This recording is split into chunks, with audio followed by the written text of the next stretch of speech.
audio, and we have an MOU to do trainings, but also to use their technology to enhance experiences of audiences across the world. But also, Quad A Group, the team that I manage, is also the first Dolby Atmos certified facility in East Africa. So it's a privilege to be here to speak to fellow East Africans about this technology, but not only the technology, the importance of sound in film and how we can enhance that to tell stories around the globe. So, let me just dive right into it. This is going to be, I'm not going to be doing lots of conversations. I want this to be very interactive. Sound should not be boring. You're not in here for a class. We're here to experience. I had previously asked the commission if it was possible to have a 5.1 setup, but the resources were probably not available. But I think it's high time that we start to have these kinds of conversations and to showcase what we can do as Africa to the rest of the world. So, just a brief run through. If you can put my slide up, great.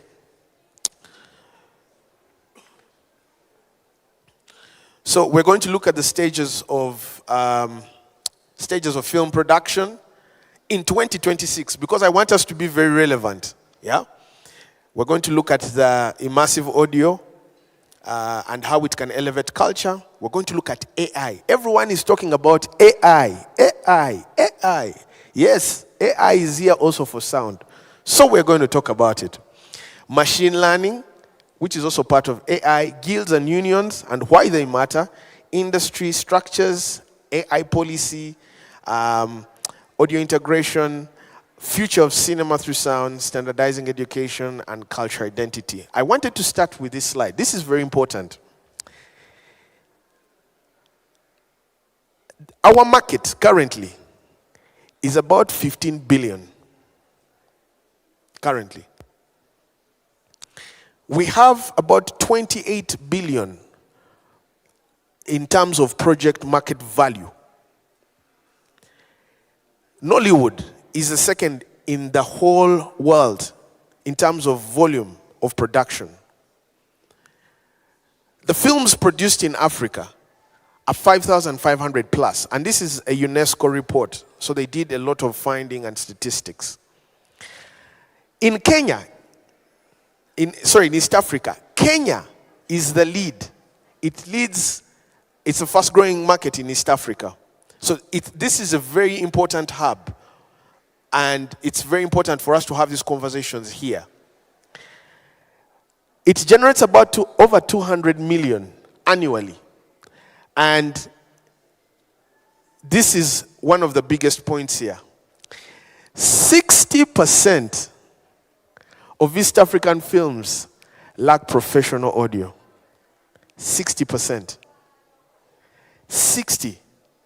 So, if we want to tell our stories on the global stage, and we go and take our films to a market like this, and you bring you hired the best camera, you hired the best crew, you paid the actors really well, and your sound is horrible, remember that a film is 50% visual, 50% audio. You will, even if you do what, even if you scratch your head, even if you cry, that's a statistic, because we came from a silent era. For those of you who are scholars in film, you know we came from the silent era, and now we are in an era where audiovisual is ruling. And now we are finding ways on how to enhance the experience. But if we have 60%, that means we cannot communicate, we cannot put out our culture well. For example, think with me.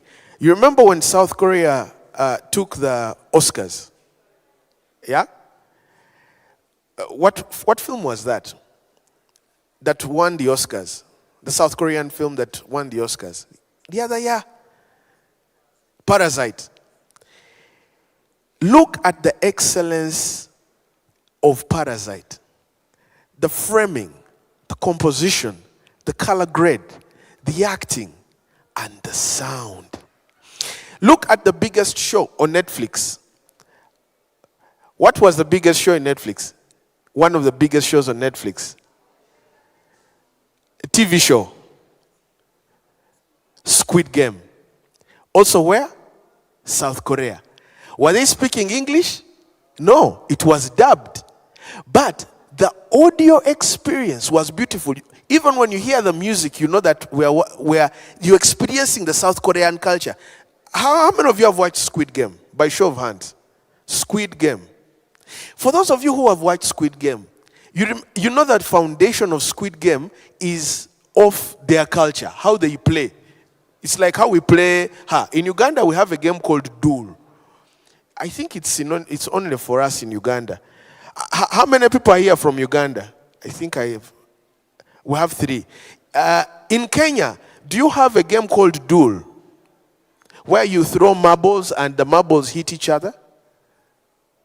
You have that game. So, someone made a whole TV series that made lots of money globally of a game in their culture. But it was excellently executed. And the audio played a huge role in that. And so if we have 60% of our films still horrible, and we cannot export our films globally, how do we expect our culture to go and influence the world? How are we going to tell our stories? So we have to find ways on how to enhance the audio experience. So, I wanted also to dive deep in the stages of production. We have development. This is where you think of the idea, say this is going to happen. But I want to speak about the stages of production in the perspective of audio and what directors or producers need to be thinking about. So, in development, you need to think about your sound. What is your sound? What do you want to achieve with your sound? Do you want sound to lead the way? Do you want people to experience? So let's. I've been to Amboseli. I've also been to Samburu. These are Kenya. You guys, you're so beautiful. Your landscapes are so amazing. And the time I experienced Amboseli and looking at the elephants, we were recording sound of the elephants eating grass with their trunks, fighting with the horns. That sonic soundscape. And it was for a documentary that we were going to do later. But we were in development, scouting the land, seeing how do these elephants live every day.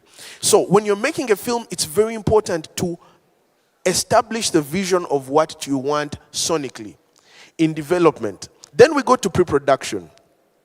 You then write down your blueprint. Okay, this is what we want to see in the development. Then you start to write like an architect. The architect begins to put down the notes and say, I want my house to go like this. We shall go like this and like this. So even when you're doing audio, it's very important that you discuss and say, okay, here we shall mic like this. We shall do all these different things. Then you enter production. This is where you capture the audio.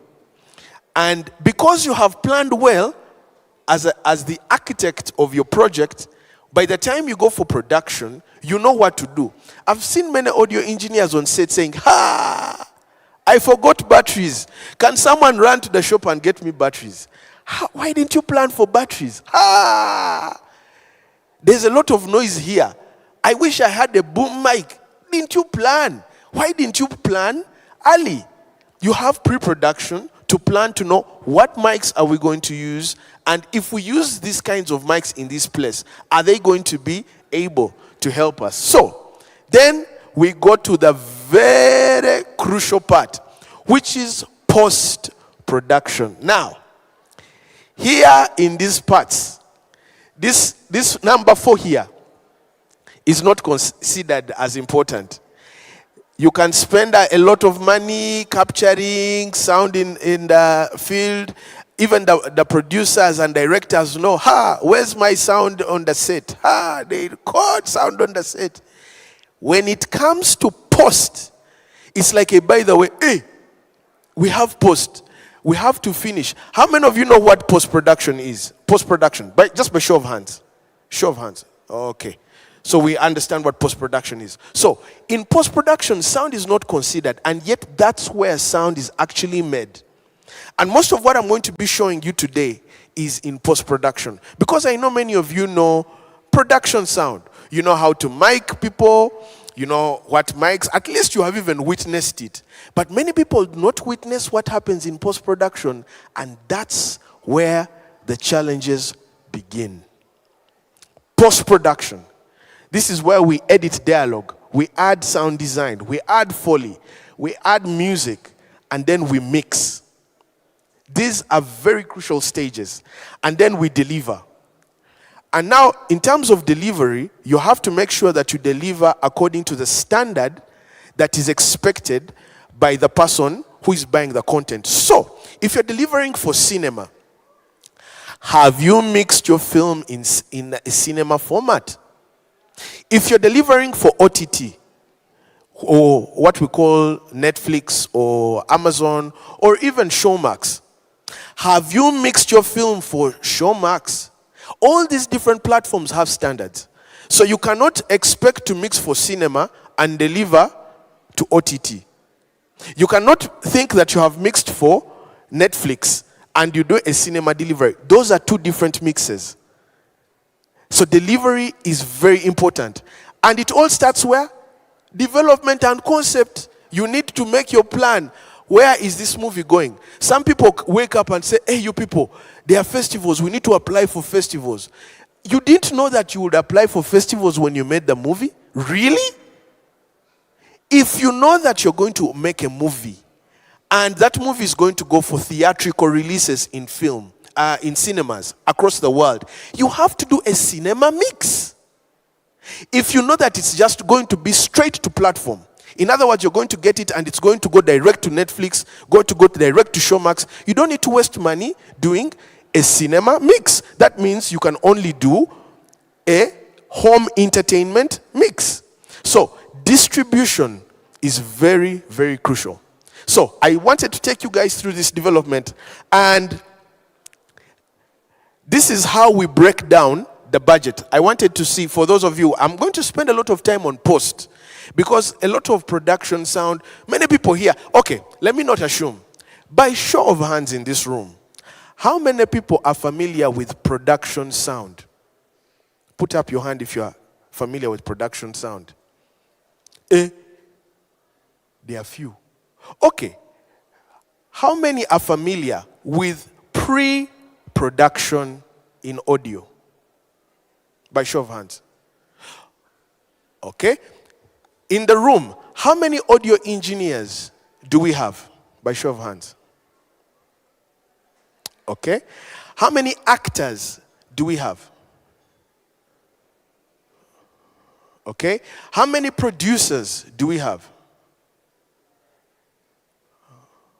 Okay. How many directors do we have?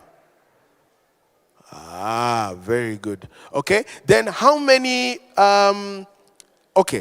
other departments in that, because I'm not going to say all of them. How many other departments do we have? So everyone else, I believe, comes from another department.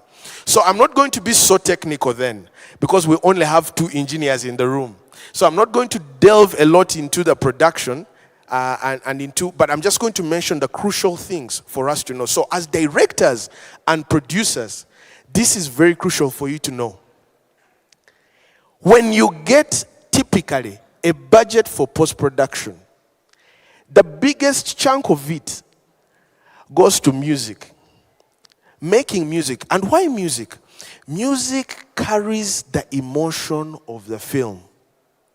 If you do not spend money on music, remember, it's 50% audio, 50% visual. So if you do not spend a lot of money on the way the emotions are going to be carried, we use music to manipulate people. We are very bad. I'm going to play for you some things here, and you're going to you will feel a certain way by force because of what I'm going to play. And that is the power of music. I can force you to feel a certain way, whether you want it or not. And that's why when we're doing audio, we use it. It's a weapon. Okay, not a weapon in that sense, but it's a tool that is used to manipulate people to feel a certain way. So, a lot of money is spent there. The next is sound design. Sound design is the effects. If you have a gunshot, the explosions, all those different things. So those are the different sound effects that we do. Then 18% is dialogue. Dialogue is very important because that's where the story lives. And then the next is mix, and then 10% Foley and ADR. How many of you know what ADR is? Okay, so ADR is, for example, those of you who watch Squid Game, sometimes when you're recording sound on set, things go horribly wrong. So you have to correct them. So you call the actors to come back. Please come back to the studio. So when they come back to the studio, you then mic them to start to speak the lines they spoke on set while they see the screen. So they replace their dialogue in studio with what was on set. That's what we call automatic dialogue replacement. That is what we call ADR. So ADR many times is there, or sometimes it's not there. So this is the breakdown of the budget. Because of time, I'm going to keep rushing through. So challenges in audio post-production. We many times don't have money. We also we have a skill gap. People don't know the different things. How do I even start in audio post-production? Equipment, we have to import equipment. Always importing. M1s, by Africa. I speak to you from this hub. Let us start manufacturing our own equipment. Right? Let's make our own laptops. Why don't we make our own gear? I saw recently, there was a news thing showing a Kenyan who had made a robot that is connected to the mind. That's brilliant stuff. We need to invest in our own people. Anyway, equipment deficit, very high. We have no standards. It's a Wild West here. You just mix your thing and put it. Then people come to the cinema, poo! It's just cutting people's heads. No one is controlling. Everyone can distribute how they want. We have no standards, And yet other places, they said, to bring your film here, these are the standards it must follow. Fragmented workflows and logistical gap. And this was a budget allocation looking at what the standard is versus what we have here in East Africa. Delivery, on-set sound, music, VFX, and audio post. Audio post-production, the standard is here, we are here. So these are things to show you the gaps and why this is very important to discuss today. Because of how we need to spread our culture and why we need our culture to go to the globe, it's very important that we start to immerse people using sound as a tool, but immerse people using audio.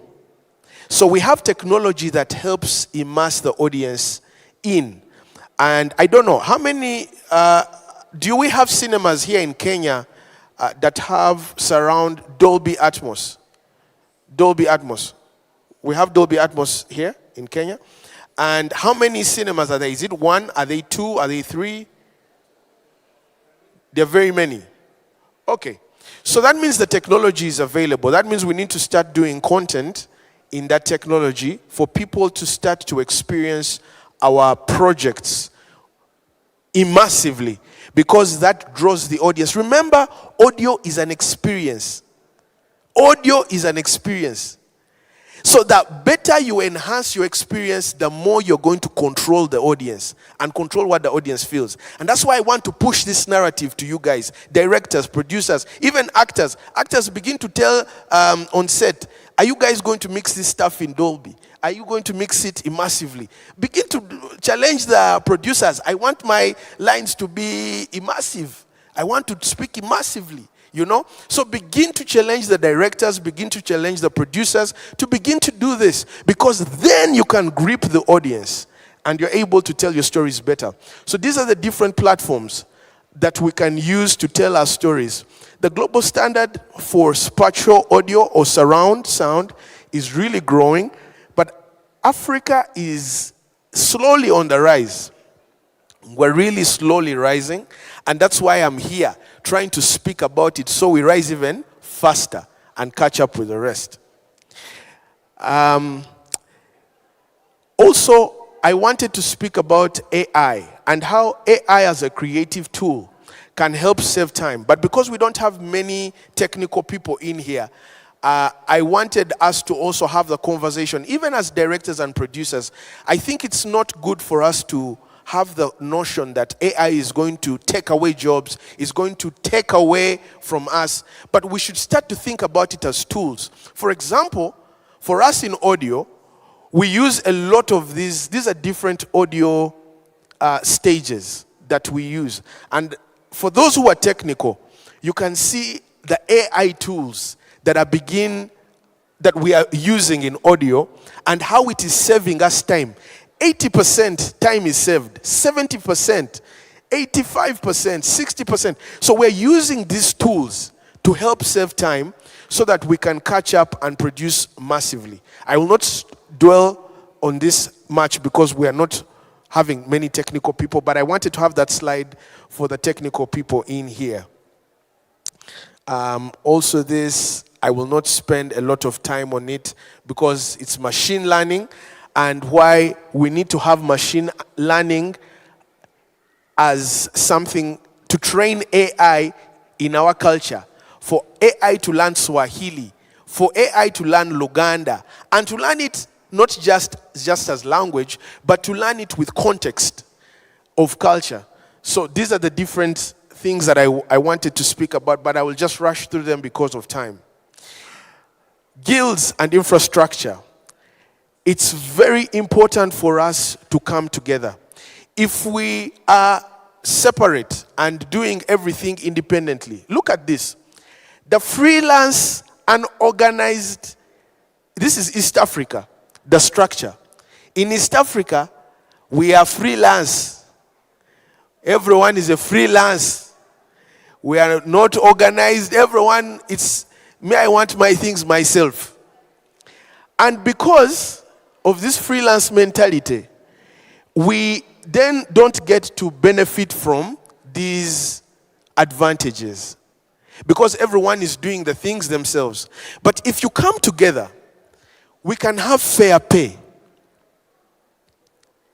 We can have standards, because as a guild or as a union, you begin to say, in this country, if you're going to produce anything in this country, this should be the standard.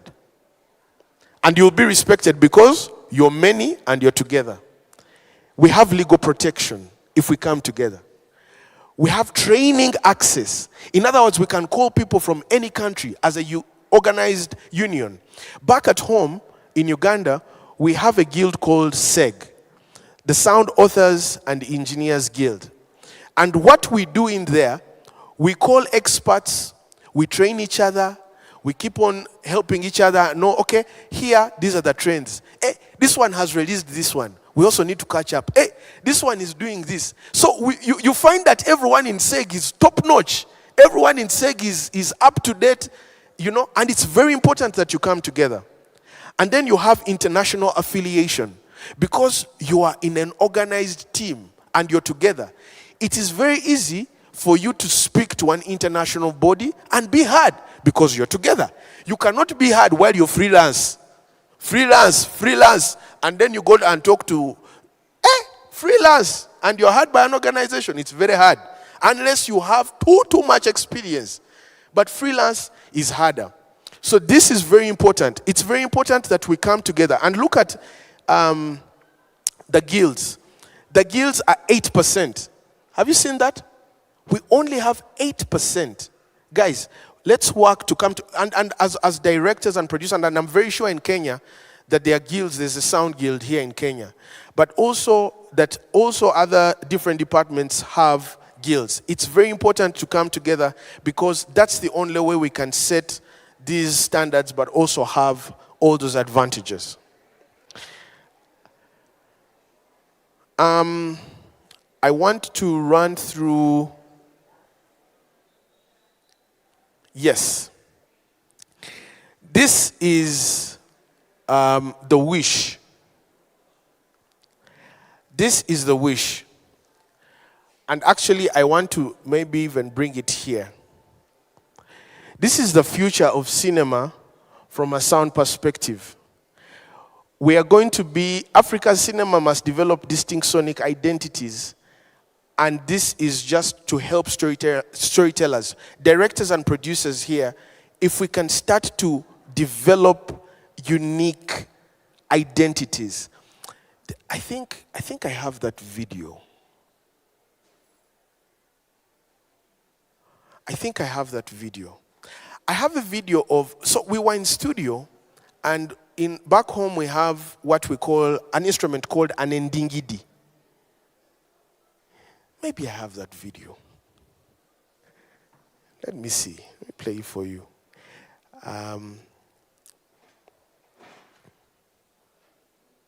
So there's a film that we did together with a very good director, a friend of mine called Lukman, and he gave us the opportunity to explore and bring a sonic identity to one of the films that we had done. And what that helped us do is we were able to create a very interesting sonic identity. Oh, we don't have internet. Okay, so I will not pull that up now. I thought I would show you that. But for those of you who can maybe go on YouTube, you can go and check out a film called 16 Rounds. It's free on YouTube. What is very unique about that film is we used instruments that are culturally, like when you play them, you know they are from Uganda. They are not anywhere else. They are from Uganda. So it's very important as directors and producers that you begin to challenge your sound engineers to begin not to sample instruments from elsewhere, but to sample instruments here. And I know Kenya is gifted with a lot of instruments as well. We're very percussive people as Africans. And benga, where's benga from? The style called benga. Okay, what rhythm is known here in Kenya? Does any of you know? In Kenya here, do we know of, what is the style? Would you say, like for example, we know that Amapiano comes from South Africa, right? We know that Afrobeats, or what they have called Afrobeats, is coming synonymously, or High Life, let's say High Life, comes from Ghana and Nigeria. When we say Kenya, what is that? Bongo flavor? Upendwa? Zizopendwa? Zizopendwa is like, it's known, eh? Zizopendwa. Yeah, so why don't we start doing Zizopendwa in our films and make Zizopendwa famous? You get what I mean? The Nigerians are using Afrobeats and High Life to make their films, and they're making it famously, and now the musicians are using that, and they're taking it across the globe. So I also see directors and producers who are here, please take note. The biggest percentage, I think it's 70% of African films are consumed on mobile. People are always on the mobile phone. So if you're going to work on your audio profile, it has to be well mixed and can sound good also on the phone. So that's very important. Borderless distribution, Africa's sonic identity, as I've been talking about, AI-enhanced narratives.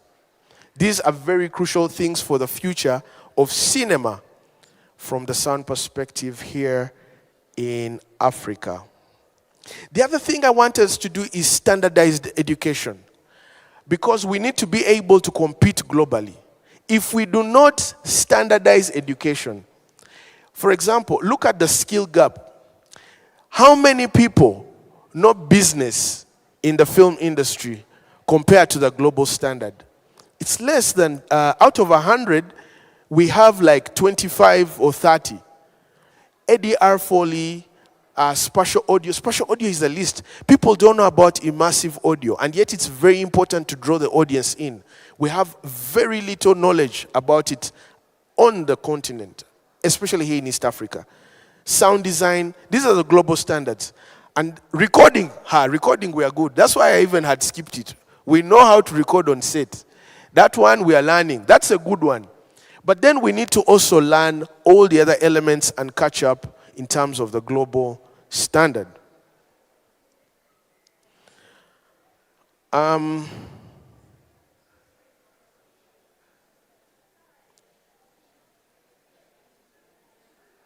So why we need to also position East Africa as a global audio hub? Because, 50 million plus, in terms of by 28, this is the kind of money that would be projected to be making. If we, by 2030, this is by 2030, if we can train audio engineers, have places where we could train audio engineers and have about 5,000 professionally trained audio engineers. And then you have AI penetration. This is a statistic I had on radio actually. I was here already. I just slotted that statistic in. 58%, I had this on radio. AI penetration in Kenya is about 58%. You guys are very good on AI and like you're using it really well.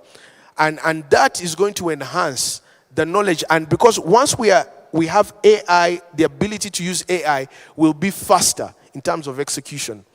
And we have, of course, 54 countries in Africa in the film ecosystem.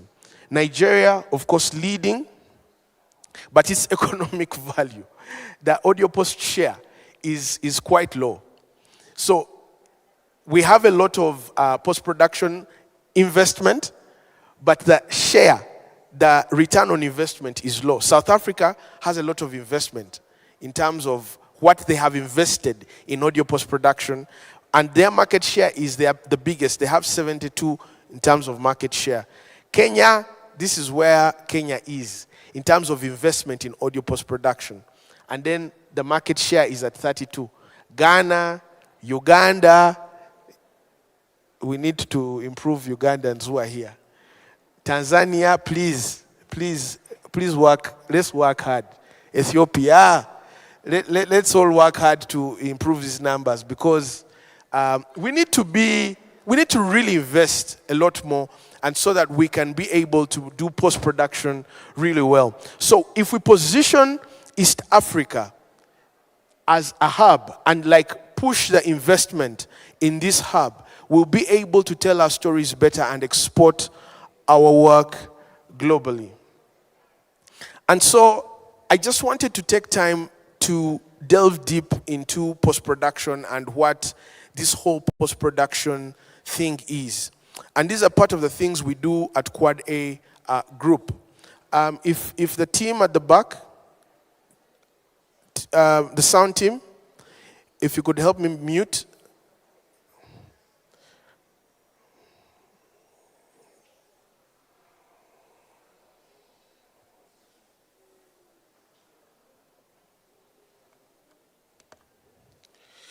Okay, I think we're back on. Great. So this is a film we did for a friend of ours. He's called Dami Twitch. He's in Nigeria. And he was doing a story about a young little girl who had abusive parents. The parents used to abuse, the husband used to beat the wife. As a matter of fact, I think let me play you that clip. So then we'll break down that clip together. This is how abusive this relationship was.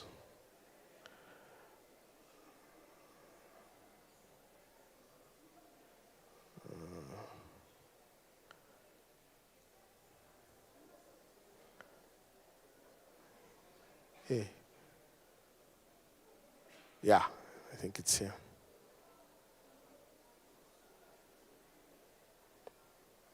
So this movie was mixed in Dolby Atmos because we want to draw the audience in. And so I'm using the technology to play back, but you will not experience it in surround sound because we don't have a setup for surround sound here. But you'll still get to feel the elements that we're going to be talking about.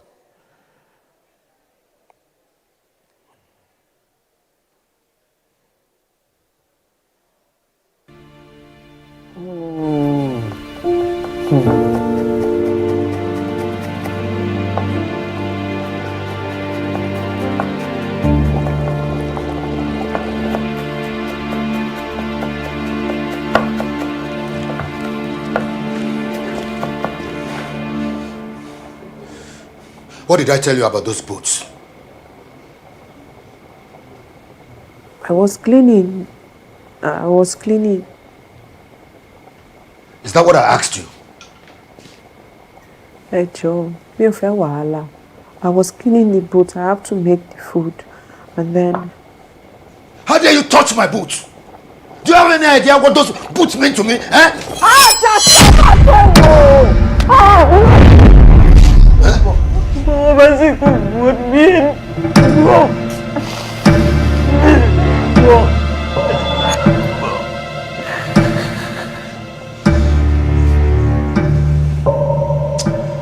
Batulu owó ṣe ẹ lára boot mi. Àpá ọlọ́run lọ́gà.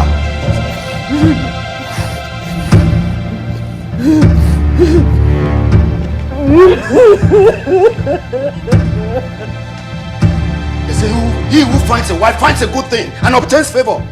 But with you, orí burúkú ni mo bá ń bẹ̀. Wo, wàá gbà. Gbà. Nínú eré, wọ́n mọ̀ pé.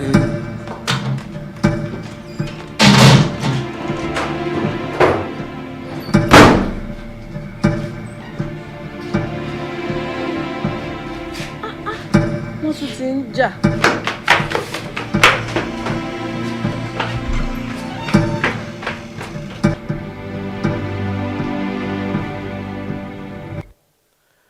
Yeah, so that's the husband, and he was an abusive husband, and that was one of the scenes that the director showed of how abusive he was. And I wanted us to really break down that scene and to hear the different elements that made that scene. Now, you remember, I made a promise to you at the beginning of this thing that I'm going to force you to feel a certain way using sound. If I played back this thing, this same scene, and I had music, what did you call that thing called? That Zizopendo. If I had Zizopendo here playing, you would not feel the same way you have just felt watching that scene. Music plays a very huge role. Let's break down what happened in terms of music. I'll just make this screen a bit smaller. So we start with her crying.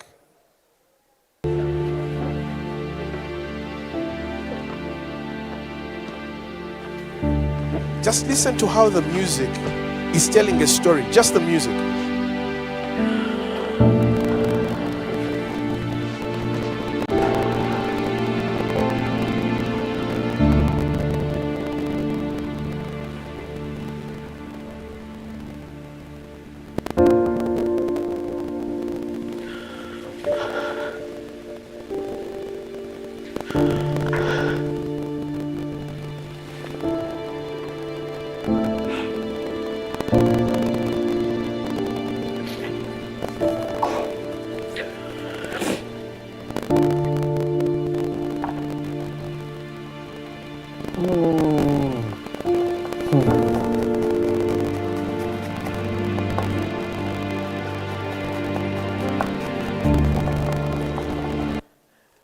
So you feel like the music is driving you and saying something. Now imagine we had like a tune, tune, as she was crying. The feeling, it's so disconnecting. So someone is there crying, and you're having a piano. Doom, doom, it's just disconnect. So it's very important, like when you're telling a story and you have a scene, that you use the tool we call music to manipulate people. It's by you even if you do what, you will have to feel that way. I can play this many times.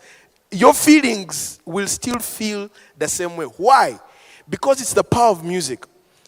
For those of you who are spiritual, music is the only thing. Sound was the only thing that was not created. It came directly from the other side. Let's take a minute and think about that. Light was created. Earth was created. Water was created. Sound came directly from the other side. Sound is what was used to make the world. Let there be light. And there was light. Sound is so powerful. You guys, if people knew how powerful sound was, this place would be very full. Because we use sound to manipulate. It penetrates. You can close your eyes, but these ears. If gunshots started happening in KICC, we had gunshots happening. Your eyes would not help you. Your sense of touch wouldn't help you. Sound is the only thing that would help you. Sound. There are bullets happening out there. Let's take cover. Sound. So sound is a very powerful tool that is used to tell narrative. And if we understand its power, we would pay more attention to it. So, music, this is just using music. That's the first tool I wanted to show. The second tool I wanted to show today is what we call Foley. Foley is what we call human interaction with objects. Foley is human interaction with objects. So my feet, my movement of the cloth, my touching a glass or a cup, drinking, that we call that Foley. And then, so this is our session. Can you imagine? This was a short film, but this is our session. Let me just look for Foley. Yeah, Foley is here. We have some Foley here. Let's listen to what was happening in Foley.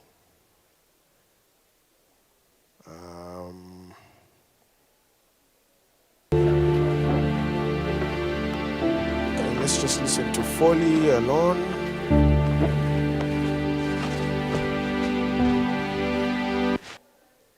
Okay, I'm going to have you increase that volume just a bit because these are very low. Foley is really low sometimes.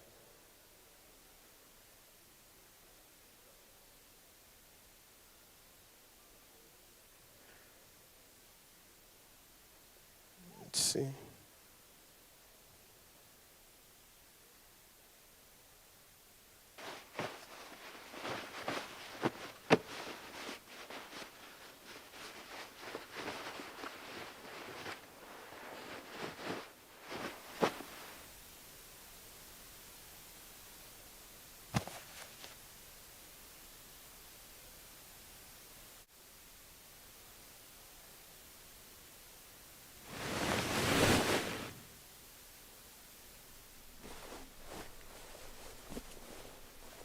So she's talking, but we have another layer of her actions, her sitting down, her putting things together, her feet, her moving.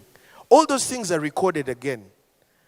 For those of you who didn't know, it's not that we just come with the mic on set, capture it and come back. We have to record all this. Hear that movement?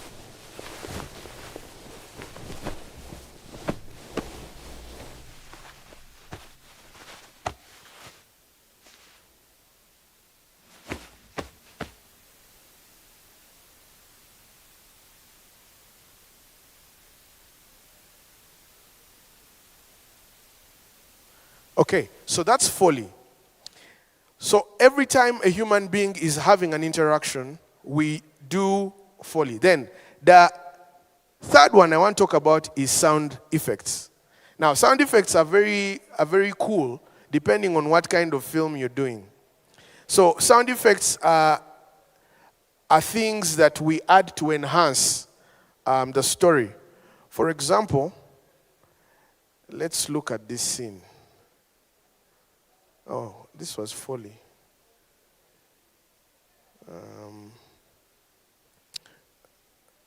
So I've just seen this.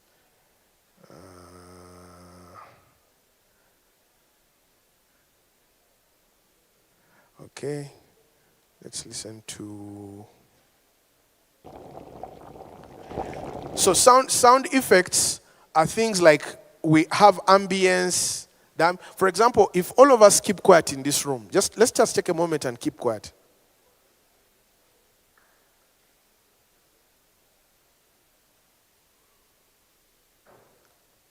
So what we are hearing around us is the environment that we're in. There are people talking that side. So the sound recordist has to come on set and record that environment. And that environment is later then put in as backgrounds, which... let me see, let me find backgrounds for this environment. Hey, where are my backgrounds? There we go. Let me see an interesting scene. Yeah. So these are the backgrounds and the sound effects.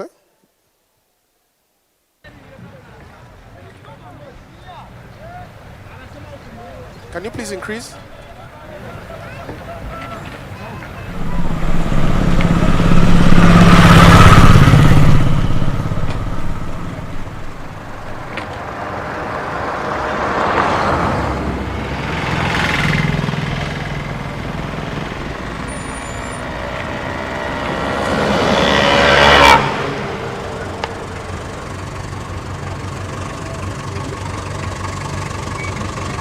You can hear the engine of the car revving. That's sound effects.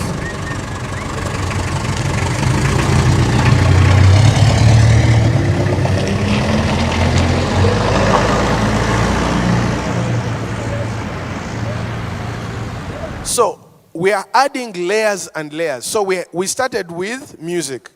The second thing was Foley. The third one was sound effects, which have backgrounds. Then, of course, let me stay at this scene. At this scene, of course, then we have dialogue, which is everyone knows. Dialogue, we all know what dialogue is. Let's see where our dialogue is. Our dialogue is here. So now we're going to just hear dialogue without any of the other things played.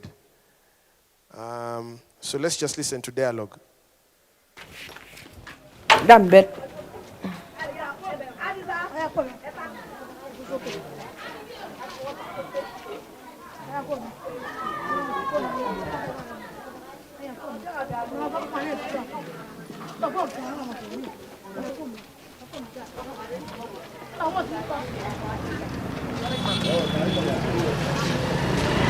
So, if we put all these things together, we put music, we put dialogue, we put Foley, we put sound design and music together. This is what we get. Done.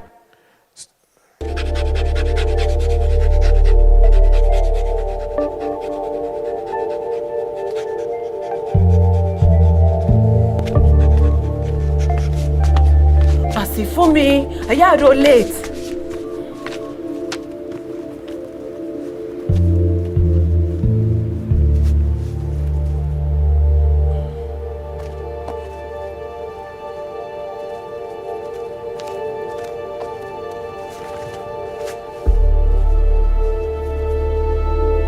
And you can hear the music itself is also telling a story.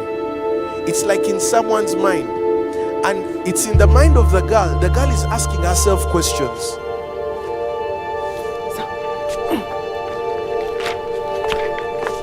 You can hear the feet. That bed.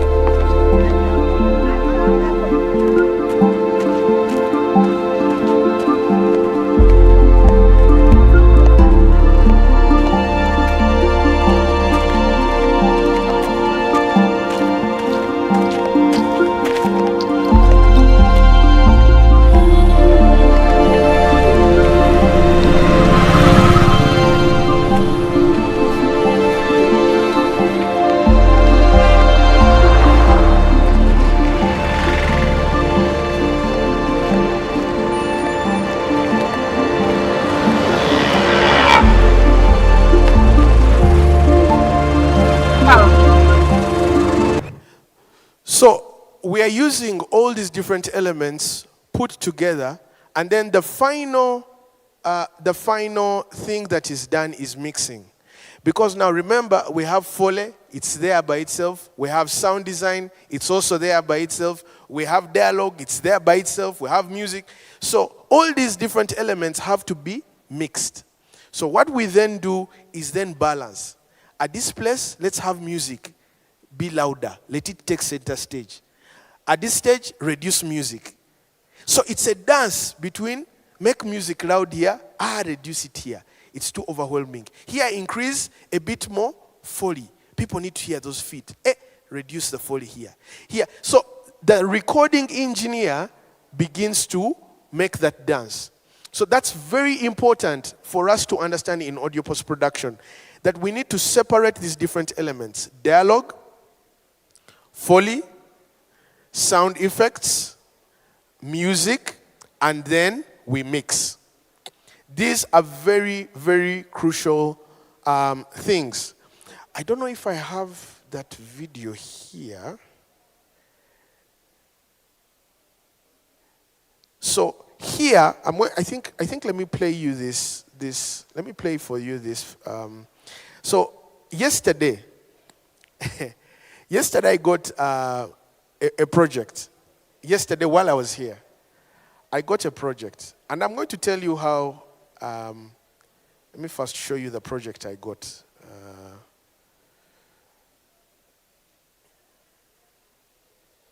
Okay, let's get it from the box.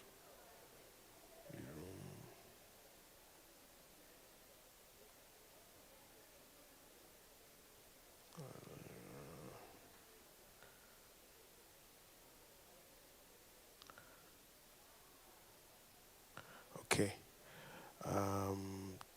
there we go. Let's see, let's go into the documents. Let's go here. So, yesterday I got this project. And remember, I'm not at the studio back at home. But I have tools. Remember the other things I've told you about the tools that we have? We have tools. Now, in about an hour, I had finished composing music for this film. Now, it's a short film. It's about 1 minute long. We're just using music to tell its story. Just using music. This is just to prove the point that music is very important.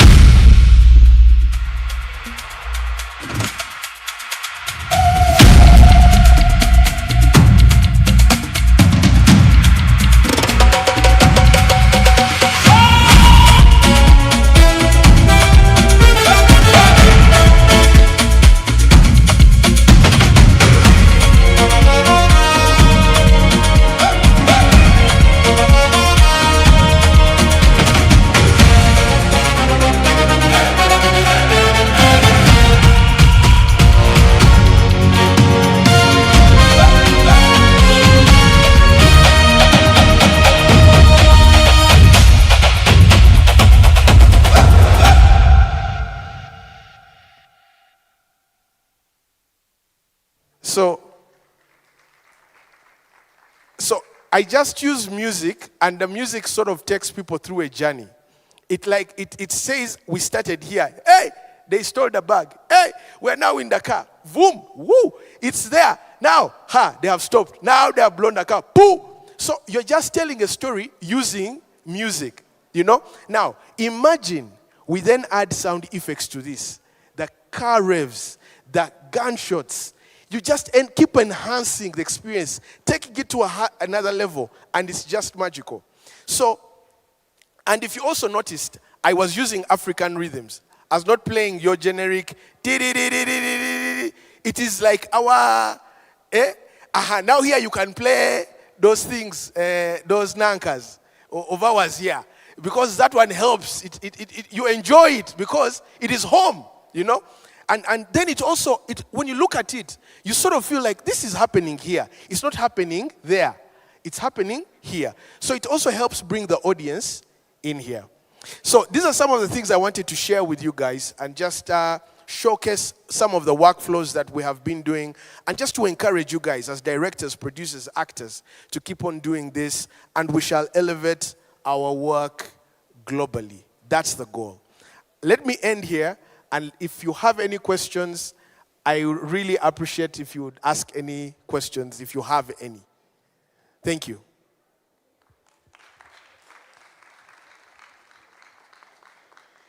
Thank you, thank you. Any questions that you may have in terms of understanding this much better? Yes, sir. Can we have a mic here?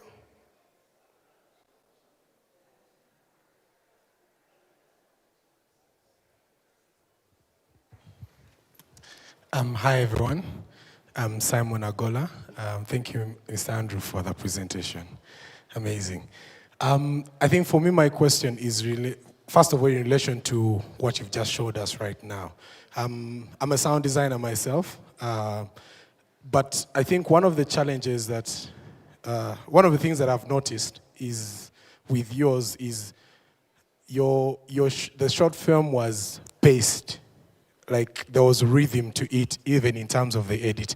So my question to you is, what kind of conversation do you have with your directors and editors, or what's the process like with you and the directors in order to achieve such kind of rhythms? Because especially like the film sometimes I work on, you find that they bring you probably like, let me say, a film, and there is no rhythm to it, and sometimes it's very hard for you probably to design something for it, or even, let me say, trailers themselves.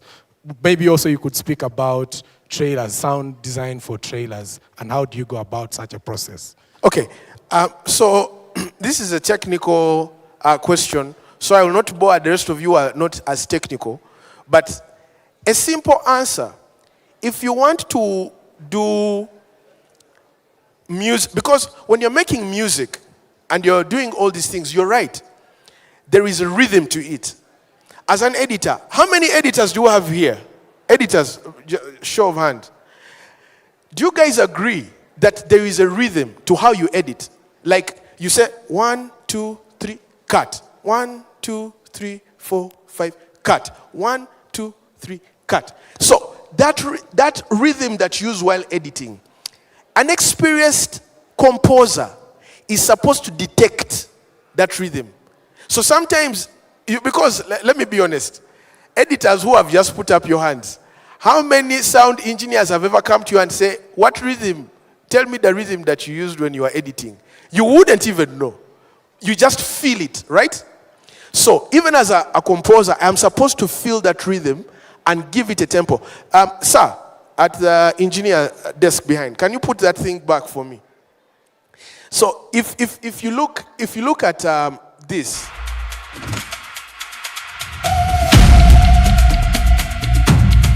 You see that the feet landing. You see, look at how the editor edited. The car arrives, then it stops. Then his feet comes out and steps on the ground. So I'm supposed to start to feel that rhythm and then begin to compose with what I am seeing. And so sometimes you may not have the luxury of asking and talking together with the directors. This is something you have to develop over time. This comes over time. But it also, you start to snap your fingers and just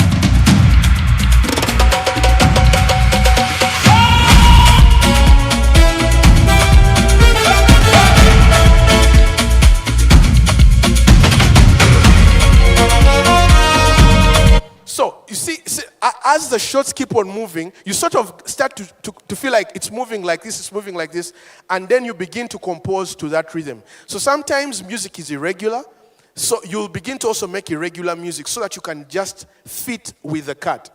So you may not have the luxury of asking the director, what tempo did you use? Just feel it. Then, there are directors who put what we call temp music. Directors who are here, please stop temp music. You're killing the industry. By putting temp music, you're forcing the composer not to be creative. You're telling the composer that use what I have. Even if, just tell if your composer is experienced, tell your composer what you want to experience. Don't put temp music. Temp music has been killing the industry. People are no longer creative.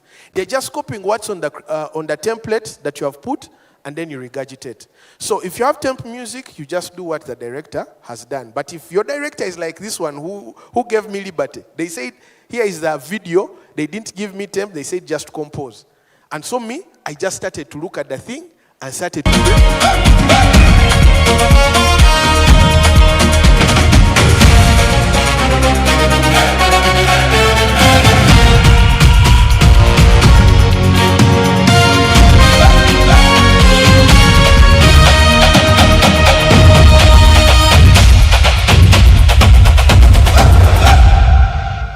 so that it ends on time, it starts on time, me feeling the rhythm and also working together with the director.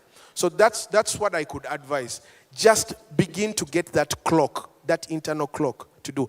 Any 2 more questions and we'll be done. But now the hands are coming up. Yes. Hello, I'm Becky. I'm a photographer. But I wanted to ask, while recording with a boom, which equipment is best? Sound card or a Zoom? Oh, when you're recording on set, during production, Yes. what microphone is best? A sound card or a Zoom? So- To go with a boom. So when you're recording on set, it depends on the function.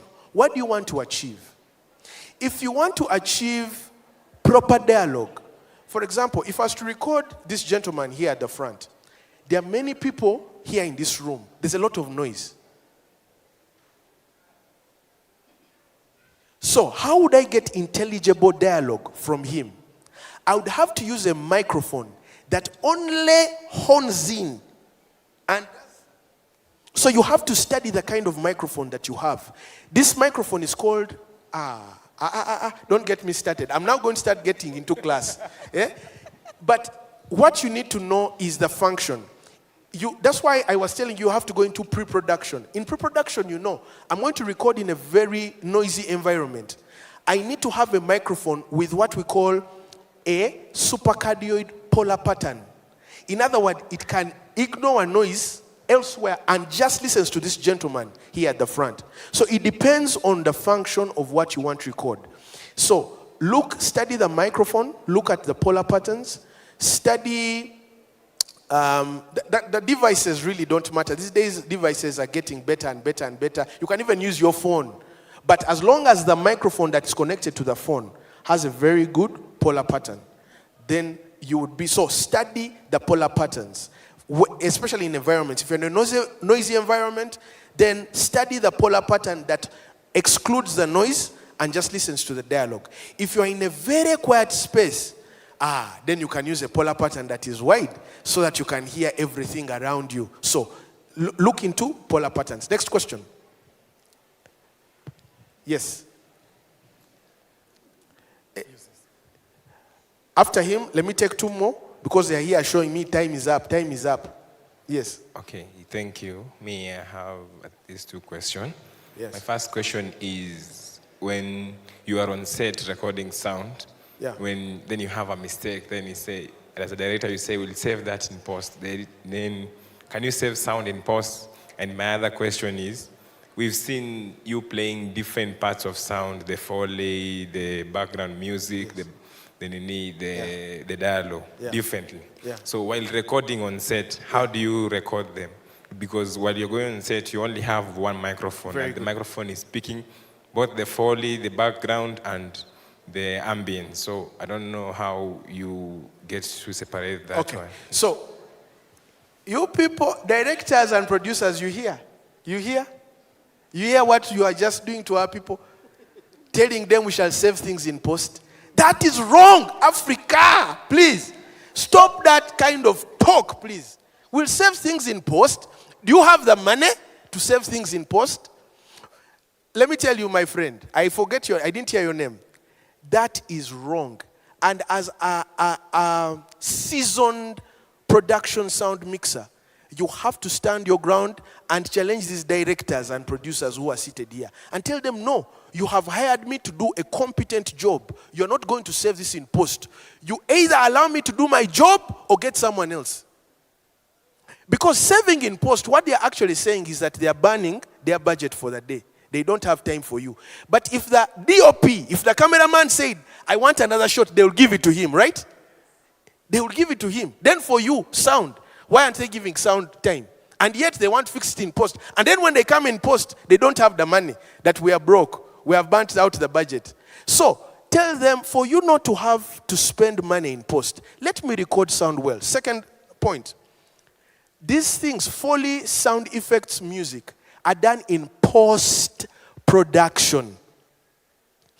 On set, the fundamental thing is sound design, is what we call a PSM, production sound mixer's job, is to only record dialogue. That's his fundamental function. And if he uses microphones, like this lady asked, which kind of microphones? You're supposed to use microphones that fundamentally record sound and dialogue. Dialogue only.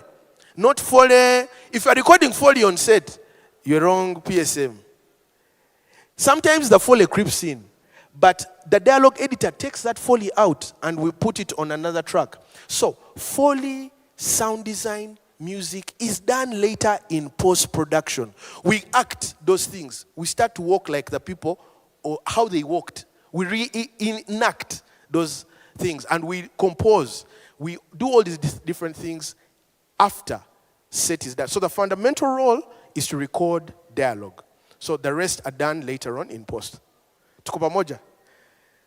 Yes, sister? Thank you very much.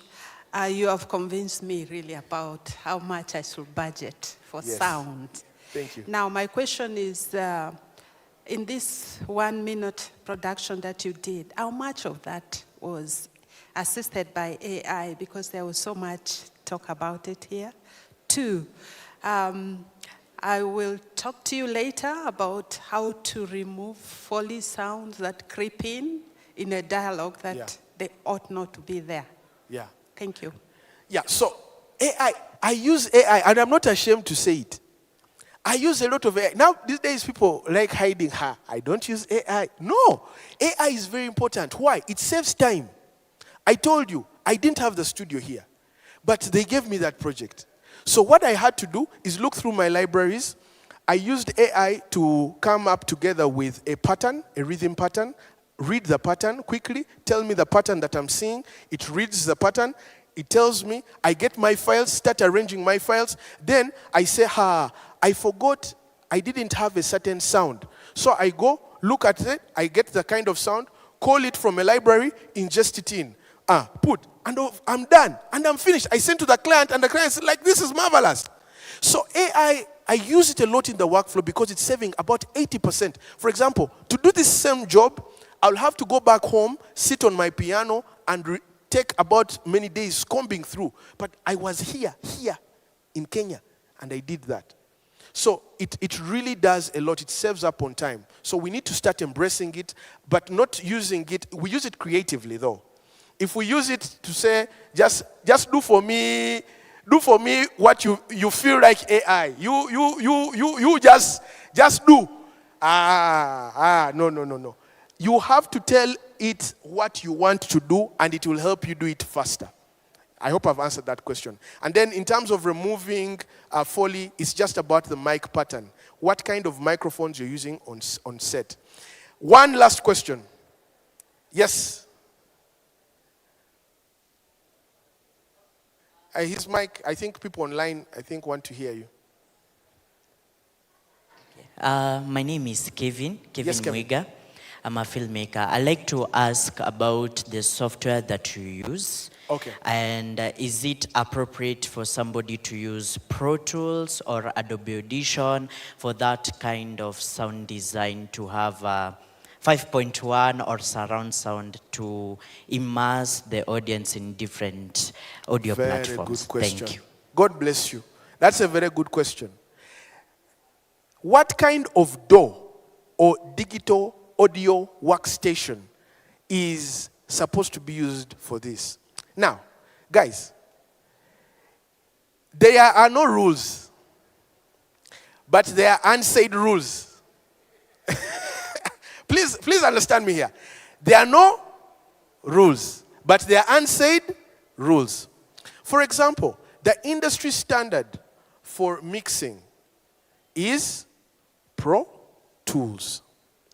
People around the world, for example, if I work on this project here and I send it to Switzerland, or I send it to France, or I send it to South Africa, or I even send it to Lagos, the people there will receive the files and ingest them in their Pro Tools session because it's what's internationally recognized. However, they made what we call an AAF file system. And I think even the video guys have that sort of file system. I think they call it MXF or XML, where you're able to get metadata and transfer that metadata from one platform into another platform. So if you're more familiar with Adobe Audition and you know how to mix in Adobe Audition and use it in surround, you then get an AAF from Pro Tools or from Adobe Premiere Pro. Meanwhile, Adobe Premiere Pro is on fire. That's a topic for another day. So you get from Adobe Premiere or Premiere Pro or DaVinci, and then you import it and ingest it into your Adobe suite that you can use. But internationally, Pro Tools is what's recognized. So you would have to spend a little bit more because they're market leaders. They're putting tools that can enable you work better and work faster. I hope I've answered that question. Pro Tools, really. And then when you're composing music, many people use Logic, others use Cubase. It depends on what is easier for you to do your work well. Yeah. I think I am done for that day. This time up thing is too big in my face. It's been a pleasure having this discussion with all of you. And I hope that you have picked 2, 3, 4 cents out of what we have spoken, and that this is going to transform how you make your films and how you now pay attention to sound design. Have a great rest of the day.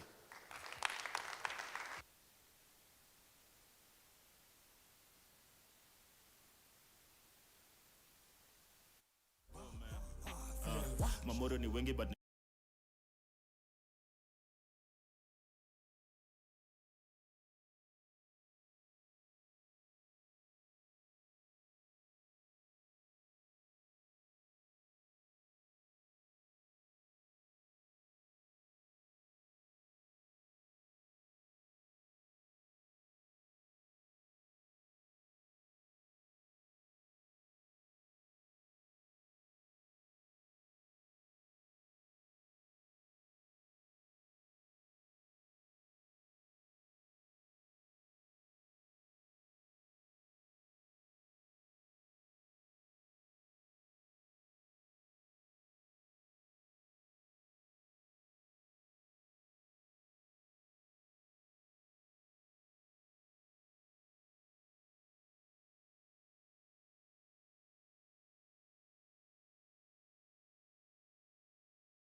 We recognize that the growth of the creative economy does not happen by chance. It requires deliberate policy formulation, strategic investment, and strong institutional support. Creative economy can equally attract foreign direct investment so that we can really bring out this sleeping giant. Data is a new oil in every other element on whatever we are doing, and where businesses are, and even where producers are, filmmakers, you really have to get that. Our stories for a very long time has been exported, then brought back to us, packaged in premium content, and then we pay exorbitant prices for them.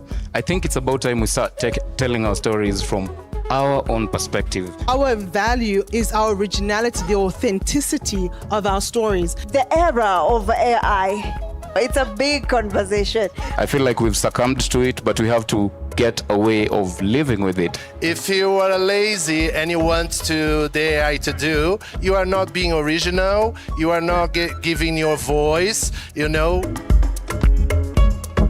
I welcome you to Kalasha 2026. So let's get to work. And with those many remarks, I want to take this opportunity to humbly declare this festival officially open. Thank you very much.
Oh. You look sharp, Jeff. Thank you very much, Amina. Asante sana. A round of applause for our very able MC. She's been doing an amazing job for the past couple of days, and we promise to make this particular conversation very practical as we talk about IP, because what we're really looking at is the idea that you have is an asset. It's supposed to make you money. It's supposed to make your community money. It's supposed to make money for the generations. How do you make sure you protect this particular asset that we have? That's the conversation we're having this particular morning into afternoon. And I just want to do a quick scan of the room in terms of who we have as we get into this particular discussion. How many producers are here? Put the hand up so we can know what you're producing. There, I love it. Directors in the house? I can see the directors there as well. Okay. Any people in the distribution space? Any distributors? Investors? So we can see who we are speaking to, because at this particular point in time, what we want to know is, once we've put our idea together, how do we protect that idea? But more importantly, how do we monetize this particular idea? We have an amazing panel that will speak to this from every angle. What it is, what it's really supposed to do for you, and more importantly, once you've put that idea together, how do you protect it so that when you go out there, you don't say, watu wakubwa wanachukuanga tu idea zetu wanaziba. You've heard that many times, yeah? If you share the idea, it's gone. You're not getting the value that you get from it. That's a discussion we're having right here. If you have any question, comment, hold on to it, because we'll be coming to you as we go through this particular discussion as well. So I'd like to invite my panel on stage as we go through this particular discussion. I'd like to call upon Paula Lowett. She is a corporate, commercial, and entertainment lawyer. Round of applause for Paula on stage. Hey, Paula. I didn't know we were doing crowds for hire. I heard some, chants at the back. Thank you so much. Please, choice is yours. Spoiled for choice. Dead center, thank you so much. We also have the chairperson of the Copyright Tribunal. Yeah? So she's seen a thing or two on this particular space. She's also an advocate of the High Court. So she sits on both sides of the fence. When it's an issue and it needs to be resolved, she knows and has experience on that. If you need assistance in someone representing you to resolve this particular issue, she has lots of experience in that particular space as well. Please put your hands together for Liz Lenjo. And what we do here is we continue clapping until she takes her seat. So if she likes the applause, we're going to be clapping for a while. Thank you so much, Liz. You may have your seat. Asante sana. And then you also have a man who's coming to speak to the enforcement side of things and how this actually works when you're getting to make sure these laws work. And I'd like to call on stage the acting AED Legal and Technical Services for Kekobo. Please put your hands together for this gentleman, Mr. Paul Kaindo. Round of applause for Paul as he comes on stage. Yes, we keep it going. As you can see, Paul likes his applause. Taking his time, soaking in. Fantastic. So what I'll do is take a seat right here as we get into this particular discussion. We all have our microphones, I believe? Fantastic. Fantastic. So what I want to do is, after those headline intros, I want us just to go around very quickly this particular panel to introduce ourselves, because what we want to do is speak to matters IP. And it's a big amorphous word, and some people think about it and they're like, okay, fine, it's something I should have. As a creative, I guess I should protect it.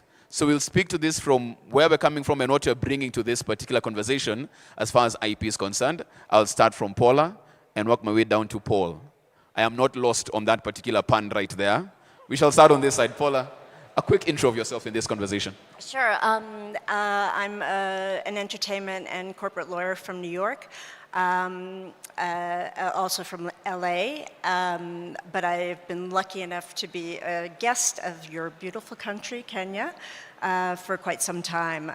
When I was in LA, I worked for 2 studios, Columbia Pictures, and also Warner Brothers, and then I moved back to New York and worked for DC Comics. So, thanks. Thank you so much. Liz? Good afternoon, everyone. My name is Liz Lenjo. I am an advocate of the High Court of Kenya, and I am the current chairperson of the Copyright Tribunal, which is a specialized court that deals with disputes regarding copyright. We're talking about ownership. If you have an issue where you're disputing, do I own the film, or where does ownership start? Those are the disputes we listen to. If a registration has been done to your exclusion as a rights holder, that is something you can bring before the tribunal. And when your work has been used without your permission and you never got paid, you come to us and we ensure you get paid. So I'll be sharing some of the successful cases we've had at the tribunal as well, so that we ensure we are securing and protecting our assets in the film industry. Thank you so much, Liz. And lastly, Mr. Paul. Good afternoon, everyone. My name is Paul Kaindo. I'm currently the Acting Assistant Executive Director, Legal and Technical Services at the Kenya Copyright Board. I'm equally an advocate of the High Court of Kenya with approximately about 12 years in practice.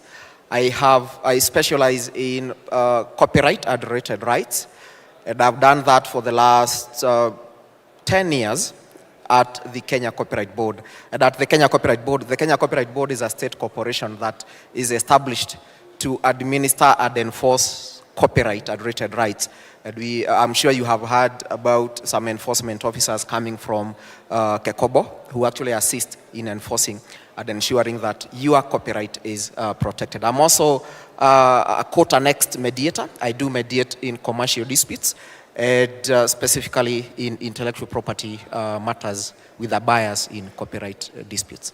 Okay, thank you so much. So just by looking at the panel, we're definitely in the right space if we're talking about IP. And I think that's where we need to start, because like we said, it's a term that's thrown around quite a bit in different spaces.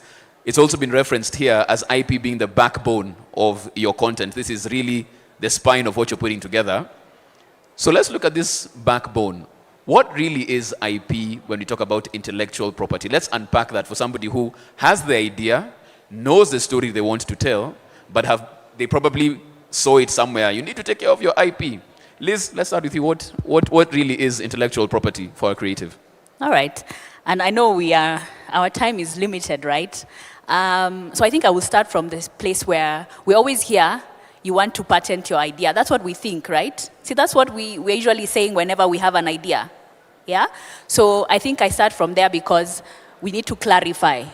We don't patent ideas, we protect the expressions of these ideas. So intellectual property law is the body of law that helps you know which protection mechanism to use. So patenting is the highest form of protection. It means you are the first person in the world to have ever created that particular innovation. So when you've created, you ask yourself, am I the first one in the world? And why this is important for creatives, especially in the copyright sector, is once you know and understand this, you also find yourself the right lawyer. Because if the lawyer tells you we are going to patent your idea, then you know you're in the wrong hands. Yeah? So I think that's where it's important to start. So patents are mostly for scientific innovations. The threshold is really high, as I said, first in the world. So novelty and newness is the threshold. And then in Kenya, we look at industrial applicability. Is film industrial applicable? It's not it's not mechanical, right? So that's the thing. Then now we have trademarks. We're talking about the protection of brands. What do you call your production house? Are you in animation? You created a fabulous character. You can protect it. Look at Mickey Mouse. It's a trademark. That's why it's been there forever. And then we have industrial designs, if we're talking about the beauty of things that you've created. So for example, the first time a chair was created, it was the beauty. Industrial designs looks at the beauty and not the functionality. So it's a combination of lines and shapes. How does it look? Like the Chiviari chair, for example. It's cute. It was an industrial design. I think by now, it's now become a common chair because rights also expire. And then we have copyright. So copyright is the mother of film in terms of protection. And copyright is very fluid and flexible because we look at the expression of now these ideas. We're looking at originality. Your originality and mine or our creativity will be different. We would all here draw a giraffe. All our drawings will be entitled to protection. The greatest misconception we have about copyright is that it protects ideas. No, we had the idea of drawing a giraffe, right? No one can take that. It's raw. right? But it's how you, Jeff, you will draw that giraffe, how Paula will draw the giraffe, how Paul will draw the giraffe, and how I will draw the giraffe. All of them are expressed differently. We will get copyright to it. And that's why even in the film sector, you will find that you cannot claim to have originality of a storyline of romance, for example. It's how you will express it. How will you do your soap opera will be different from how Paula will do her soap opera. So that is the essence of copyright. It's about the fluidity and then now interrogating what infringement now looks like so that then now you assess that. Just to go back now in terms of these rights, remember I said they expire, right? So for patents, after the 20th year, it goes into the public domain. Anyone can use it. For trademarks, they're renewed in Kenya every 10 years. In some countries, it may vary between 6, 7 years, up to 10 years. So you have to renew that. So you can use it for as long as you are interested in using it. And again, the day you fail to renew it, it will become fair game. Yeah. So don't wait until the 10th year on month 9 to start renewing your application. We know how government offices work. So you have to be very vigilant with your renewal process. Because remember also your competitors are keeping an eye out and they'll be very quick to say, oh, Liz didn't. I'm on it quickly. And they snatch it from you. It's a property. Industrial designs, you get protection up to 15 years. And you'll find that industrial designs and trademarks can go hand in hand because we also have a provision to protect 3D trademarks. So if this is your creativity, then it's something an IP lawyer can help you identify an IP strategy so that then it doesn't fall into the public domain and it's still lucrative. And then now with copyright, copyright protects film. For a film, what are we talking about? We're talking about the script, the literary works. We're talking about the audiovisual, like now, this recording, once it's done, that is protected by copyright. We're talking about the sound recording, so if just the sound was used without our visuals, it's protected by copyright. And then, of course, now there's music, there's broadcast, there's architectural works, there's sculptures, artistic works, and software. Those are all protected under copyright. And now with copyright, with literary works, artistic works, musical works, those last for the lifetime of the author plus 50 years after death. So for those of us who are in film, and I know later we'll talk about it, it's really important that you understand that so that when you're in business and you're putting this as an asset, you're able to leave something behind that your people will inherit. Your people will gainfully enjoy the fruits of your labor while you are alive.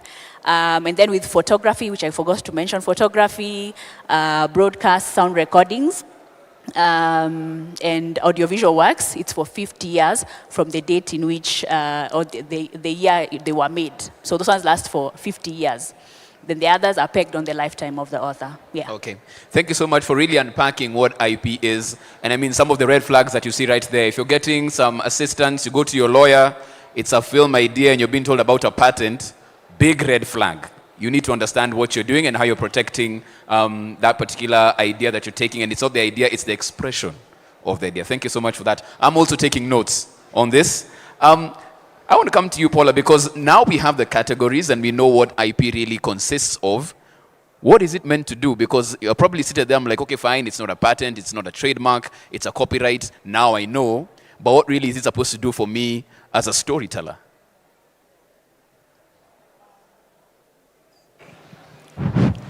Copyright law, at least in the US, was developed for you, basically. The creator. It was developed to protect the creator and the control of the work that they have created. For instance, for the ability to license it, right? Or replicate it. Why? Because if we don't protect the artist, there's no motivation other than only passion. Most people can think about passion, that's great, but what about, food on the table? So the ability to gain commercially from your work is being protected as an encouragement to the creative community to express new things in new innovative ways. So there's actually a law out there, a couple of laws, that are made for you. And so I always get sad when I hear these, terrible stories about people losing their rights or didn't even know they didn't even know they sold them, because the law is just sitting there waiting for you and saying, please create, do, and if you do, I will protect you. So, and when does copyright vest? Anybody? Like, when is your work copyrightable? When do you think, based on what Liz gorgeously just expressed? Anybody? Come on, give me a hand. I mean, this has got to be the sexiest panel you've gone to. Intellectual property law for film. Anybody? Okay. Yeah, go ahead, please.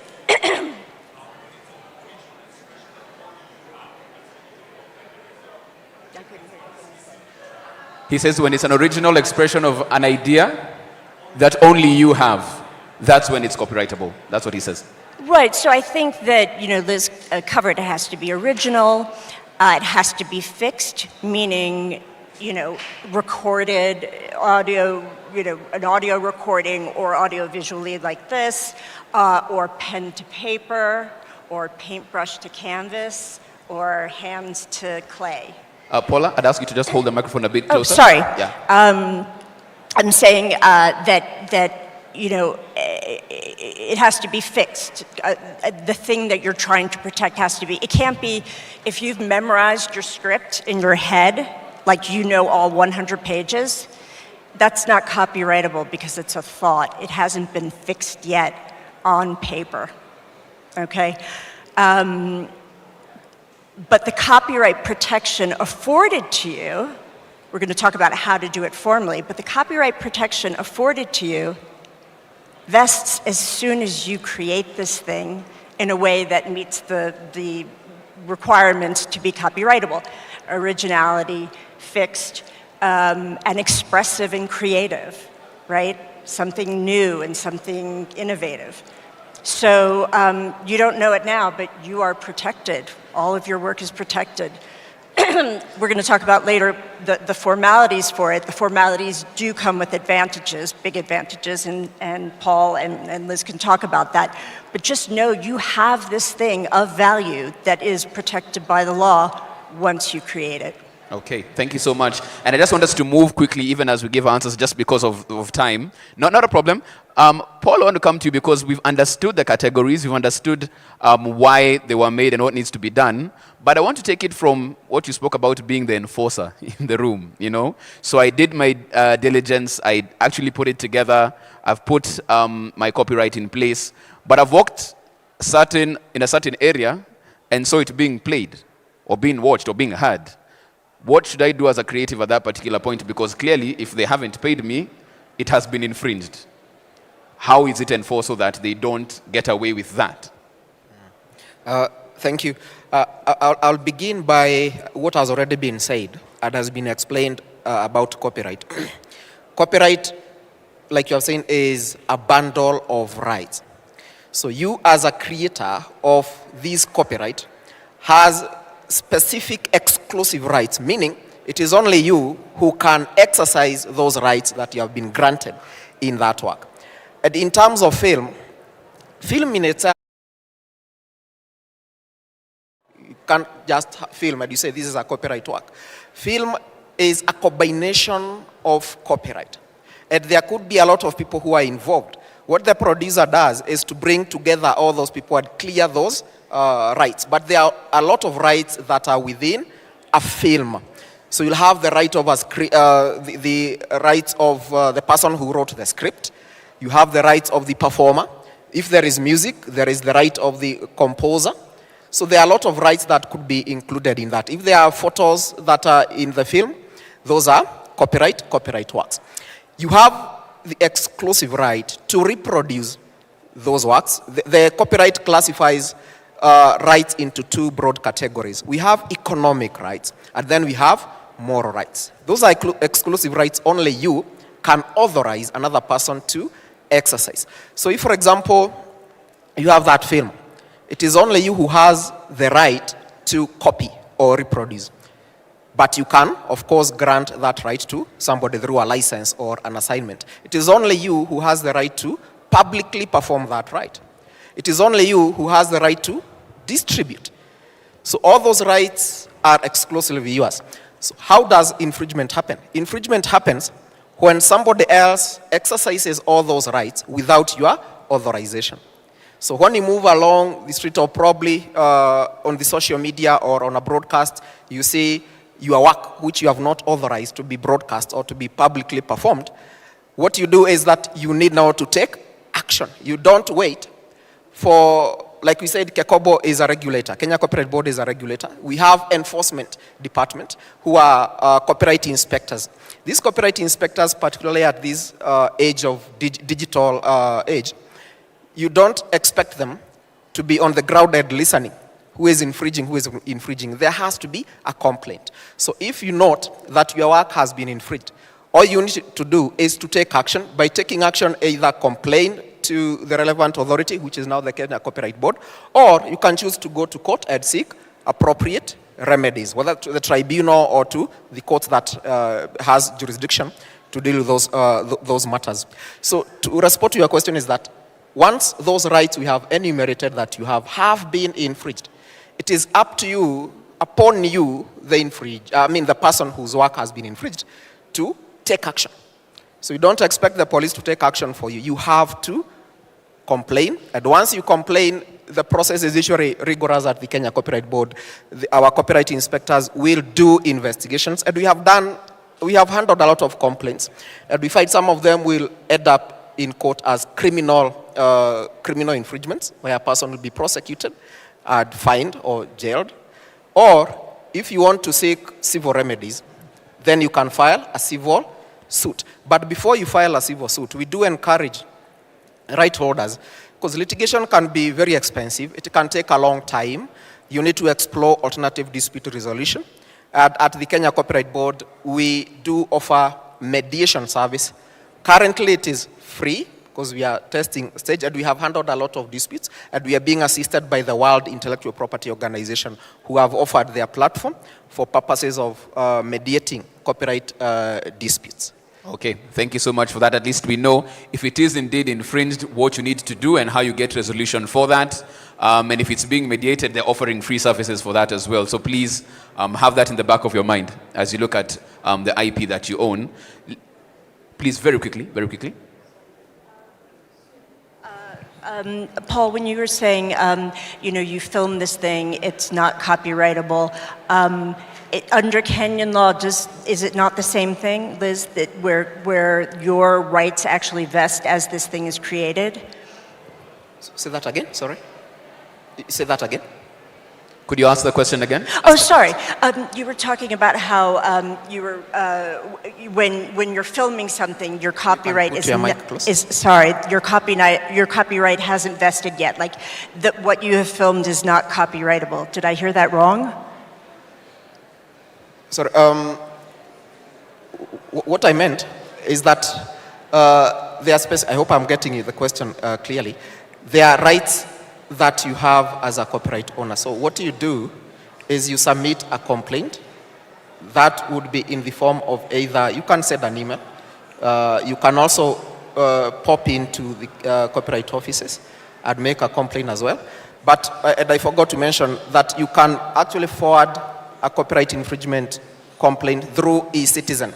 Our services are on eCitizen, where you can forward your complaint and the Kenya Copyright Board will pick it up from there. Okay, thank you so much for that. I want to just move it forward for those in the room as well, because I really said at the onset, we want to make this as practical as possible. So I'm here, you have told me it's not the idea, it is the expression of the idea. Hold on, is it in relevance to that, what has just been raised? Just hold on, we'll come very quickly to our Q&A, just because of time. We'll move it along, we can see the questions, the gentleman at the back, and right here at the front. We'll be noting those as we come to the audience in just a bit. But I want us to think about it from the lens of, fine, I have been told it's the expression of the idea. I've been told I have to put it down on paper. So I've sat down, I've written my script. How do I just take that and get it protected, Liz? How do I make that practical now that I know what I know? All right.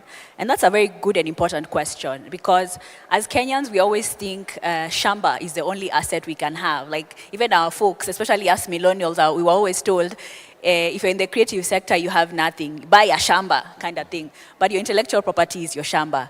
In the film space, once you've created it, as much as copyright, you remember when I did the primer about IP patents, trademarks, all those ones, you require registration, except for copyright. For copyright, as long as you fixed it, you don't need registration. However, we have what is called the voluntary system, which Kekobo is in charge of. It's called NRR, nrr.copyright.go.ke. That's the URL, right? So when you create your work, if it's a script, that's a literary works, right? Because it's literature. You will put it together, go on NRR, and you'll register it, Liz Lenjo, ID number, select category of works, literary works, script, upload it as a PDF, and then Kekobo will do their thing, you'll get a certificate. Because that shows your proactivity in terms of asserting your intellectual property, it becomes your title. And it will be so much easier, even when you have a dispute. The tribunal is also operating from a point of, okay, you registered, so you just have, already you'll even have the proof, whatever you submitted on NRR, that's where you really need to start. So whenever you're creating your work, you need to understand what am I creating and how am I protecting it. So if it's a audiovisual work, that means you would have already recorded it, then that's what you will upload on NRR. If it's a sound recording, maybe you are a podcaster, then you upload it on NRR. But also there are other ways also to do it, because sometimes the system may have an issue, because our files are very heavy. So even when you upload your content online, you have the date of production, and you give all these details, which, who are you, like basically give your work an identity. Those are called technological protection measures, or digital rights management in terms of all the information, so that people know this is Jeff's work, this is Liz's work and everything. So that's where you start. And then aside from that, you see, the registration is not the start and the end, right? Copyright relies heavily a lot on contracts, because this is an ecosystem. We're working together, right? You're strong in copyright, in script writing. This one is strong in being a director or a producer. So-and-so is strong in lighting, and there are all these experts and professionals that are in the system. So how do you secure your copyright or your rights? Is through contracts, so that you know who owns the IP and who is a work for hire, who is commissioned to just come, do a recording and go. And then sometimes that can change if you're working with a superstar, right? So if I had like Amina Abdi on my production, Amina is a superstar. So Amina, in Kenyan standards, because she's like one of our big stars, she can say, I want to share in the IP, because her performance in terms of how she'll bring life to the script and whatnot may vary. That's why maybe I picked her kind of thing. So then in that regards, then you understand that at a contract level, there's a negotiation that has to happen, and these contracts have to be very clear in terms of copyright ownership. We're seeing a lot of contracts that are omitting that. I don't know if it's an error in terms of maybe poor legal advice or self-lawyering, but a good contract will address who owns what, right? So that then now you're able to also, if there's a dispute, you have a contract before the tribunal and say, hey, this is my work. I want to give a very good example, a recent case that we determined. In film, we had Kada Media, and I think Diana Mbogo was the script writer versus Wananchi Group. So they had a program, they had a film they had created, and somehow it ended up on Zuku Swahili on YouTube. Kada Media had no idea. They are not the ones who granted the rights. So they brought the matter to the tribunal.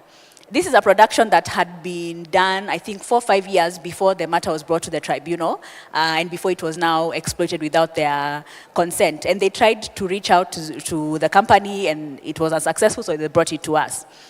And this is a good example because of how they were able to demonstrate to the tribunal their ownership. So they were able to show the certificate. Diana was a script writer, so they had the certificate to the script. They were able to show the contracts and everything, how Kada Media had commissioned Diana, and they were collaborating. They were able to demonstrate what we call a chain of titles. The chain of titles are all these contracts, location agreements, actor agreements. If you used music, the agreements, the synchronization rights and whatnot. So they were able to do that whole beautiful demonstration. And in addition, they showed their investment. I paid the actors, I paid the location, I paid da-da-da. They did all that beautifully. So when they came to, of course now it's an issue of we need to get paid. So because they were able to demonstrate that, we gave them specific damages. Specific damages speaking to now that investment. They spent 2 million on their production. They demonstrated it was 2 million and something. We have seen the receipts, M-Pesa payments and all that. They were able to do that. And then on top, because now this Wananchi group went and used their work without their consent, we slapped them in the wrist and we awarded another 5 million. And we said, shame on you for using this work without the author's consent. Lipa them another 5 mic. So about 7 million was awarded to the claimants. And I use this because it's really important as creatives. Keep your records, no matter for as long as you can. Remember I talked about the ownership of copyright and how long it takes. Because this work will be exploited for a long time, for a while. So you need to have those records because you never know. You might get another dispute 10 years down the line. Why would you delete that? Because that is your asset. So you have to have, just the same way you will have your shamba, you have your title deed either in your safe or at the bank. It's the same thing you need to do with your IP in film. Invest in cloud storage and keep your stuff online. And please, Aki, let's stop doing the things on WhatsApp. Because again, we have situations where even as a lawyer, someone comes and says, it was mine, but imagine I lost all my WhatsApp messages. So how are we going to help you? How will as a tribunal, we won't care that you lost your messages. It's all about evidence. Yeah. Thank you so much for that, because I think it also underscores the fact that anytime we talk about this as the creative business, there's two things there. There's the creativity, and then there's the business. And I think under the business is when we're talking about record keeping, making sure you have those receipts of everything that you're doing, because that really is going to be the story you'll tell when you get to the tribunal. That's how you're going to speak to that. But Paula, very quickly also to you, because there's a lot of contracting we're talking about, a lot of paperwork that really comes to play when you think about IP. You also take it further and say it's not even about the paperwork, it's that human relation, that human connection that usually makes this fall apart. Speak very quickly to that as well. Okay. Yeah, I say that like 80% of copyright dispute is because the issue isn't addressed. When you're in love with your script and you're talking to your director or your lead actor, I mean, the magic that is made is genuine. And it's kind of like a marriage, you know? You're just passionate about what you're doing, and maybe you don't want to break the spell, right? I mean, you know, the bride and groom are on the altar. I mean, how many times when the priest says, you know, does anyone know a reason why these people shouldn't be, you know, united in marriage? Yeah, how many times do you hear the bride say, right, so in 10 years, when we already have 3 kids and we now hate each other, who gets the, you know, Shosho's spoon? Who gets, you know, the presents that are in the room next door?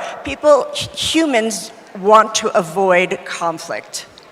There's passion and there's, you know, conflict working against you. But as Liz said, it's an asset. You know, you're not going to park your car one day and then forget where it is or not have your title, right? Protect your assets the same way that you protect your other assets, right? Yeah, so to me it's human. You know, it's called show business for a reason. You know, act like grown-ups and make grown-up, you know, conversations happen, the hard conversations. Who's going to own this? Who's going to get the revenue? I contributed this. I should get, you know, 70%. No, you didn't. But solve it now, because if you don't solve it in the beginning, you are in for a world of pain if things go wrong. And I know you're in love with your collaborators now, so it's very unlikely you're going to be in conflict later. But if you are and you don't protect yourself, the consequences are very high. Like maybe your work never gets to reach the public. Thank you for that, because it's really important to have that even from the onset as you get to put this together, because there's a lot of passion that comes in the creativity business. So it's also good to temper that with the business realities of what you'll be doing as well. Paul, I also want to come to you because by the time they come to Kekobo, there's a lot that's going on in this value chain of, you know, storytelling and the production of it as well. And at the end of the day, it's only an asset, as we've referred to it here, if it's making money for you. And one of the ways you do that is through, marketing and, sales of what you have. And that's something they also need to think about from the onset as they get in. What are some of those issues they need to be thinking about when this goes out, when we are marketing this particular, short film, this docu, this podcast? What should they think about from an IP lens now as we get ready for that? Yeah, thank you. Of course, you are going to agree with me that the reason you are creating this particular film or this particular work is we are humans. You want to create or to make money. And one of the most important things, and I cannot reiterate more what have been talked about, contracts and cutting across even with the human relationships. Because like I said, most of the things we handle at the Kenya Corporate Board, which is enforcement, is mediation.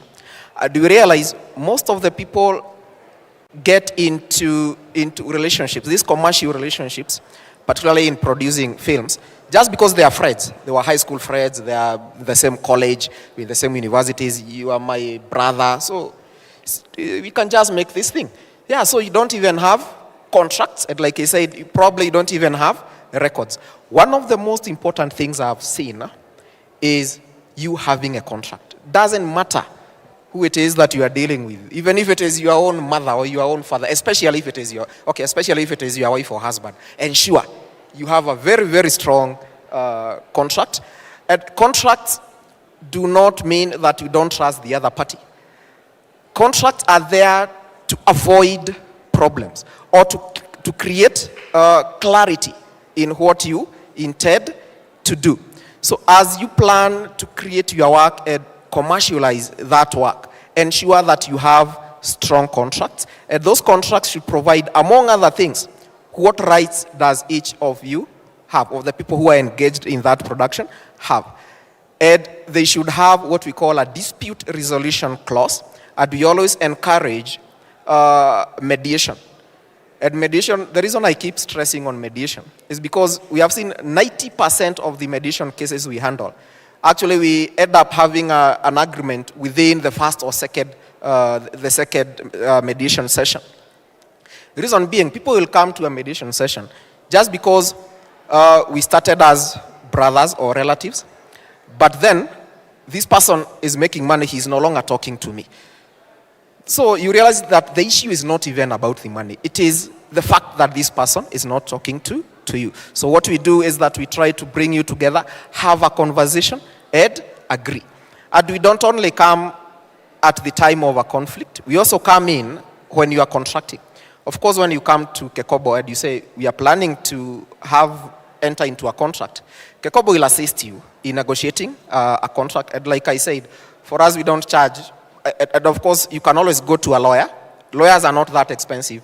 And I will always advise you, if you are entering into a contract, please go to a lawyer. If you cannot afford a lawyer, because we have realized most of the creatives, probably especially startups, don't have the resources, you can come to the Kenya Corporate Board, then we can help you thrash out the contract. Again, because of course, once you have a very strong contract, it has been signed, and then you have gone to contracting. Every person you engage in that process, ensure you have written contracts and you have documentation. After that, once the work is released, ensure that you monitor your work. Make sure you know who is using your work. Make sure you know who you have licensed and what rights have you granted to that particular person. If they exceed those rights, then that could potentially be a breach of contract or an infringement. So for me, the most important things are having a strong contract. 2, avoid conflicts by ensuring that the contract provides for mediation. And again, I always tell people, please avoid litigation. Litigation, you involve a lawyer. The longer the matter takes in court, the better for the lawyer, the worse for you. So it is in your interest that the matter ends as soon as possible. And mediation is one of the ways that you can have your matter come to an end within a very short time. So enforcement is actually starts with the right holder by monitoring and taking action. Okay, thank you so much for that. I still want to keep it in that particular vein of looking at marketing and sales, and you're out there with your product and you're going to festivals and you're meeting all of these people who want to acquire. Liz, what should I be thinking about? I've gone to Zanzibar, it's a great festival, there's a producer who wants my work, we are all excited, and then it comes down to the paperwork, and I should be thinking about this as well. As a storyteller, what should be on my mind at that particular stage as I think about contracting and getting this out to different markets as well?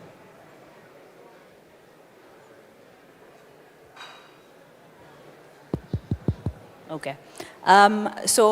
Contracts, again, we have to emphasize on that. No distributor will touch your work if you don't have the chain of titles. The chain of titles confirms that you own it and you are able to control it and you have the right to distribute the work, you have the right and the authority to commercialize. So your contract game has to be on point. You had a script writer. What agreement do you have? They need to see that contract. You had all these actors. They want to see that you hired the actors, that you paid them, and understand also what scope, because some contracts may have provisions for residuals. So then they know what their obligation might look like. They want to know you cleared the location rights, because the distribution platform may be sued by the location because there was no agreement. So they're like, yeah, why are we on your production and why are we on your platform kind of thing? You're going to use music. Has it been cleared? You need the contract. You used, say, Nonini's song or Nyashinsky, get the contract. And again, with songs, it gets very tricky because in music, we have copyright and related rights. So there has to be a differentiation. If you're going to get someone to sing the song, that is a different agreement. If you use the actual sound recording, that's a different type of exploitation, and you may have to pay more money in terms of, because there will be the composition and there will be the sound recording. So it has to be, you have to be very clear as a filmmaker, if you're going to use music, how you're using it, and then a lawyer, an IP lawyer helps you negotiate that contract. I'm trying to be precise there. Not a friend you know who Not a friend. is a lawyer. Konza, let me tell you, the character development that is happening for our creatives, because I want to save a buck, I want to go to my classmate or my pal we used to play kati with to do my contract. Please, guys, just get someone. Lawyers are not stones, we can negotiate, to be honest, so you get the right advice. So all those contracts. Another thing that filmmakers don't think about, when you do your set design, there's also IP. There's IP in furniture. You need to have those contracts. Guys are not having those contracts. It's a beautiful piece of art somewhere in the lounge scene and whatnot. Did you clear those rights? Do you know who painted that work? So people are always quick to assume, oh, it was in the public. Yeah, I can use it. No. So you need an IP lawyer to help you do that, because the distributor also, they will watch the film and they're able to see all the gaps and be like, okay, I saw on minute 6.5, this happened. Where's the contract for this? You better have it. So which means you'll have a lawyer assist you with your chain of titles in the beginning. The lawyer, like for me with the films that I have assisted in distribution deals, I also watch it and I make sure that we have all our contracts. Because sometimes the creatives will get excited with some things and then you do something exciting and then you'll be like, I think it's covered, you move on. I have to watch it to make sure. Because the distributor will be like, did you guys have a lawyer? Do you have all this? So you have to be confident to say that, so that if you're going to showcase your film, even ZIF, say for example, Zanzibar International Film Festival will say, wow, let's, or all these other fancy festivals. That's what they want. They want that confidence, because no festival also wants to be sued. No platform. Netflix doesn't want to be sued. Showmax doesn't want to be sued. Canal Plus doesn't want to be sued. So those are the things that they will look at, and it's a lot to do with those contracts. And you have to trust your lawyer. So your lawyer has to watch your production and make sure. And like for documentaries, it's a whole other kettle of fish. Because with documentaries, now we talk about data protection, right? You're going to do a story on GBV. Those contracts have to be well done. And again, contracts become important because in the era of ChatGPT and AI, we are trying to save money. So we're always quick to go to ChatGPT and draft a contract. My friends, it can bite you. I saw a contract once brought to me, and it was generated by some platform, and the dispute resolution clause said, the laws of the state of Georgia shall prevail. I was like, my friend, how can I help you? Like, I was so confused, and I said, yeah, you didn't have a lawyer, right? They're like, yes. So we had to figure out how to undo that whole situation. And eventually, thankfully, mediation came into play. At least this person was lucky that the other party was an honest person. But still, sometimes it can go south. You can get into an agreement with the party, and they'll be like, hiya, that's your problem.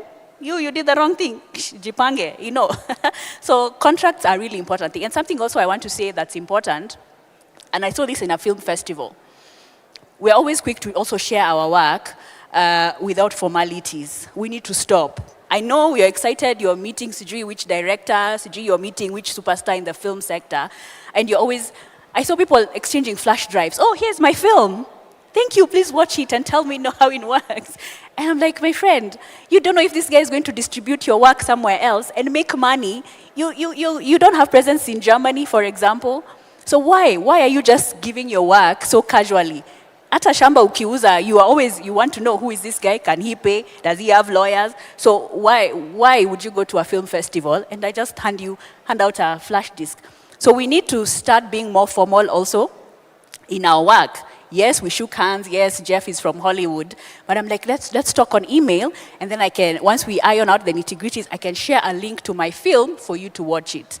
Don't just hand it over. So that's one mistake we're really doing in film festivals that I had to, say something. Thank you, because like you said, at the end of the day, we also want to get our work out as far as possible, and this is a chance for you to get that potential distribution. So probably at times you forget that it's not the flash link that should be given. Let's do it on email, and then from there I shall give the link. So thank you for that. In 5 minutes, we'll come to the question. More hands are there. More hands are there as well. I hope you have the roving mic ready for this. Very quickly, Paul, I want to come to you on this because, yes, we have been warned. Do not ChatGPT your contract. Do not get your lawyer friend who you know is in law school to go through your contract as well. But even as a creative, as you're going through a contract, what are some of those terms you should probably just be aware of before you even go to your lawyer as well, or even when you're reading it to your lawyer, some of those things you should have in the back of your mind when you're looking at a contract, some of those key terms, and then we come to your questions very quickly. I think I mentioned this in an earlier session yesterday or the day before. When I was at Columbia Pictures and I was a junior lawyer, I got the lauded assignment of redrafting a section that goes in all of Columbia's contracts, every single one of their production contracts. It doesn't matter, costume designer, director, executive producer, casting director, everyone has it in there. The rights, what am I giving you, right? And it was 2 pages long, the description of rights. I'm not kidding. Okay, it was like double spaced, but so it was 1 page, but it was very long. So you always have to look at the rights. You always have to look at the term. How long is this contract last? How long is this license, going to be in effect where I can't license it to someone else, right? Anything that's in quotations or bold, you need to pay attention to because they're defining a term, like giving a shortcut word to something that may be very important, like, your compensation, right? So, you get a fee for your services as a director, and then I will give you 10% of my net profits. And attached to the back of your contract is a whole attachment that describes what net projects are. And we as lawyers used to joke about it. What is net? Oh, it's 3 pages in the back of the... No. It doesn't matter what's written there. Net is nothing. Why? Because out of all revenues that the studio gets, it takes out every fee, every meal, every shoe shine. They charge interest and overhead. And so it's a joke that if you're being awarded, if you're contracting for, 5% of net profits, it sounds so exciting, from a studio picture, it's on 1,000 screens, right?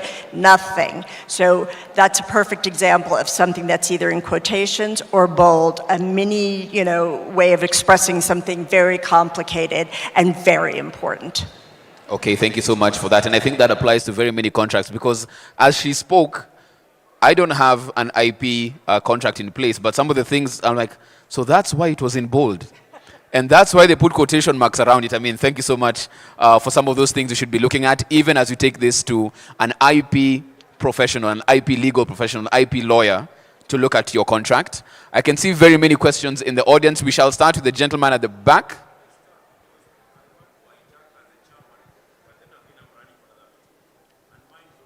It's a comment. You're an IP expert. Do we have a microphone for this, Calvin? So quick comment, then we'll take it to the gentleman at the back in the white jacket. Thank you. Thank you very much. My name is Sudi Wandabusi. I am the chairman of Kenya Film Commission. And therefore, I should start by saying welcome to Kalasha because it's ours. But I'm also an IP expert. Liz is my good friend. I am largely in trademarks. I love the conversation that is going on.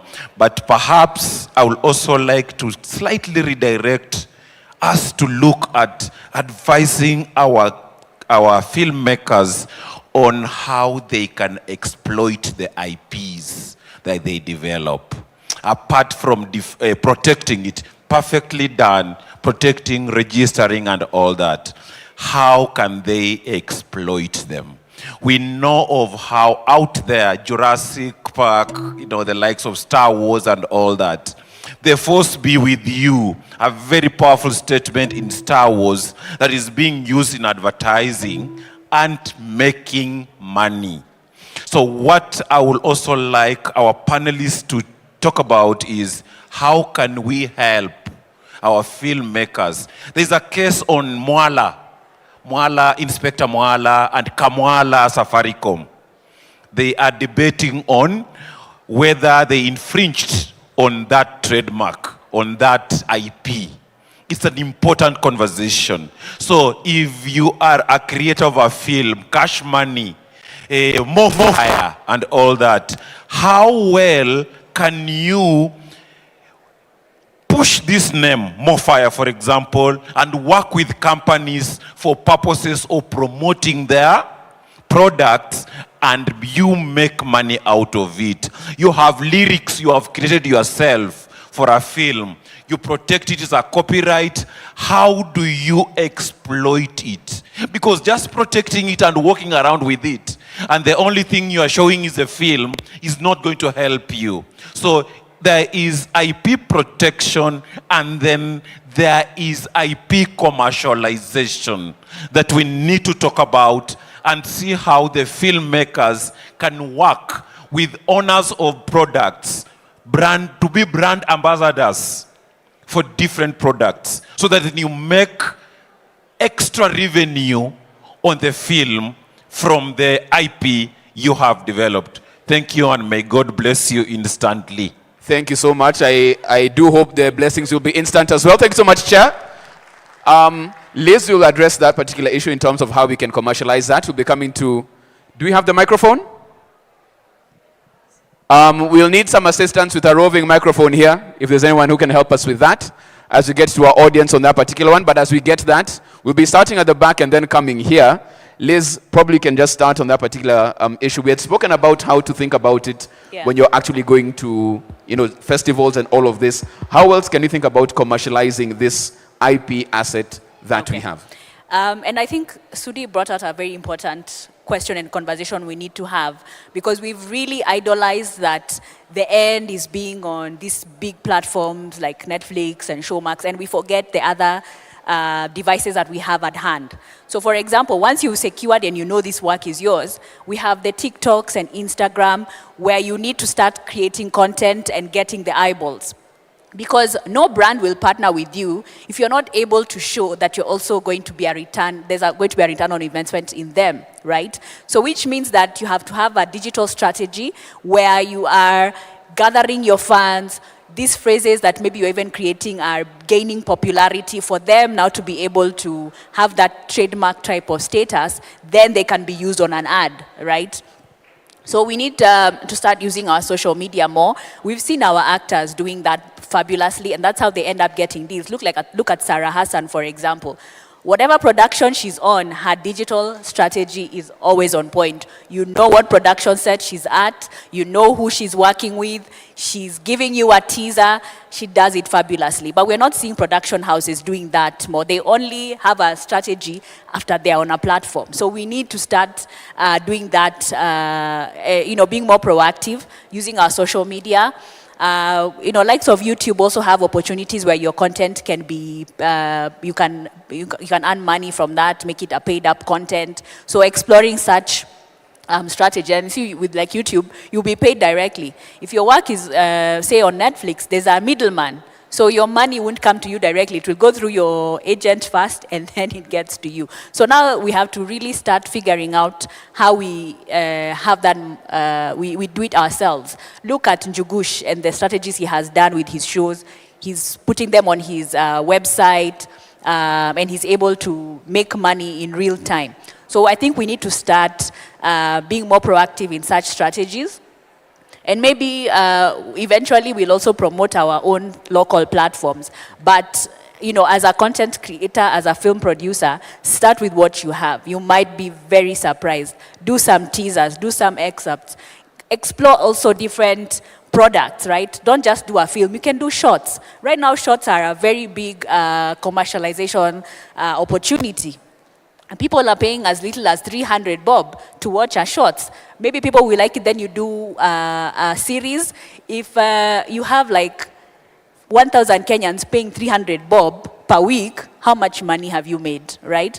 So I think we really also need to start diversifying in terms of our distribution models and how we get to the mwananchi, how we get eyeballs.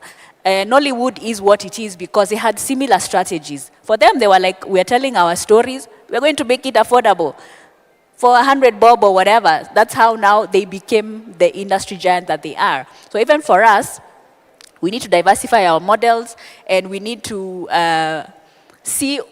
understand the landscape in terms of the audiences and the potential customers and all the customers we have, so that then we have different models to make money. If we're going to focus on only one, utambulia patupu. Allow me to say it in Swahili. Okay, thank you so much for that. Any microphone there? No? I'll come there. I'll do better because clearly this might take a bit of agility. Let me come down. You're looking very fine in that dapper suit. They need to hear every word that you say, my good sir. I shall get there. Thank you so much.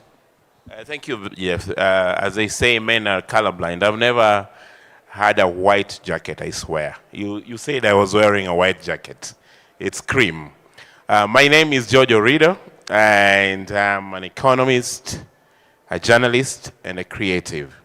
I have a question for each of them, and it will be very quick. For Paula, we have had Netflix specifically funding productions that use community copyright material and commercializing it without necessarily paying the communities that those materials are sourced from. For example, folk tales and folk songs, particularly in Kenya. I don't want to go the details that are out there. How do we, as a community, approach this kind of copyright infringement by Netflix? Liz, from where you sit, a lot of Kenyans cannot be able to afford to seek even your mediation. So we have all these copyright infringements around, and it's so blatant. If there's anything that is killing our creativity in Kenya, is piracy, and you're very aware of it. I don't know, I'm not sure whether the Copyright Tribunal is under Kekobo or you're independent. Okay, I'm making them short. I'm very short, by the way. So how do you proactively make sure that Kenyans can afford the services you provide. Kekobo, many times we've pushed that you have only one CMO. Why do you insist on having multiple CMOs? Is it for the benefit of you having your finger in the cookie jar? What does it benefit artists when you have multiple CMOs? Thank you very much for that. So what we'll do in the interest of time, because we have 10 minutes, even we shall be coming here. We started on this side. I have noticed. So we'll come to this side. Very quickly answer those questions as briefly as possible, and then we can move along. I'm going to let Liz take the CMO. Thank you for that guidance. We shall move along. I'm going to let Liz take the CMO issue. We were just talking about it over here. In terms of infringement of community IP, I would just put a check on it and ensure that, in fact, what you're talking about is copyrightable and that it's not in the public domain. And, but if there is like an appropriation of something that is copyrightable and copyrighted material, you get a lawyer to send a lawyer's letter, you know, straight to Netflix general counsel. I mean, send an email. You just say, you are exploiting my rights without the right. Take it down now, or we're going to take legal action, even if you're not going to, because the threat is important. I was telling Liz just earlier, there was when I was at Warner, there was a very big movie coming out with like an $80 million budget and probably $20 million in marketing behind it, so like say $100 billion investment, and guess what? They did not listen to Liz. They did not have proper chain of title, and a week before the movie was to premiere all over the world, day and date, Warner Legal got a letter saying, excuse me, you forgot to get some rights from me. And guess what? They went to court and got a preliminary injunction. It means stop. Studio, stop. You are not allowed to release this film because there is a good chance that this guy has not been properly compensated. So again, high consequences. So I'll answer the question on the tribunal. So number one, the tribunal is under the judiciary. One of the things about our tribunal is good to know is that you can represent yourself. Tribunals are flexible. They're not like ordinary courts. We are more flexible and much friendlier. So we are able to guide a self-representing party. So for you, your key issue is as a creative, as an IP owner, have your evidence. You remember the evidence I talked about in the example, right? You have your evidence, because as long as you have that, then it's a sure bet that you're likely to win as long as you can prove the work is yours. And then at the Secretariat, they're able to help you put together your claim and how you now file your case. Now, the beauty with the tribunal also is that you will have a judgment between 30 to 90 days. See, you want to get paid. We are the guys who make sure you get paid if your work was used without your permission. You come with your evidence, and we get you sorted. By the 90th day, you will have your money if your copyright was truly infringed and you are able to prove it. So, you know, litigation, an ordinary court, you'll be stuck for 2 years, 3 years. IP has a shelf life of a banana. If you want to get paid, come to the tribunal. 30 to 90 days. You have a judgment, you've created precedents, and everyone now knows not to mess with you. You've created industry standards, because again, you know, each case would come with certain nuances, right? Then we're able to make pronouncements on such. And then just to weigh in on what Paula answered, I think something we also need to understand, when this community property is being infringed, sometimes we go after the wrong party, especially in litigation, and that's why it will take long. Because you're going after Netflix because you're thinking deep pocket. Netflix has a legal team that will play a serious legal strategy that you won't understand. You're forgetting that there is a production company. There's that company that came and shot the production, either in Kenya or from wherever, and they used some community rights. That's the person you go after first. Because Netflix will hide behind the agreement they had with the production. And they have very serious agreements in terms of the liability and whatnot. So then you'll find there will be that merry-go-round and whatnot. If you go after the production house doesn't want their content to be taken down. they will dig deep in their pockets and figure it out. But again, also in terms of community ownership, we really need to get our act together as Kenyans.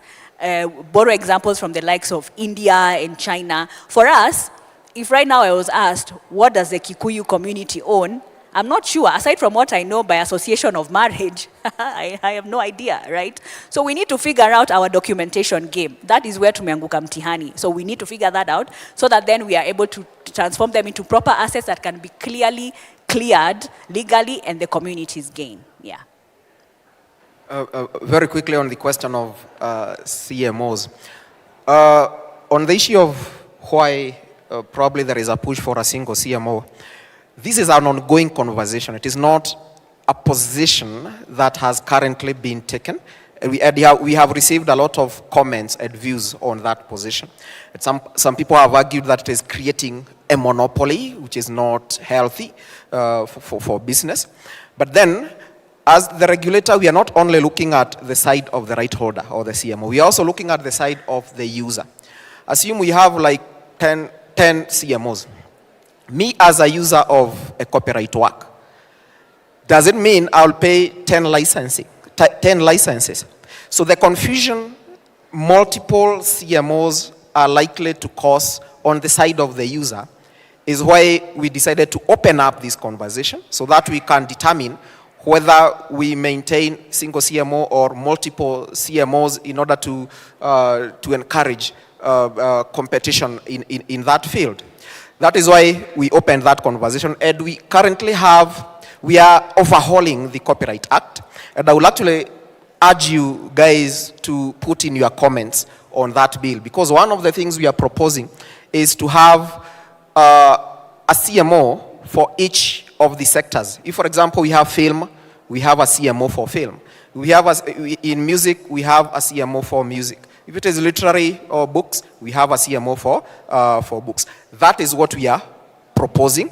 That creates a balance, because if you are a user of audiovisual arts as well as music, then you'll need to pay 2 licenses, as opposed to having 5 CMOs for audiovisual work. That means me as a user, the potential of creating confusion is that you'll have like 10 people coming to me for a license. So it is a debate that is going on. We are looking forward to get your comments, and allow me to also, in brief, mention the issue of the community work. And he mentioned folklore. Folklore initially was protected under copyright, but when the Traditional Knowledge and Traditional Cultural Expression Act came up, it was moved. Now it is protected, not as copyright. Folklore, folk songs, and those traditional cultural expressions, the old stories that were being told, are now being protected under the Traditional Knowledge and Traditional Cultural Expression, where if you are using a traditional cultural expression of a community, then you must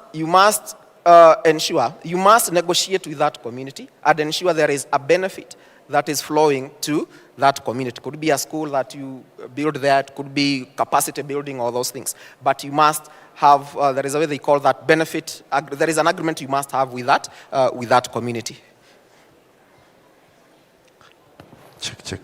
Thank you so much for this opportunity. I think my first question is probably to all of you. Do we have a space for this kind of community? You know, we need this kind of community so that this conversation does not end here. Like, I'm so much fascinated about the tribunal. This is the first time I'm hearing about it. But do we have a community or spaces where we can continuously get this kind of conversation? Because whatever you have shared here, some of us have come late, you know, but it's already so much to grasp. I would really want to think about something like that we think about probably having this community, so that then we are able not just to wait for Kalasha or some events or engagement, so that we are able to be in a space where in one way or another, I can contact you and just say, hey, I'm looking forward to this and this. How do we go about it? And how can we advise around this? So that's really, really critical that I wanted to get perspective on. I think another key thing maybe for Kwekobo is we've seen global institutions or organizations coming here, and they are coming in with policies that in a way do not favor local artists. Example, I say Spotify. Spotify, one of our colleague industry friends, Dana Seda, has been raising issues on how they are trying to exploit local artists, okay? That you load your song on Spotify, I pay premium, and then the artist who is in Kenya is not getting standard benefit for that. So how is Kikobo also looking at these global organizations to protect local artists? Because the conversation here is about protecting us against exploitation. And I think that is really, really critical now that we are going to the bigger future of digital assets and digital spaces, you know? And I think last but not least is for Paula, how do you, I know there's a thin line between working for organization and creating probably content for organization, especially corporates that most of us want to work for because they pay money that pay bills, you know? But the truth is, there's also some element of exploitation that comes with engagements with them, you know? They pay you an extra amount and then you realize 5 years later or 10 years later, your content is still being used and you don't know how to go about that. So first, community, Kekobo, how do you protect local creators to ensure that the digital platforms we are highly accessing are not exploiting us? And lastly, for Liz, how do we contact you beyond this? How do we engage you beyond this panel discussion so that it's okay to ask you really questions that will help us shape the future of our content? Thank you. Thank you so much. What I want us to do is hold on to those questions because there's a group here that is pressed for time. So please mark community, global enforcement, and what we'll do right there, it was these two. So questions as well. Good afternoon, everyone. So my name is Amata, and I'm an advocate of the High Court of Kenya, specializing in entertainment law. Someone somewhere is wondering, what's the difference between an intellectual property lawyer and an entertainment lawyer? A very big difference. An intellectual property lawyer is a jack of all trades, but majorly a master of none, right? Then an entertainment lawyer is a master of one trade, majorly copyright law, right? So I'd start by saying, I first of all dispute that if you have any issue, like regarding contracts, you go to an IP lawyer. Times have changed. Kenya is grown. There are entertainment lawyers in the country now. And it is better to go to an entertainment lawyer as compared to an intellectual property lawyer. Why? An intellectual property lawyer majorly teaches you how to protect your work. But an entertainment lawyer is going to be with you from when the idea is in your brain till when it becomes a product, and afterwards they will also help you protect it. And that is why the CEO of the Kenya Film Commission also raised that problem. Why is it that there's no conversation about exploitation? There's no conversation or major conversation around exploitation because majorly the people who are handling the conversation are intellectual property lawyers, and it would be best if Paula would speak more of that because she's an entertainment lawyer, right? Secondly, I'd also want to say that it is very worrying that the Kenya Film Commission put this session to happen for 15 minutes. That is so wrong. This conversation, intellectual property for the film industry, needed 1 hour because this conversation is about money. is about money, right? So, lastly, let me summarize it for you guys, right? Because I said I'm an entertainment lawyer. All right. You as a film professional, you have whatever you want to work on, right? The first procedure is look for an entertainment lawyer. What will the entertainment lawyer do? Start with something called production legal. Production legal, they will do all the legal work. No. They will do all the legal work for you, and that's the legal work revolving production. So there's contracts for above the line and below the line crew. Figure out. Secondly, you'll move to development legal. Development legal, they will handle clearances. These are title clearances, script clearances, then they'll handle consents. They will handle rights, and that is where the chain of title comes in. Then lastly, they will help with the financing of the product. Homework, go home and figure out how negative pickup contracts work. They exist, and we are bringing it to Kenya. Then they'll move to distribution legal. They'll handle the legal work when these OTT platforms like Netflix, YouTube, etc. want to use, or like you want to distribute your product. Lastly, they will handle the advertising of your project. And advertising is self-explanatory. Surely, a project that has moved from production legal, development legal, distribution legal, and advertising legal, surely is going to become financially successful. Lastly now, my take home for everyone, right?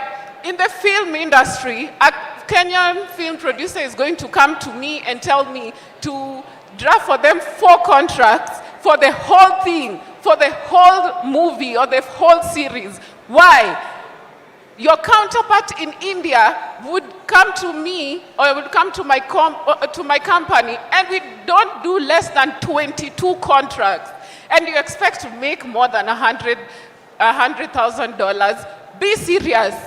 This thing is about money. If you want to make money, use money and also pay people well, so that there's cash flow in the film industry and the film industry grows. Jeff, Thank you very much. Can I take this one? No, just hold on. I want to use 5 minutes just to work the room. And just for clarity, it was more than an hour of conversation, probably called the last 15. But thank you so much for your passionate expression. Very quickly, as we go around, please have one question. Keep it really short. If it's a comment as well, really short. You only have 5 minutes. And then we get to our panel to answer those questions or respond to your comments as well. Thank you. My name is Kevin Mwiga. I'm a journalist and a filmmaker. I'd like to ask about the NRR, the website where people apply their copyright. If somebody applies their copyright and it's not his project, how will you know this person is infringing somebody else's work? And the next is, you have talked about the rights of how somebody can get the rights of their actors and discussions of all that. Let's say, for example, I did something and it was more of friendship, and then now the thing is booming as we don't know because people have watched it. So how can we go about it? And then lastly is about the contract generation, if seeking a legal advice. So how can a emerging filmmaker go on that? Thank you. Thank you very much. I saw some hands on this side of the room. I hope you're noting all of those, because when you come back there, it's a real rally. It's over here. Okay, so very quickly, these 3 right here, question or comment very fast. I don't want to cut anyone off. Here you go, Jen. Thank you very much. I want to thank the panel for the useful insights. My name is John Kabagambe. I'm a lawyer from Uganda. I'm also into film production. One of my questions goes to Mr. Paul Kaindo. You talked about economic rights and moral rights. Would you kindly, for everybody here, try to shed more lights between the divide between economic rights and moral rights? Secondly, about the Copyright Tribunal. East African creatives are forming what I'll call creative coalitions. Someone in Rwanda teams up with someone in Uganda and another person from Kenya to work on a project. Now, I understand the Copyright Tribunal would carry out enforcement on Kenyan soil. But what if there's a script, there's a DOP from another country, there are all these kinds of people in the region coming together, and then one of them registers, all rights reserved, is the copyright owner. And another one in Rwanda or Uganda infringes. He's not the owner, but there's been infringement. And I understand your enforcement is municipal, it's for Kenya. How do you help someone on Kenyan soil whose rights have been infringed by another person in the region? Thank you so much. In the interest of time, because I am being told you need to bring this to a close, I'll let you respond to those, and if you have a bit more time, we'll go to the last two gentlemen at the back. Please let us proceed. We can start with you, Paul, because yours has really been around the domain of how you enforce outside of our borders. If you could please speak to that, then we'll come to Liz and Paula. Thank you. Those are very interesting questions, and I like the conversation and the interest coming from the audience. Let me start with the question I sort of didn't capture the name, on policies that don't favor local artists, where global organizations come to Kenya and exploit artists. My take on that is, one, I think what the Kenyan government has done is to open up the market for artists. They have ensured that right holders are able to commercialize their work on global platforms. And again, the laws of Kenya provide for what you can do and what you cannot do. It grants the rights for Kenyans. So your rights as a right holder are provided for under the relevant laws like the copyright law. How you commercialize them now becomes contractual. Now, when, for example, you engage Netflix, that is a private contract between you and now that particular platform, or whatever platform that you are dealing with. We may not be able to control what you agree, because there are a lot of terms and conditions. It is up to you either to agree to them or not. But the reason why you'll find those international platforms or foreign platforms probably paying less here as opposed to other places is because of, I don't know how to put it, but it is about the market viability. If you have content, if you are a content creator, if your content is being commercialized here, how much money is it making from the Kenyan market? And how much money is it making in another market? So if it is making more money in a foreign market, automatically you'll be paid more revenue from that. If content from the US is making more money here in Kenya, of course that person will collect more. So it is about the algorithm, how much your content is generating in that platform is what is going to actually determine that. But the laws are there. It is private contractual arrangement. Again, we are overhauling some laws. There is even the culture bill that may be able to address that. The copyright bill is online. And there are proposals to even charge, I don't know what to call a tax, but there is an amount of money, could be a very, very minimal amount that is charged on users that goes to the creatives. Those are the proposals that we are receiving as we amend the Copyright Act. To the other one was Wakili, I think it was Wakili. There's a lot that has been brought up in terms of what happens outside the border. How does Kekobo protect creatives with their work outside of the border? Okay, we do have, of course you'll be given the chance to respond to that, but we have what we call the Berne Convention. And if your work is protected in Kenya, Kenya is a signatory and a member state of the Berne Convention. The Berne Convention is the mother of copyright. And it provides that if our work is protected in a Berne member state, and most of the Berne member states are the UN member states, then your work is automatically protected in another member state. For example, you create a work in Kenya, that work is also protected in Uganda or Nigeria, other Berne Convention member states. That is how the international regime works. However, you do have the what we call territoriality, meaning that if your work is being infringed in another territory, you enforce those rights in that territory as a creator. But it is under the Berne Convention, your work is protected.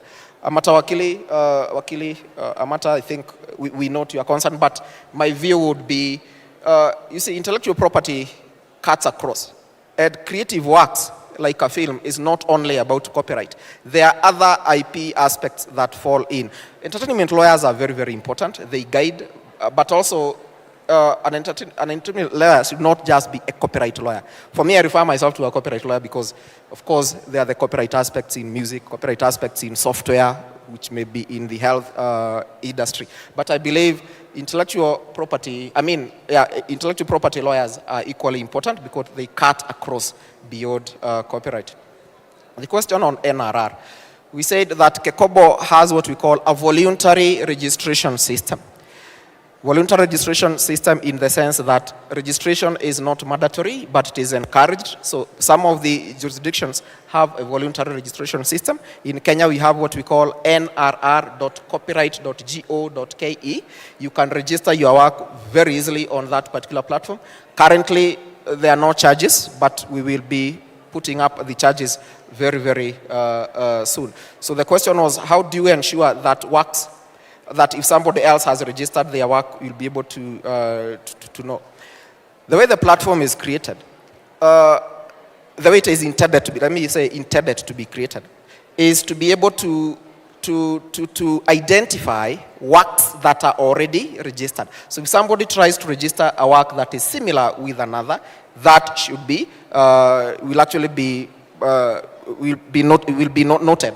So the person who is verifying the registration will get a notification that say this work is already registered or this work is 50% similar with another one. That functionality as we speak has not been activated, let me be honest. So you'll find that we have had disputes where somebody has registered a work, but then somebody else comes and say, no, this work is mine.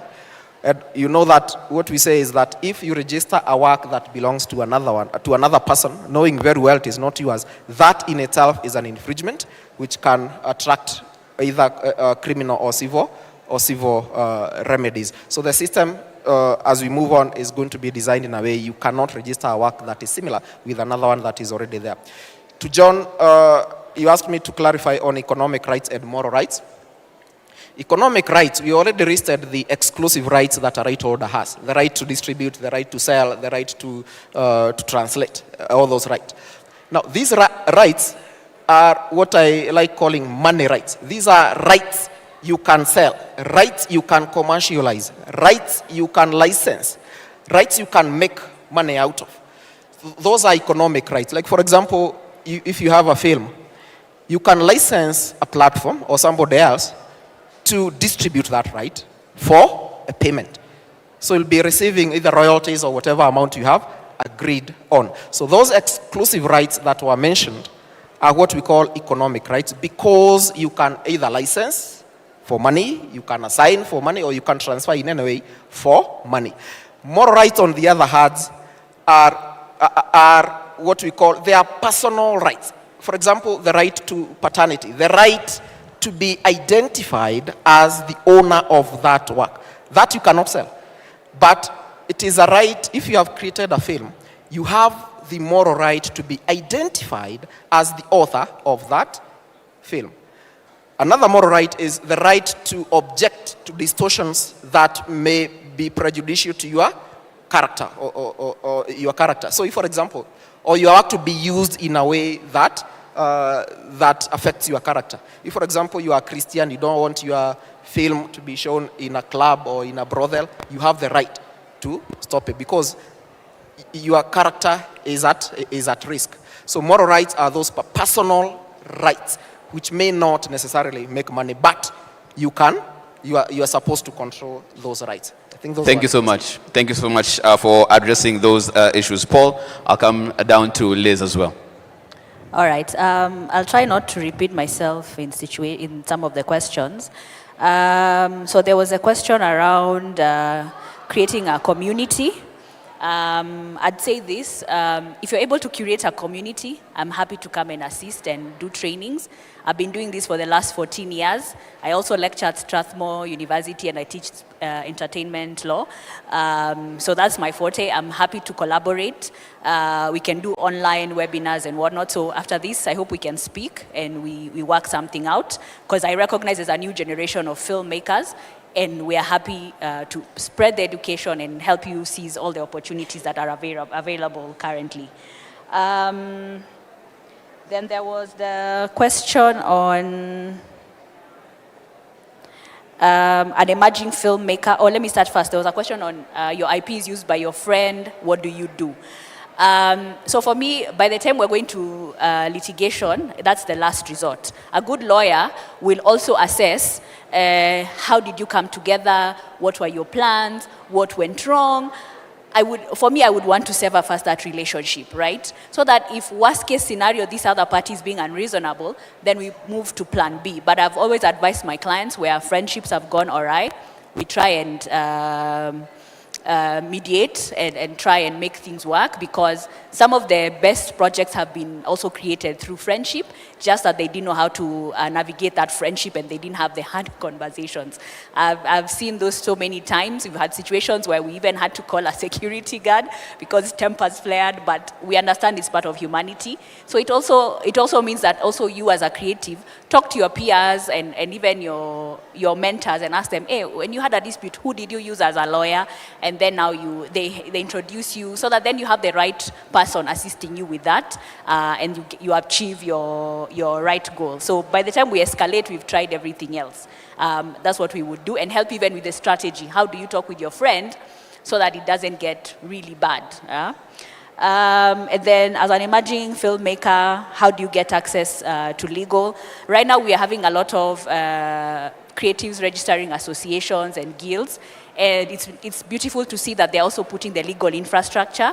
Seeing some of my fellow colleagues also now being head of legal in those departments, in those associations, and they are working towards creating a pro bono division where you're a member and you have access to legal, so you can pursue that. The other option is you come together as friends and say, we want to put this project together, let's find a lawyer and resource pool. Like I said, lawyers are not stones. You can come and say, we have 5K, we first need to understand what we don't know, and then we figure out how to work together, right? So if you come and say, me, I have 5K, and Wakili, I just need to understand my rights, no one will walk away from you. At least me, I know I won't walk away from you, but negotiate. So embrace that negotiation.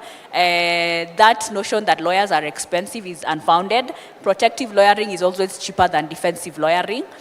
So when you come when you don't have a burning matter, it's easy to negotiate. When you come when there's wahala, then that's another conversation. Because your wahala becomes my wahala, I can't sleep. At 2 a.m., I'm there thinking, oh my gosh, there's this situation, kind of thing. And then the question on the tribunal and the creative coalitions. Paul's talked about the Bern Convention and those shared principles. But in addition, I would say where there's these cross-production engagements, the best way you can even give our tribunal jurisdiction is by submitting to our tribunal in the dispute resolution clause, because it will help you resolve that dispute faster. And then, of course, make sure that in your strategy, you're also registering your copyright in all the countries, or at least understanding the nuances of copyright. If there's voluntary registration, also ensure that you register in the contract, address those issues, who is in charge. Because again, with cross productions, people are not allocating roles accordingly or in a manner that they understand and that makes sense. So you need to have that. So if you ever get into a cross production, I would say engage an IP entertainment lawyer to help you formalize that so that it's easy, because we are able to see where issues may arise and how they will be resolved fastest. Kenya is the only country in Africa right now that has a solid copyright tribunal for copyright industries. So we are at a point of advantage and should be easy to take advantage of. That means that then even now for cross-production engagement, if you submit to the tribunal, you have a dispute resolved within 90 days. You can't get that anywhere in around the continent.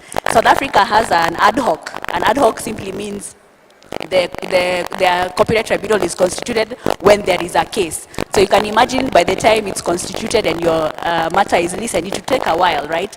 Our tribunal is consistent, it is there, it exists, and you can find us. copyright@court.go.ke, that's our email address. I'll repeat, copyright@court.go.ke. So if you ever find yourself in a dispute, that is where you send an email, and then we are able to guide you on how to file your matter and assist you if you're going to be a self-representing complainant. Okay. Thank you so much for that. Liz, finally, Paula, on your end as we bring this to a close. What they said. There's very little for me to add at this time, but just know that the three of us sat back there and said there is absolutely no way we can even make a dent in on this topic in a way that can be useful in this amount of time. And I think all the questions are valid and great. And Liz and I we're talking to the KFC and other bodies, and as Liz said, happy to come to your place and do trainings and stuff. One of the questions up here, I'm sorry I didn't catch your name. Okay, second row guy with staring at his phone with the blue shirt on. Anyway, was you were asking about, oh no, they're still playing my song, and I licensed it to them in 1932 and it's 2026. How do they keep using this? Well, again, documentation. If you don't have it documented, you're in trouble. And it's a question often of bargaining power. And I'm not going to be shy here because there's nothing that I want more than to see Kenyan content being consumed in a more aggressive way throughout Kenya. I really think there needs to be more content here, if I may say that as a guest in this country for over 15 years. And we need to figure out, we, you, whatever, I know I'm just a white girl here, but an American, don't blame me for that, a system that works commercially, that is affordable by the available audience and is distributed in a way that still monetizes for the creators. I think all this talk about studios and Netflix, I mean, those are, Netflix pulled out, Amazon pulled out of here. We got to do it here, And the question of bargaining power, when you were saying, the company I licensed this to is still using it, bargaining power. Did you give them a perpetual license? You probably don't know. Did you give them a license for the tracks that were recorded? Did you give them, it's all in those details. I'm sorry to say, but that's how it works. And it's why it's complicated. It's, I wasn't brave enough to be you. I wasn't brave enough to be creative and create stories that touch other people's hearts and funny bones. I wasn't willing to be that vulnerable, so I did the chicken thing of going to law school and learning all about the business and business school. So I'm passionate about film. I love film. All of my advice and all of my work has always been to promote creators. And thank you for doing what you do. Okay, thank you so much for that. Because of time, we'll have to bring this conversation to a close, but I can assure you this gentleman and ladies are ready to connect even after this for the nitty-gritties, because there were two we didn't get to there. You can please connect with them on that, and of course, if there are any other issues, creating community and the likes, they're here for that. I'd like to thank this amazing panel and audience engagement as well. Paul Kaindo, Liz Lenjo, Paul Alowit, thank you so much for your time, your gems, your insights. A round of applause for them, tafadhali. Thank you so much. Oh, they demand applause for me. Thank you. Thank you. This brings us to our lunch break. We are way a bit into lunch as well. I've been told there's a lunch activation right outside. And then in the next 20 minutes or so, we'll be back for another session. So we take lunch and we're back in 20 minutes. Thank you so much for your time. Bon appetit. Good afternoon.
shift into a different space in this next session, but before we do that, I have to let you know that there are some incredible people who decided to partner with us here at Kalasha Film Market and made this event possible.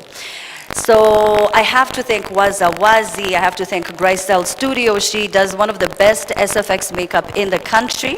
She has done a really interesting gunshot wound I was trying to learn. Please go and check her out as well. Safaricom, thank you very much. Sunny Bespoke, thank you very much. Equity Afya, Bogoni Fashions, Style by Naomi, and Pockets of Paradise.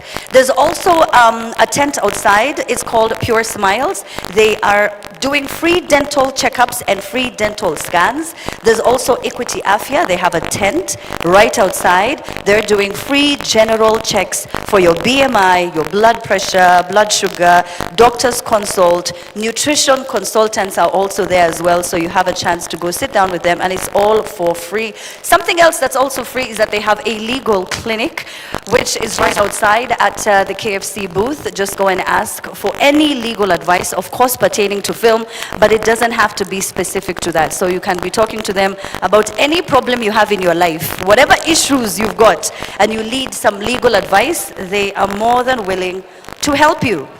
Okay, now the one thing we have to agree is that unscripted content, reality TV, is very fast, engaging, and it's widely consumed.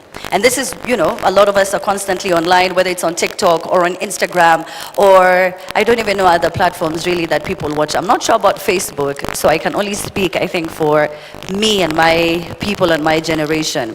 How many of you use Facebook? How many of you use Facebook? The two of you, the three of you. How many of you use TikTok? TikTok? Yeah, right? TikTok is such a cool, interesting app.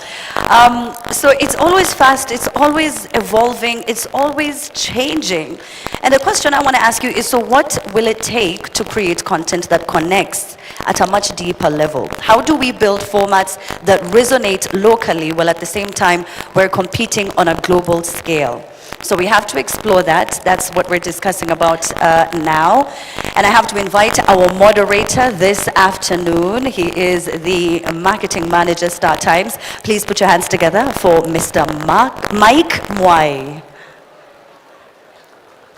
Please be a bit more enthusiastic. Tumekula. Hi, Mike. Welcome. You'll introduce your panelists. Karibu sana. I think your mic should be somewhere there, but you can have start here, then we'll...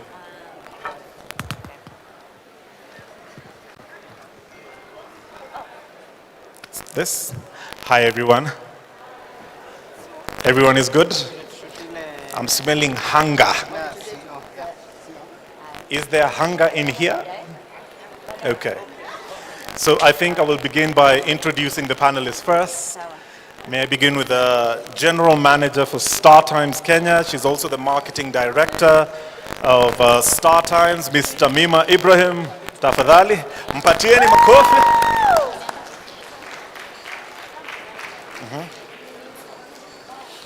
I was really supposed to introduce you with many other words, and I'm sure I'll be doing that shortly as well.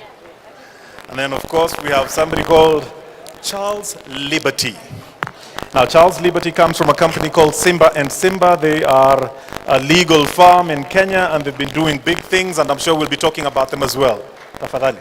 Wasichana mbona mnapigia wasichana wengine mnapigia tu your boy. Ni handsome? Ni handsome? And of course, we also have Mercy over here, who's also a legal head. I think it's important that we start this conversation from a reality space. And what I mean is from a realistic place. I'd already asked before when we started, I needed a microphone. And I don't know who can be the person who's roving the microphone for me. Oh, you're there. So maybe the best place to start this conversation is, what business are we in? Do we know what business we are in? Let me see, by a show of hands. How many people know what business we are in terms of all of us here? Do we know we're in the creative business? What business are we in? Do we know? I see you smiling in front over there. Let's throw the microphone pale mbele nijue.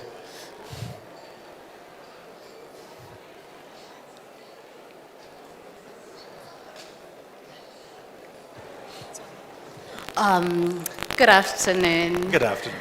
Yes, I was smiling because I'm thinking, are we in the business of filmmaking or we're in the business of storytelling, you know? We're in the business of storytelling. That's correct. Okay, So that's one. Who else has a different answer? We're in the business of content creation? What business are we in? And it's important that we start there, because the minute we understand that, then we should be good. If no hands come up, I will start picking people randomly. This good man holding here. What business are we in? Usiogope. What business are we in? Hi everyone. Hey. I'm Biden. I believe in the business of telling stories. When the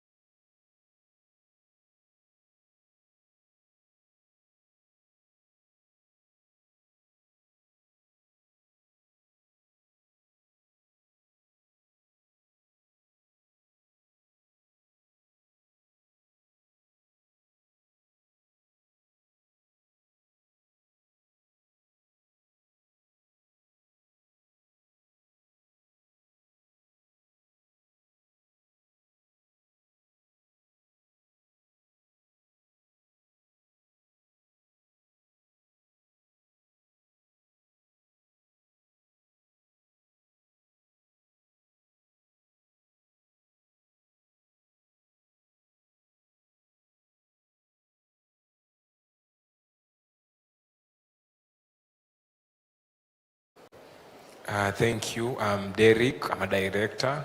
I think we are in the entertainment business. Entertainment business. Yeah. Okay. Okay. That is a very confident answer, but a wrong confident answer. People, we are in the rights business. We're in the rights business. Entertainment is a craft, okay? Storytelling is a craft. What we do every day is sell rights, okay? So if you're a model, you sell your image rights, okay? If you're in content, you're selling rights on that content, okay? It's important that we begin to understand how we make money, because maybe the next place of going into this is to ask this question. How many billionaires do we have in Kenya that you guys know of who are in the entertainment and broadcast business? How many do we know? Let's see. Does anyone? No, in Kenya. In Kenya. No, take the mic. Just let's hear that wrong answer told very loudly. Okay. It's not in Kenya. The guy is from US. His name is Tyler Perry. Okay. Tyler Perry. So do we have any in Kenya that we know who are billionaires? That we know? The owner of Citizen, Macharia guy. SK Macharia. SK, yeah. Okay. Has anyone ever seen SK Macharia read news? Anyone ever seen SK Macharia read news? That's the point. He understands the business. Okay?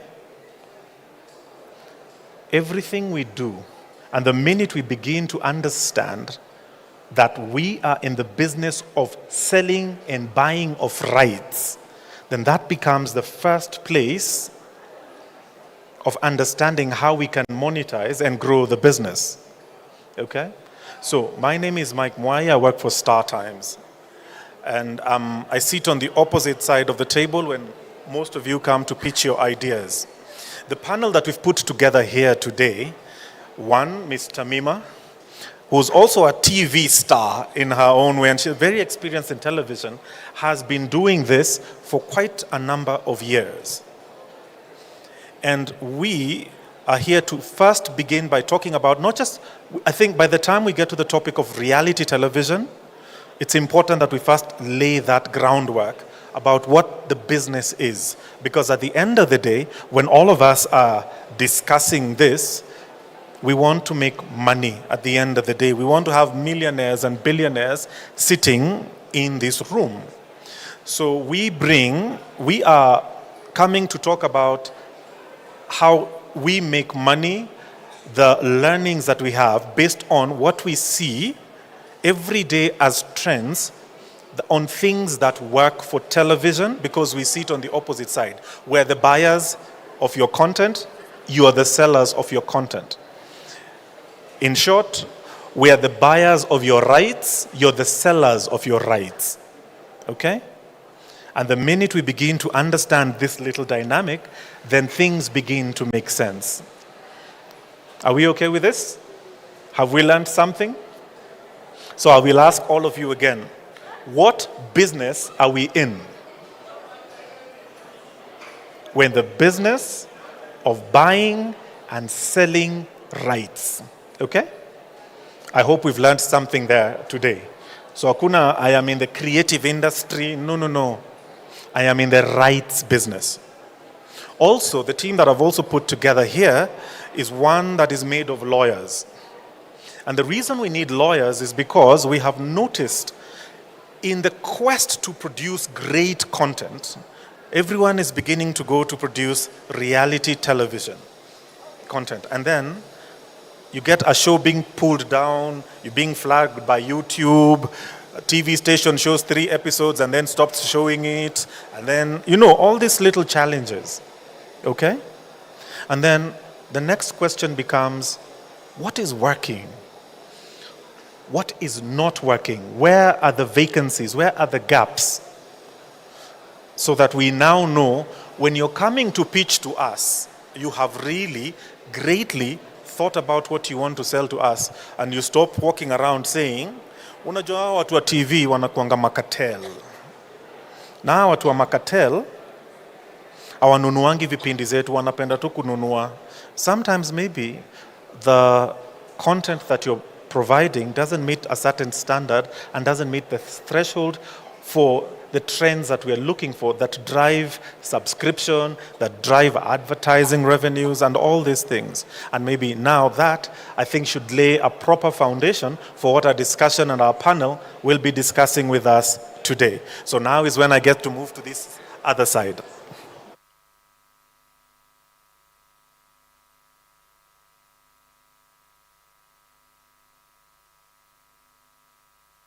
Hello.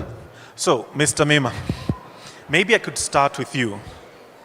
You sit at a very unique place. You sit at a marketing table.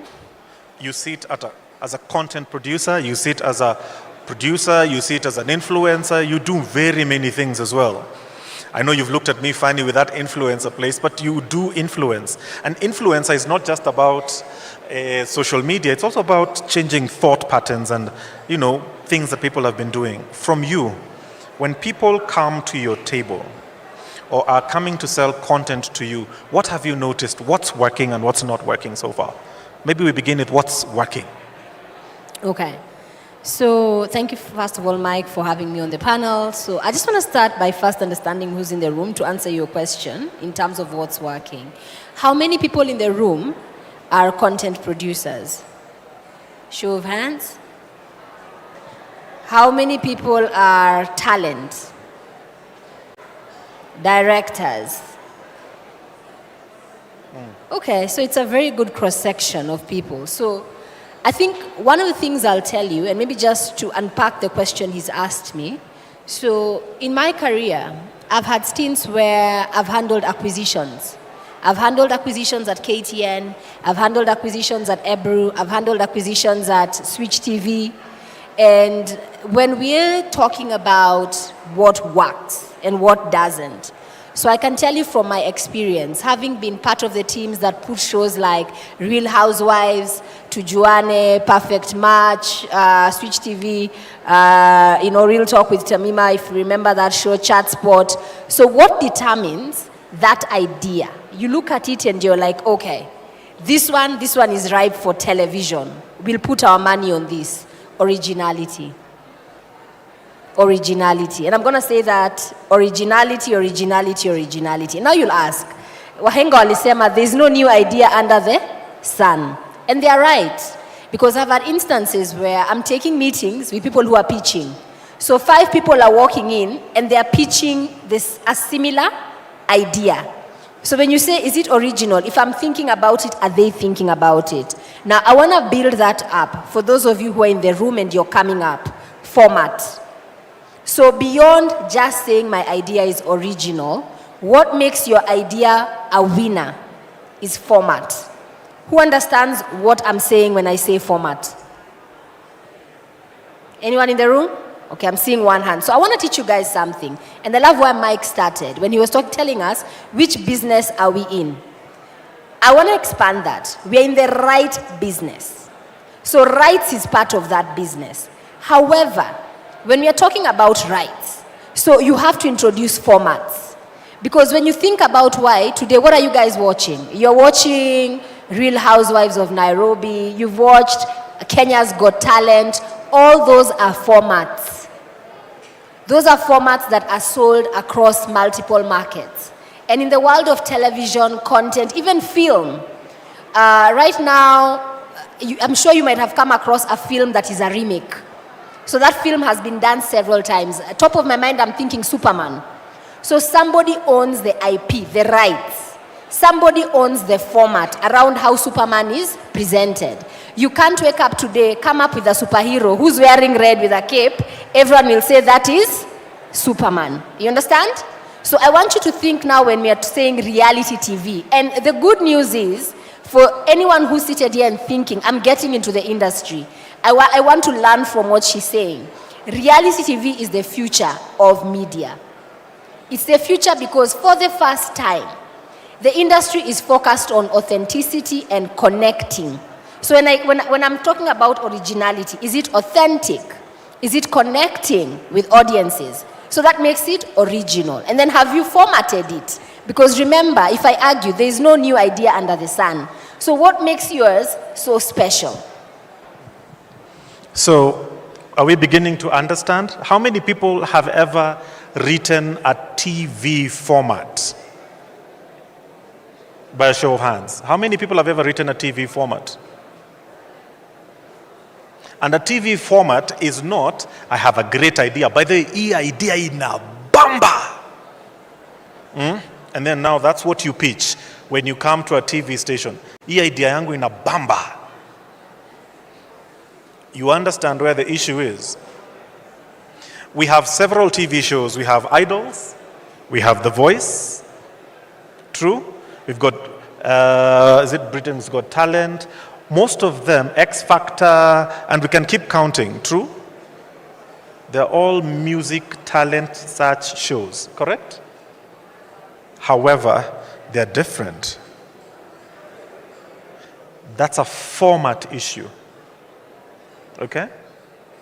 And the minute we begin to understand that, then you can also begin to dissect from a reality TV space how things work.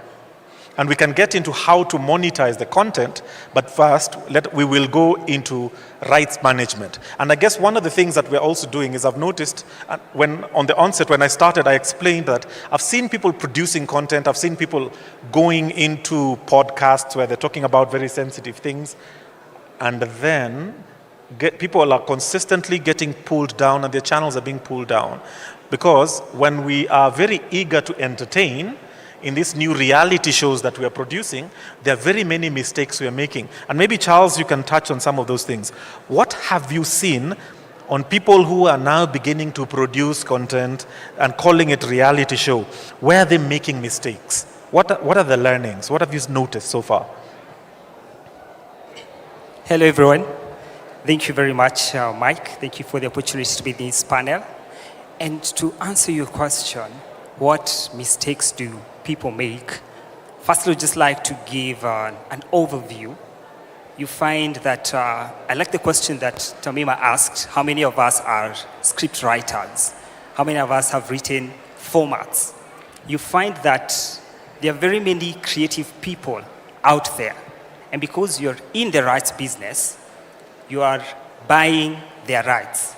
You find the person who is actually creative, perhaps they don't have that financial capacity to bring their idea to pass. And therefore, that's why they need you, right? That's the first point we want us to understand. So this person comes with a script. And yes, it could be original. I like what she said, because you see, in the law, when it comes to copyright, the term original does not mean new, novelty. Okay? That's why she said, for instance, you can have people who have actually the same idea, but how you present it, there must be some sort of originality, right? So I want to quickly go into some of the mistakes that we find people do. Number one, you can find that this person who is actually coming with this content that you're buying, that it's not their content. Maybe they got it from AI. Maybe they got it from someone else. And you see, you cannot just take someone's content and attribute it as yours, because the law actually states, for instance, let me give an example of a musician, maybe Michael Jackson, which we'd relate with. You want to take his materials and you want to attribute it as yours and you want to sell it. You find that you are not allowed to use it because copyright exists during the lifetime of that person, the owner, and 50 years after that person has passed on. In some jurisdictions like the UK, you find it's up to 70 years, okay? So when you take this content and you're actually now passing it off as if it's yours, that's the first mistake. And the onus is also on the people who are buying that content. You have to do some due diligence. Is this person the owner of this content? Are you just going to pick it up and use it? Because if you don't do that, you'll find yourself, you're getting into a lot of legal problems. People are coming against you. Like the other day, we were actually dealing with a case of one of our clients, who I might not mention their name. They're actually a big client and they were doing some promotions. And what we did find, they have an agency agreement with someone who is actually helping them to do the advertisement. Well, the good thing is that from the agreement, what I noticed is that they protected themselves that if there's any kind of infringement, if this person gets to use material that is copyrighted without seeking consent, then they are liable to pay. And so they posted something in Instagram. And the owner of that song actually saw it. And they went for who? They didn't go for the agency, they went for our client. And you see, our client was forced to actually negotiate with the person because they're also protecting their reputation. They had to negotiate with them and pay them some amount of money, you see? So what comes into my mind is about what you are going to give as a person who is selling content. Make sure that it's original. And number two, for the buyers, do some due diligence about it. Mm-hmm. Let me just take you back. There's something interesting that has been said. Original does not mean new. Okay? Yes. So if original does not mean new,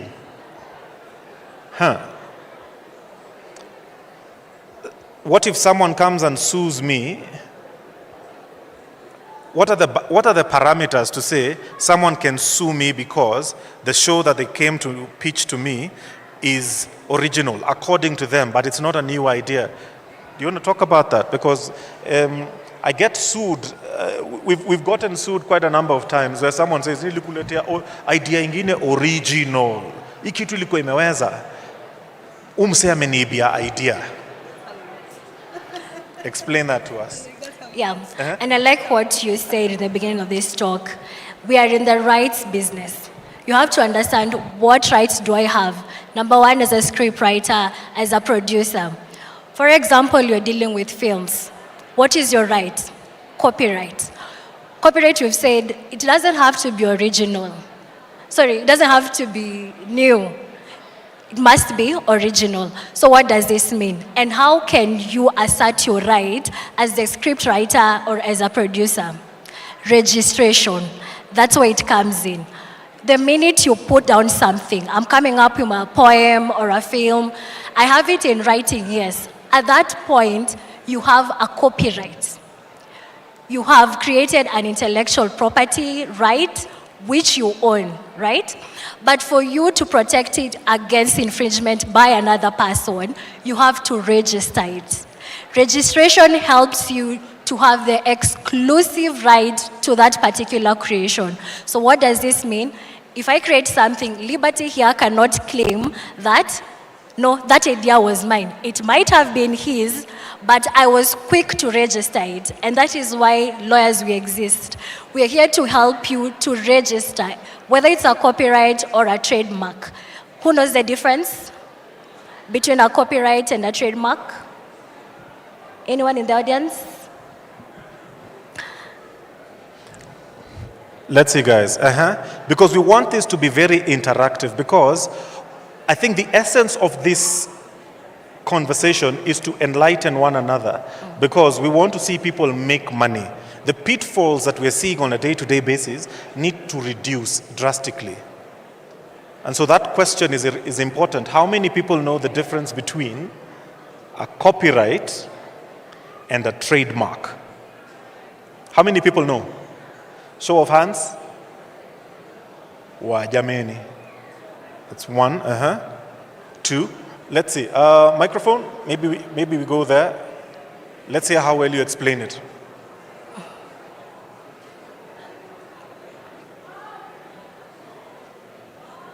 Good afternoon. Good afternoon. My name is Daniel Muturi. I'm an actor. The difference between copyright and a trademark, I'll explain it most simple way possible. Copyright, it's like if I have a song or I made a monologue that I produce myself and I want people, it's like a title deed to some extent, I guess. And for a trademark, it's like that, so Kalasha, that's like the logo that comes with it, like the nini that comes with the name, whereas copyright, it's like, yeah, this is my material, no one else can have it, it's mine, basically. That's a really good attempt. So for copyright, for example, we can use a song. So the lyrics of a song, that is copyright. So copyright can exist in literal works, something you've written down, broadcasting, audiovisual. Someone records us now. That is copyright. For trademark, the title of a song, the title of a movie, that is trademark. So the words, for example, Disney, that can be trademark. The logo of Coca-Cola, that is a trademark. A trademark is a name, a shape, whatever, that distinguishes one entity from another. So it is very important for you, in as much as you want to sell your right, you have to understand what rights do I have, right? And for you to exercise that right, you need to register. Registration will help you to assert your rights as against other people. So another challenge that we have, number one, apart from what Liberty has mentioned, the lack of registration, so you're not able to assert your rights. And number two, Liberty has also mentioned it with regards to consent. So, for example, we are producing a film and then we use someone's song. What is the latest song in the market? I don't know, whichever. So you do not obtain consent from this artist. You remember, we are all in the business of making money, whether it's music or lawyering. So if I use someone's music without getting a synchronization license, at that point I am violating their rights. So you have to ensure that in as much you're selling, you're exploiting your rights, you also protect other people's rights. And how do you do this? You obtain consent, obtain that license, especially as a producer, as a director. Another mistake we tend to do, especially in unscripted reality. For example, you are shooting a video somewhere in the streets. You don't get consent from public people. The fact that you're shooting public doesn't mean it's necessarily free. People have to consent. People have rights to their image. They have rights to their faces, their names. The ODPC, which is the Commissioner for Data Protection, they're very strict with these things. So if they come in, especially with camera people over here, I'm sure you have consented to your images. You have a right to your image. So you can't just shoot publicly without obtaining people's consent. And if you do shoot publicly, you have to anonymize, blur their faces. Otherwise, ODPC might come knocking on your door. So data protection is another thing we have seen in the market that people are completely ignoring it. You have to seek consent from data subjects. Obtain it, ask for people for permission to post their images, to use them in your content. So those are some of the challenges you've seen in the market. So that's interesting, but now let's get into the business part of it.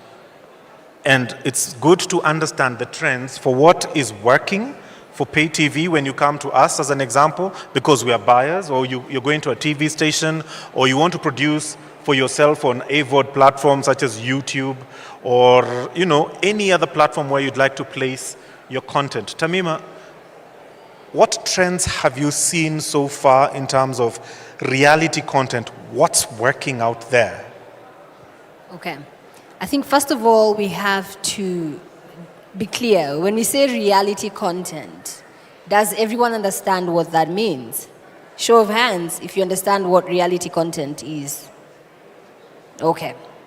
So I think a lot of the times when we say reality content, there is the misconception that reality content is just reality TV, keeping up with the Kardashians, Real Housewives of wherever. But I want to broaden that for you today. In the context of now the content business, reality TV, usually we have two types of content, majorly scripted and unscripted. So scripted, when I say scripted content, I think everybody understands what that means, right? Scripted, we are talking about anything that requires, but you'll argue, but pia lengine inakuwaga na script. Wakifanya kiki si pia wana scriptigi, na ni reality. So fundamentally scripted are things like dramas, movies, because there is a bit more control. But unscripted means that the engine that is driving this is really that. It's unscripted. We are trying to imitate reality. But those of us who work on these formats know you still have to script it, you still have to prepare.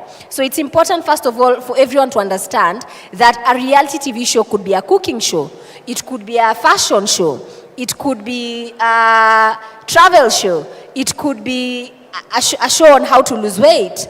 So really, it's vastless. It's not just the format that is very popular, which is now the following, the women following their lives. That version of reality TV is very popular. Another one that's very popular is podcasts. That's another format of reality TV.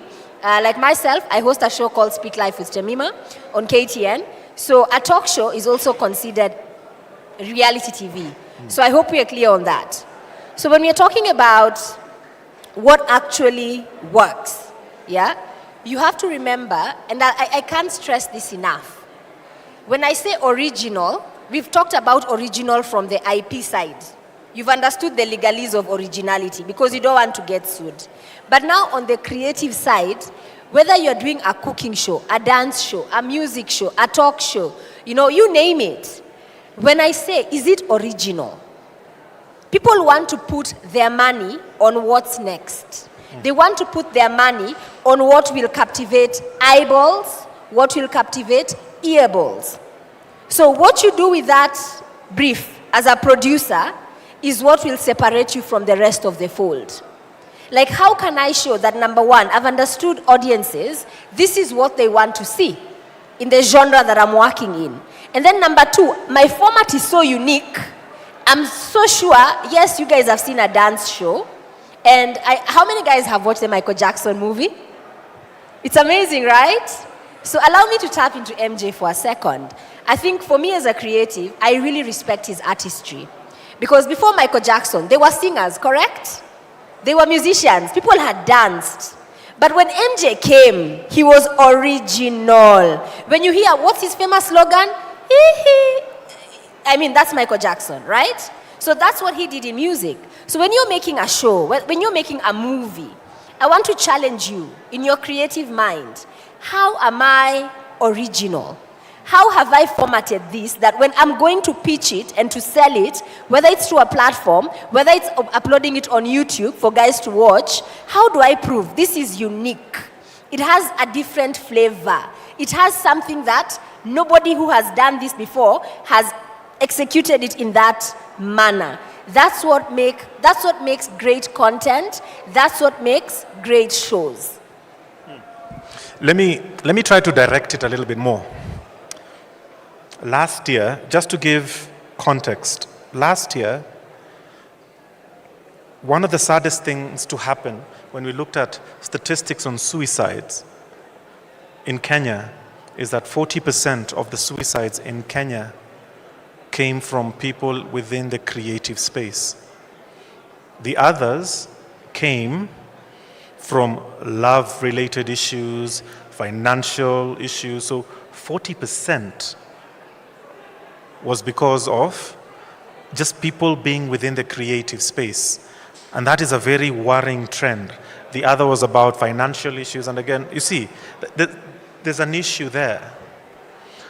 How many people in Kenya know where to get content? Or can anyone tell me about a reality show in Kenya that talks about love-related issues, so that in case you're going through something within the love space, you can actually watch it in Kenya and it's localized to Kenya's flavor in terms of how we see love, because how Americans see love versus how we see love is totally different. How we manage our finances, because it's the truth. When you sleep at night, your numbers know you, and you know your numbers, you know your truth. Do we know places where we can actually watch shows that are relevant to us? How many people know?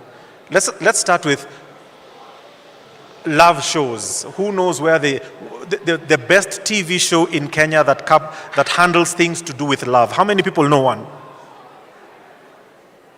Kwani mnaendanga kwa website gani hizo? Are we saying you guys are not watching television or spending time on YouTube to watch things about love? Are you saying you guys don't have heartbreaks? No one here is having financial issues. You guys are all ballers and billionaires. I think we're in a room full of billionaires, Tamima. I'm very happy. I'm proud to be in this room. How many people know those things? How many people have ever watched a show on YouTube called Couples Therapy?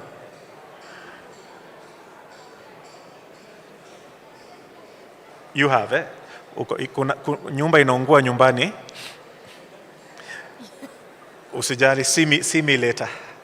Yeah. How many people have watched shows about how to manage your finances produced by Kenyans in Kenya?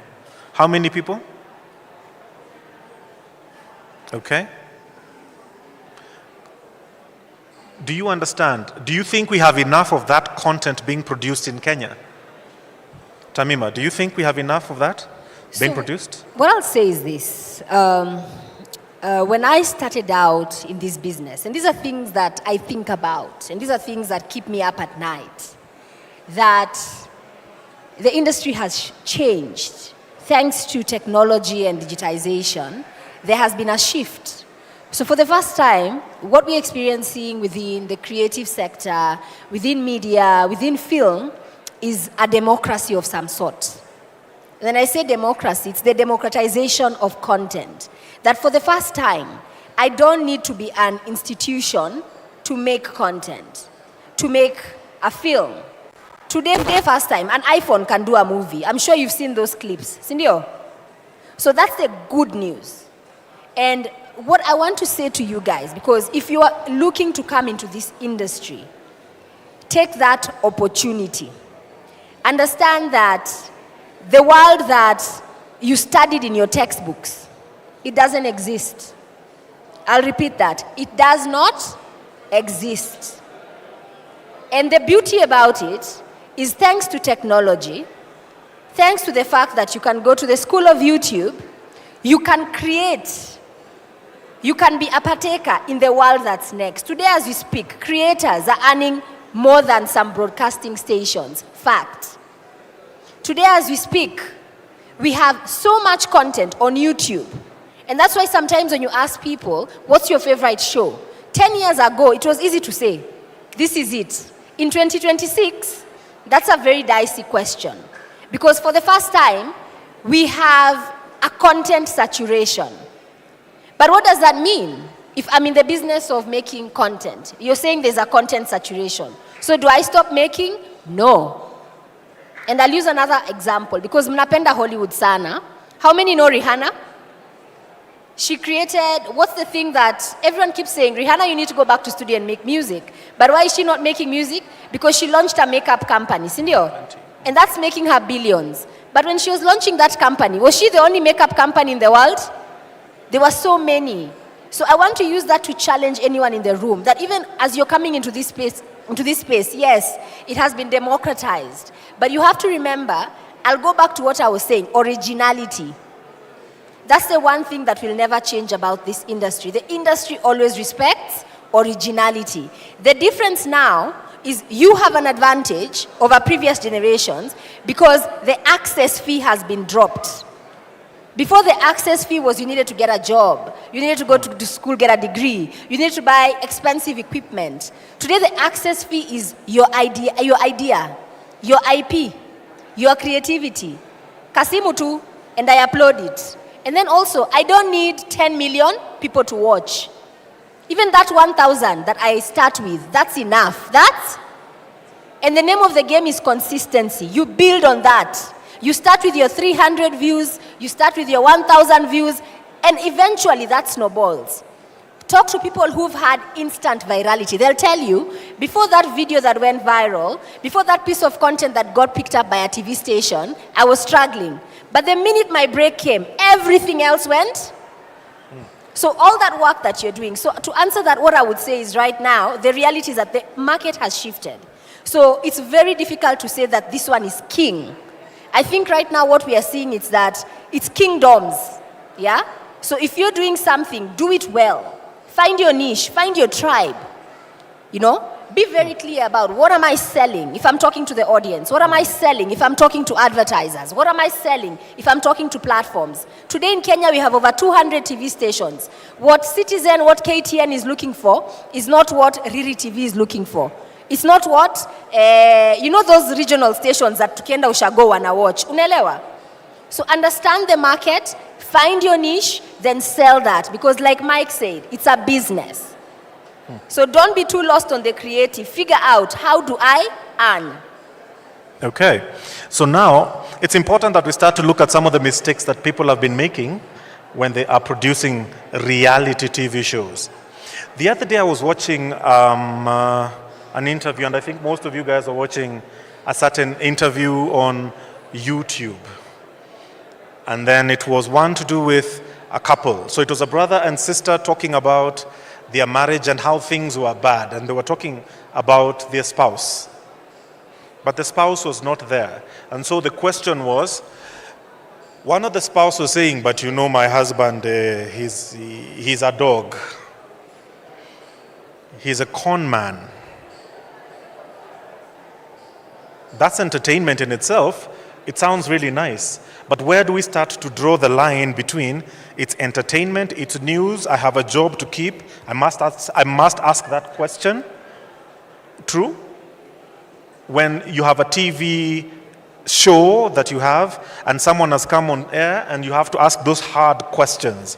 You know, rumor has it that you broke up with rumor has it that you are broke. Where do we begin to draw the line on some of these things? Because those things are bringing drama for most of the content producers. And maybe I could come to you, Charles, and Marcy as well.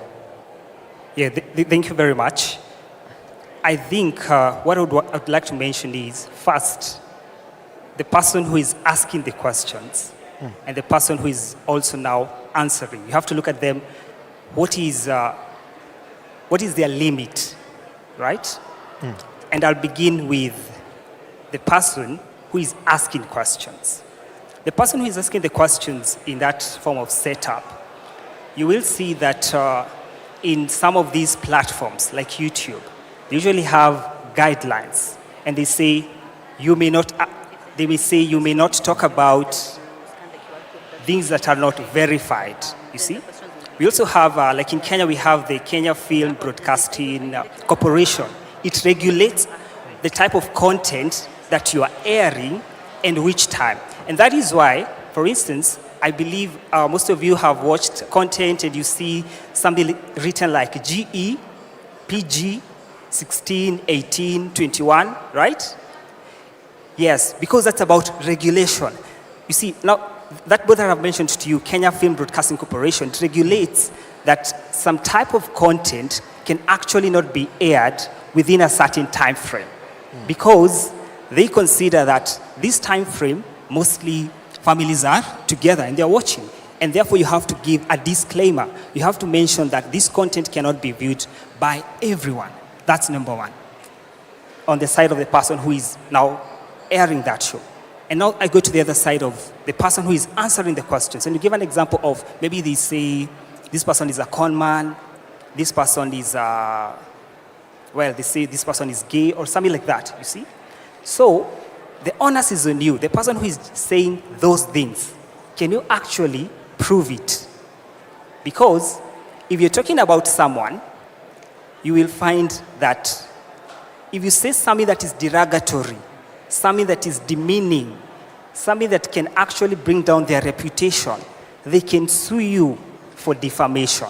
But Charles, the guy I'm talking about is a con man. I'm the one who knows the person is a con man, and I'm talking about it from that perspective. It is my experience of that person is a con. So what is wrong with me asking questions? I mean, me stating that person is. It's my experience of the person. How do we draw the line on the extremity when we say you've gone too far? This is defamation, this is not defamation, this is... Because these are the questions. I mean, another show, Real Housewives as example of Nairobi. Two of the cast members, one called the other something, and the one decided to sue the other one because they felt that the question asked defamed them. Where do we draw those kind of questions? Where do we draw the line? Are there lines ama ni ukiamka na mood? Sema huyo ananichukia ndio. How do we do it, Mercy? Okay, and maybe something else I've remembered.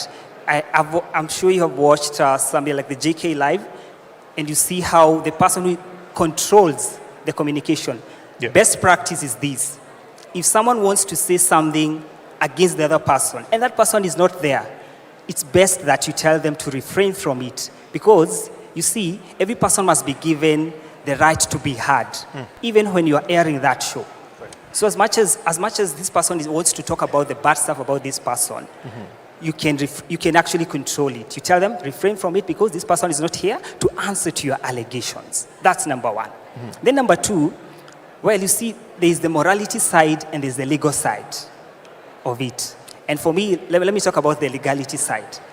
As long as, say, this person who is being talked about is a person of good reputation, they can actually go to court and say, whatever this person said about me is derogatory. It's affecting, maybe I'm a marketer, it's affecting my business. People are calling me and asking me questions. What is this that we're hearing? You know? And actually you find most of these, for instance, NGOs, they don't want their names to be defamed, you see? They do everything to protect their names, right? Okay. So the onus is on, if this person sues, the onus is on this person who said, yes, you're a con man. Do you have receipts? People call them receipts. Do you have the evidence to show that this person is of that bad character that you stated? If not, then the court will actually give a ruling against you that you defamed this person. Yeah, but what happens in a situation like there was a recent breakup in the industry, a couple broke up, and a person goes to be interviewed and they throw, the interviewer throws a question and says, hey, rumor has it, wewe na fulani mumeenda. So what happens then? Can they sue? Are there limits to such things? I think what I would say is, for the creators, number one, guys, the same way there's a democratization that you can now make content, it comes with a lot of responsibility. Responsibility in that for you as a creator, you have to understand that there's power in what you're putting out in the world. And I think there's a call for responsibility. But from a legal point of view, if you're not sure about anything, you know me, I'm a creator, so I sit in front of the camera. So that question is asking, I'm even asking for myself, because I see it being done in the West when people come and say allegedly. So I'm not sure I've heard everyone is talking about it. So does allegedly cover me? So allegedly so-and-so has broken up with his wife. Allegedly, this is what they're saying. Does that cover me? Unfortunately, it does not. Unfortunately, yes. Hey. Does anyone know whether everyone has a reputation to protect? Can I defame just anyone? I'll give you two examples. On this one hand side, you have a governor and you have a street person. Huyo mtu wako barabara. Imagine the level of impact. So you go to a podcast or a radio station and you say this governor, he does certain things at night. You say that about a governor, allegedly. You say that allegedly about a governor. And then you say the same things about a street person. Who does the society care most about? Definitely not this street person. So even the level of damage that will be caused to such a governor, even if you've said allegedly, is higher to that of a street person. So what this means is whatever you say, whether allegedly or not, you have said this about a certain individual in your podcast, in your radio program, you have not verified the facts. It's tea for most of us. You know, on emotion, it's gossip. It's why we're here, to talk about it. Everyone is talking about it, so why shouldn't I ask, right? It will hit the waves, my whatever will be number one trending, but you have to be careful. You will ask the questions. Of course, on your side, you're being inquisitive, right? You're asking the questions, I want these answers, I want my numbers to go up. But from a legal perspective, what is defamation? Who understands what defamation is? Anyone? Defamation is when you say a false statement about someone which causes the society to view them in a detrimental way. Temema, I knew you as this particular person. I've heard those rumors, and I'm like, I don't want to do business with you. I don't want to associate myself with you. They said it allegedly, but what's the impact? What's the impact to you, to your life, to your business, right? So as a content creator, as a radio host, you have to be very careful what you put out to your station. And number two, in as much as you want to ask those questions, you have an obligation, number two, to verify. You can call the other party and ask them, we heard about this and this about you. Is this true? Because when that person goes to court, the other wife or whatever, the other spouse goes to court and alleges defamation, the onus, the burden shifts to this other person to prove to the court, is whatever you said true? Was it false? So you see, you have a legal obligation as the content creator, as the host, to protect a person's name. You cannot use your platform to disparage a person's repute. I hope we're getting it. There are QR codes on the screen. In case you have many questions, you could kindly scan the QR code that's going to be on the screen, and you guys can be able to ask as many questions as possible, but also we can be able to put where's the microphone attendant? There we go. You may shoot as many questions, please. There we go. Hi everyone, my name is Olive Omboy. I'm from Embu County. With Embu Film, International Film and Creative Arts Festival, and all of you are welcome to showcase. That being said, I do take issue with this part of the conversation. Maybe I can add to the discourse. You mentioned that particular family that broke up openly, and we all saw it. All of you are speaking with moral right, which is right, but then when it comes to action, you do not question this made podcasts, this made people. Maybe to Charles and Mercy, you are very mnaelewa, but then you do not come out to question. My other question then from that observation would be, do you think the content we are giving out now is the reason why most families are breaking and most businesses are failing on the notion of defamation? Huyu aliniambia mimi mnono, misi msupu, mtu alisikia, kachochwa, huyu ameniacha, saa ameenda kutafuta someone who looks better, and so on and so forth. And then also, why aren't more content creators speaking on moral, right now we can call it moral high, why aren't they, mbona waongei with morality, mbona wanaongea with, it's business and it's selling. The way sex used to sell, nikiongelelea umse vibaya, iyo chai gives me clicks, and those clicks is business, yeah. Interesting. Is there another question? Or do we start with that one? So on that first one, I'll spread the question to two persons, to Tamima on one, and I think you'd already tried to address it as well, and Mercy as well. Maybe you could also be able to pick that up. Okay. But let's first take this the second question. Okay. My name is Ruel Mshindi. I'm a student from Kenya Institute of Mass Communication. I'm from here, Nairobi County. My question is to Tamima. Okay, you said that reality television is the future of media. Now, what can you say about things like movies, dramas? Yeah. Okay. So could we start with the first question? Okay. There we go. So maybe just to answer you, you know, the thing about art, I'm sure you've heard that saying, does life imitate art, or is it art imitating life? And again, it's the question about the creator and the creation. So I want to believe that every person here as a creator, fundamentally, you do have a responsibility about what you're putting out. And the reason why you're seeing the trend on platforms like TikTok, yani hakuna haya, unaelewa? Watu hawajali. People are putting out all manner of crass content. By the time the president of a country has to step in to stop pornographic content on a platform, Houston, we have a problem. Yeah? So I think that now goes back to the society. And the society in the form that if you're coming into this field, whether you're going to do shows, whether you're going to do movies, whether you're going to do talk, you understand? What's your why?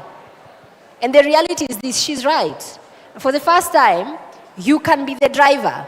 And what you've learned, this is a generation that understands views. So because I want views, nitakanyagia accelerator. I don't care what I'm putting out. So you're looking for shock value. And a lot of the times, that now hinges on very sexual content, very vulgar content, or even when it comes to, you know, issues. I usually say in the talk space, a lot of people think that talk is creating pornography around pain. So it means you go get the person who's gone through the worstest thing, Put them in front of a camera, put the tag there, and you want it to go viral. But if you ask, what is the impact on the society? What are you releasing? Yeah? Because what we do is so powerful, and that's what I told you. Even if you have 300 views, in this room, how many do you think we are? We are like around 100, right? Imagine this is 100 people, and this is a good crowd. So when you're there digitally, I know you might think 200 is kidogo, 50 is kidogo, but I want you to think in terms of people. I want you to think in terms of any piece of content I'm putting out in the world. What am I planting? What is that seed? And if more of us do that, I firmly believe we'll have cleaner content that has a positive impact, and those issues you're talking about, breaking of families, because mwanaume akienda pale, they're not coming across sexual content. You understand? Little girls, they're not being exposed to content that teaches them. You make it in the world because of how you look, selling yourself. So that is all of us as creators, as people who fund content, as platforms who put that content out. Mercy? It is very unfortunate that our government doesn't regulate morality per se, leave alone sex, and because morality is very subjective. What might be moral to you might not be to me. So you find that it is upon the content creators to be very careful. What do you want to be known for? Yeah? Do you want to infringe on people's rights in the name of content creation, making money, right? So there has to be a line drawn. Protect people's rights, respect people's rights, and also make your own money. For defamation cases, we try to advise most of producers, what do you do? What do you do when you want to host someone? What is the type of, not necessarily regulating the type of content you want to put out, but from a risk management perspective. What is, if you want to ask certain questions or do certain things, on this other end, how can you mitigate your risks, right? When you talk about verification of facts, what do you do after? You have hosted such a person, you have asked certain questions, how do you mitigate that, right? So that you don't be sued, or even if you're sued, we try to lessen your liabilities. So it's quite unfortunate that we cannot regulate entirely what people do. At times it's just personal choices and the consequences after. And for most of us, we come on the consequences bit to assist you there. Charles, but I'll ask you to hurry it up so that we're also not overrunning. I'd just like to add something little. Sure. Just beautiful from what they say. You find that there's something we learned in school. It's called sociological jurisprudence. Jurisprudence is basically the knowledge of the law. You find that the law follows how the society is, unfortunately. So if the society is actually becoming, for lack of a better word, bad and bad, then the law will actually lessen some things. For instance, there's an offense. I don't know how many of us know of the offense of bigamy, or even what bigamy is. Anyone who knows what Having two wives? Is that what bigamy is? Something like that. Or two husbands? Or there's a different name for that. Husbands. Two husbands. You see, so you find that it's actually in the penal code that it's an offense if you marry someone and you're still in another marriage. But you see, how many times have you heard that someone has been prosecuted because of bigamy? You haven't heard of. Because the law actually follows how the people are living. And lastly, what I wanted to add is that you find there's something called professional indemnity. Professional indemnity, it can help the content creators. You protect yourself. In case you're sued for defamation, you not go back to your business because you've been paying insurance. Even lawyers, we have professional indemnity. For instance, if there is negligence and the court finds that you guys were wrong, then you can be able to go back to the insurance company and say, okay, you're going to compensate us for this. Okay. Yes. And then I'll come to your question, and maybe because I'm also a content person, let me answer the question that you brought up about what's the future of series and movies, and so basically scripted kind of content. There's something in television we call windowing, and that is where the problem is at the moment. Kenya, in general, has a challenge with, and the globe, has a challenge at the moment because of piracy. I'm sure many of you guys have some illegal IPTV or apps on your TV where you guys are watching content that you have not paid for. So a movie is released today, and you guys are watching it today. It's on big screen, but it's a camera copy. True? That's the problem that we're having at the moment. The windowing period, so by the time a TV station buys a show and then broadcasts the show and tries to make money from advertising of it, it's already being watched for free online. And that's why TV stations are struggling when it comes to making money from scripted shows. That is usually where the challenge is, as opposed to sport. Sorry. But to that, Yeah. what I want to say to you, because you are like, we are focused on the other genres, what about film? I want to say just because TV is not there yet, and remember I told you the beauty about the world now, you have such a unique opportunity to create the future around what will work. And film, I don't think film should be counted out. Okay. I think Kenya film has such a rich potential. And again, it's a matter of just building the taste in the audience. The same way we are all flocking the cinemas to watch Michael Jackson. I want to challenge us that if one of us came up with the idea of doing a movie around one of our musical icons, would we go? Would we go and watch it? So for me now, I want to throw that to you. If you're a creator, the opportunity is there, now more than ever. Some of the old models might not work, but you have an opportunity to create a new model. All you need is idea, audience, do it. The money will come. I want to say thank you to the panel here for all their insights that they've been able to share. In case you guys have more questions, I think there's a QR code that was supposed to be on the screen, or is it on the screen? You guys can be able to pose as many questions as possible, and maybe we can be able to respond to them offline or once we get off stage. Otherwise, thank you very much, Asanteni Sana, for attending to this panel. Asanteni. Yes?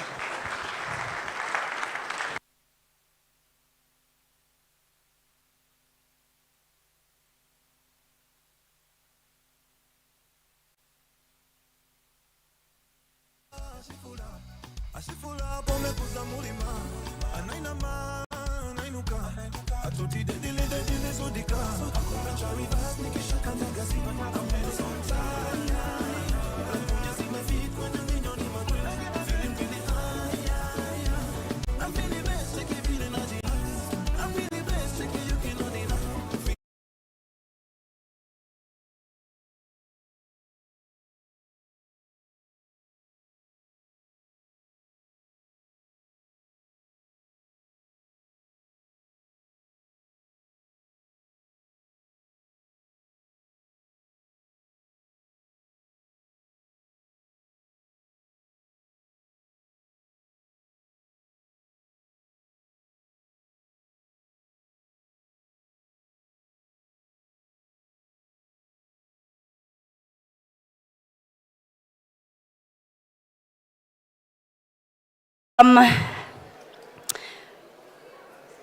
Now, this next conversation is one of the most dynamic and rapidly about one of the most evolving spaces that we've got in our industry. It's where creativity meets immediacy, where stories are captured in real time. Imefanyika sai, tumeirecord sai, tumeipost sai, sai, sai. And where new voices are shaping culture every single day. But with that shift comes an important question. How do we ensure quality, training, and sustainability in this very fast-moving space? So let's get into it. Please join me in welcoming our moderator for this next session, Frankie Just Jimit. Please mpigeni makofi as he makes his way to the stage.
Frankie Just Jimit, Pauline Wanjiru, Karen Waithera, and MC Jesse. Please welcome them with a round of applause.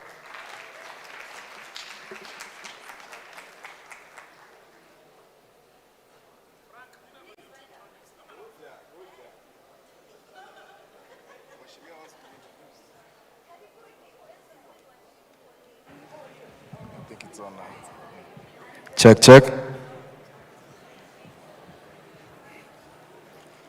You wanted to be introduced? Mheshimiwa? Please have a seat. I think you should sit next to me. I have some very intriguing questions that I need to ask you.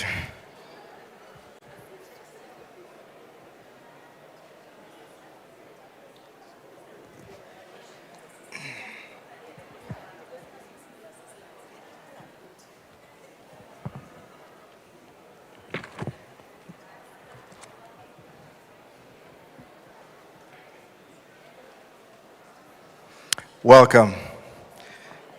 So first of all, good afternoon, everyone. You able to see me?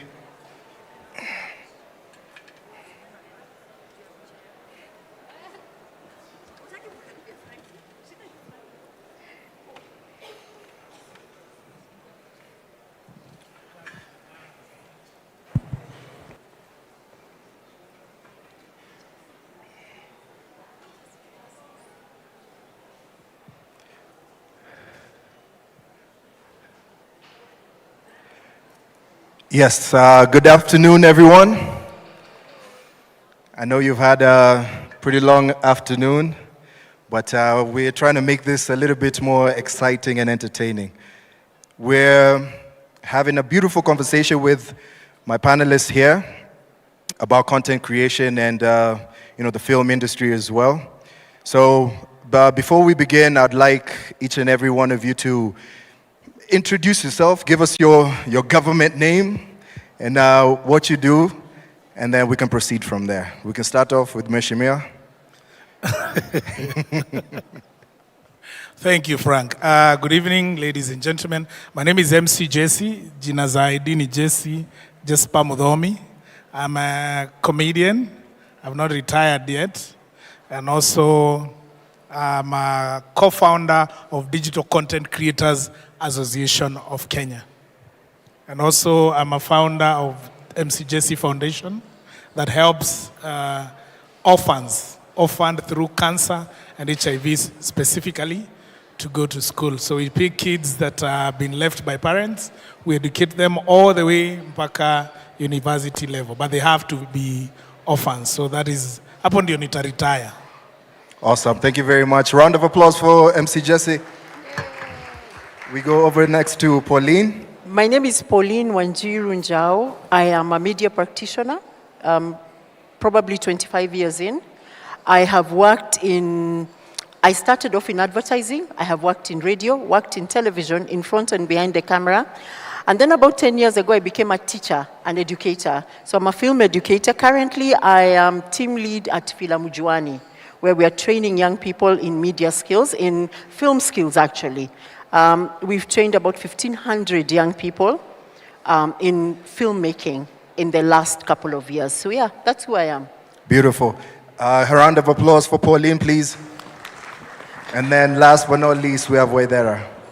Hi everyone, my name is Waithera Karen. I am the co-founder and CEO of Sangvera. Sangvera deals with IP and ownership in the creative industry.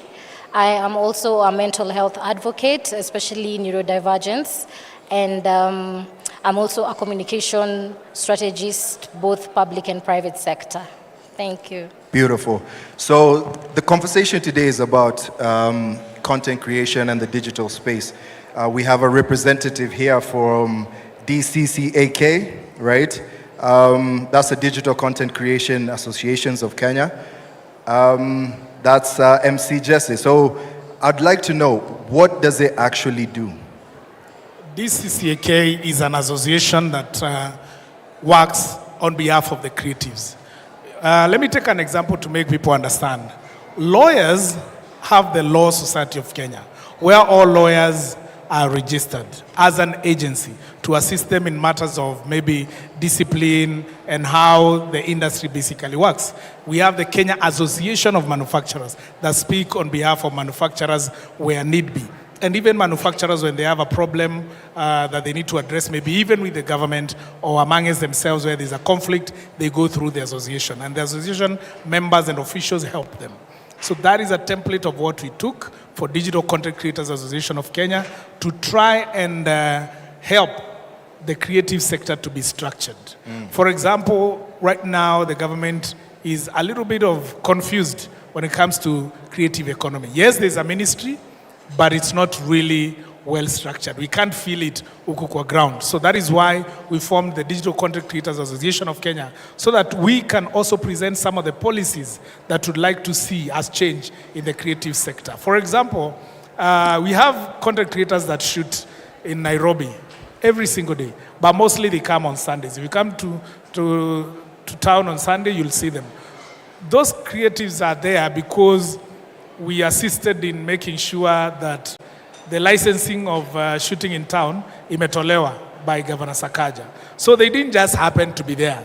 We pushed for it because kitambo walikuwa wananyang'anywa cameras. They used to be harassed by the city council, but we stepped in. That is the work of an association that is respected. Si lazima watu wafanye maandamano. If you have structures of some places, these things can help. For example, right now, as I'm saying, the government doesn't really have a proper structure of creatives. During COVID, there was a time the former president, Uhuru Kenyatta, decided to cushion the creative sector and gave 100 million Kenya shillings to cushion the creative sector, because he also cushioned the hospitality industry and airline industry that were mostly affected. That money just got lost. Watu walikula wala wanajijua.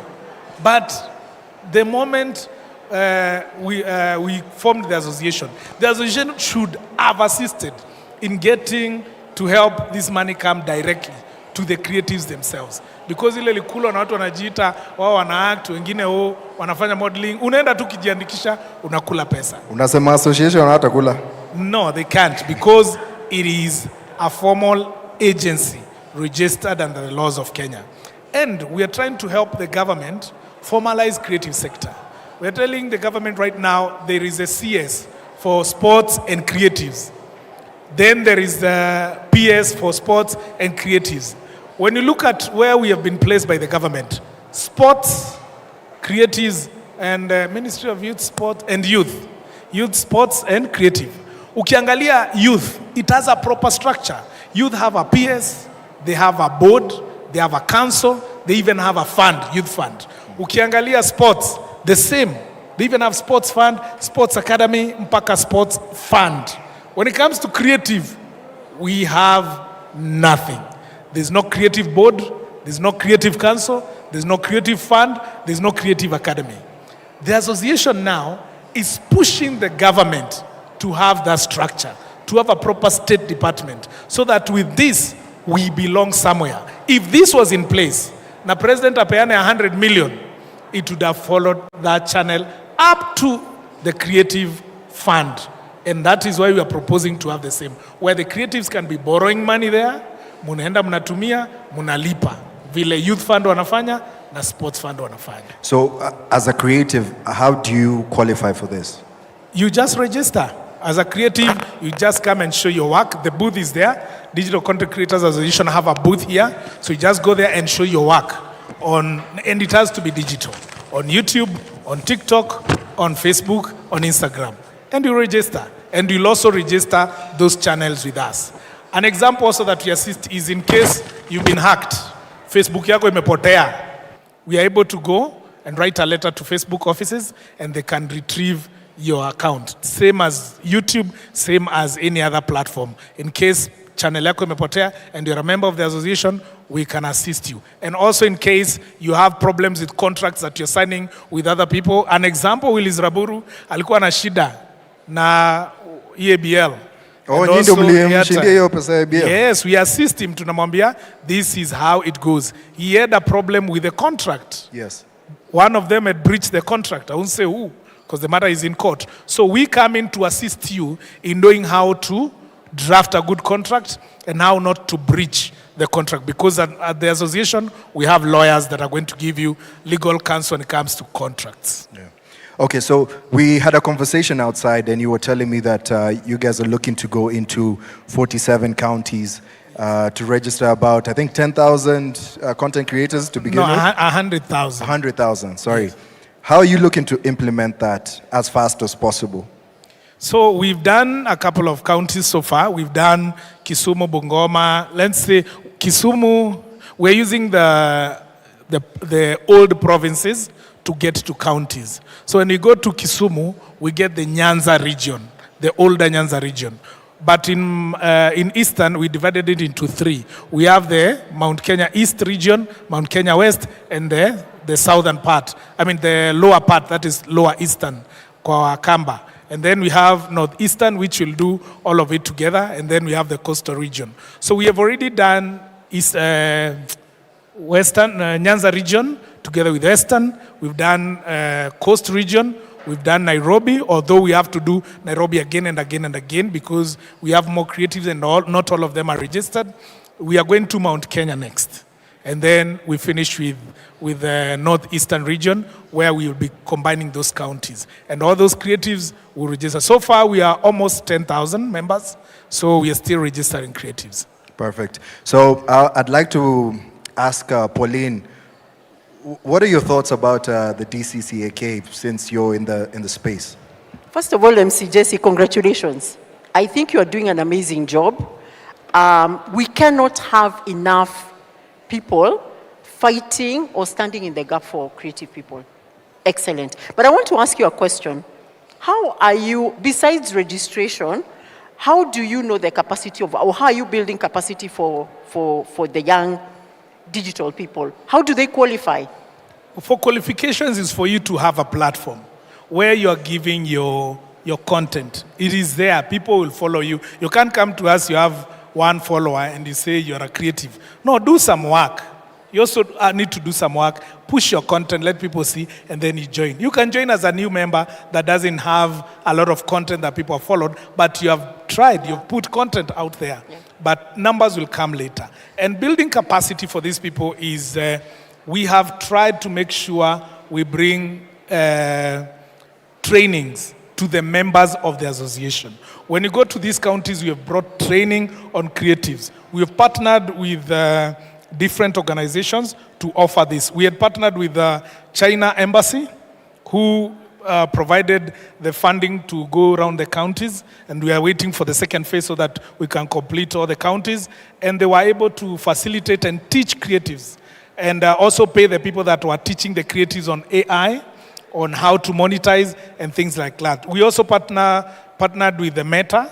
They give us the people that are going to train people, the members, about the monetization of the content.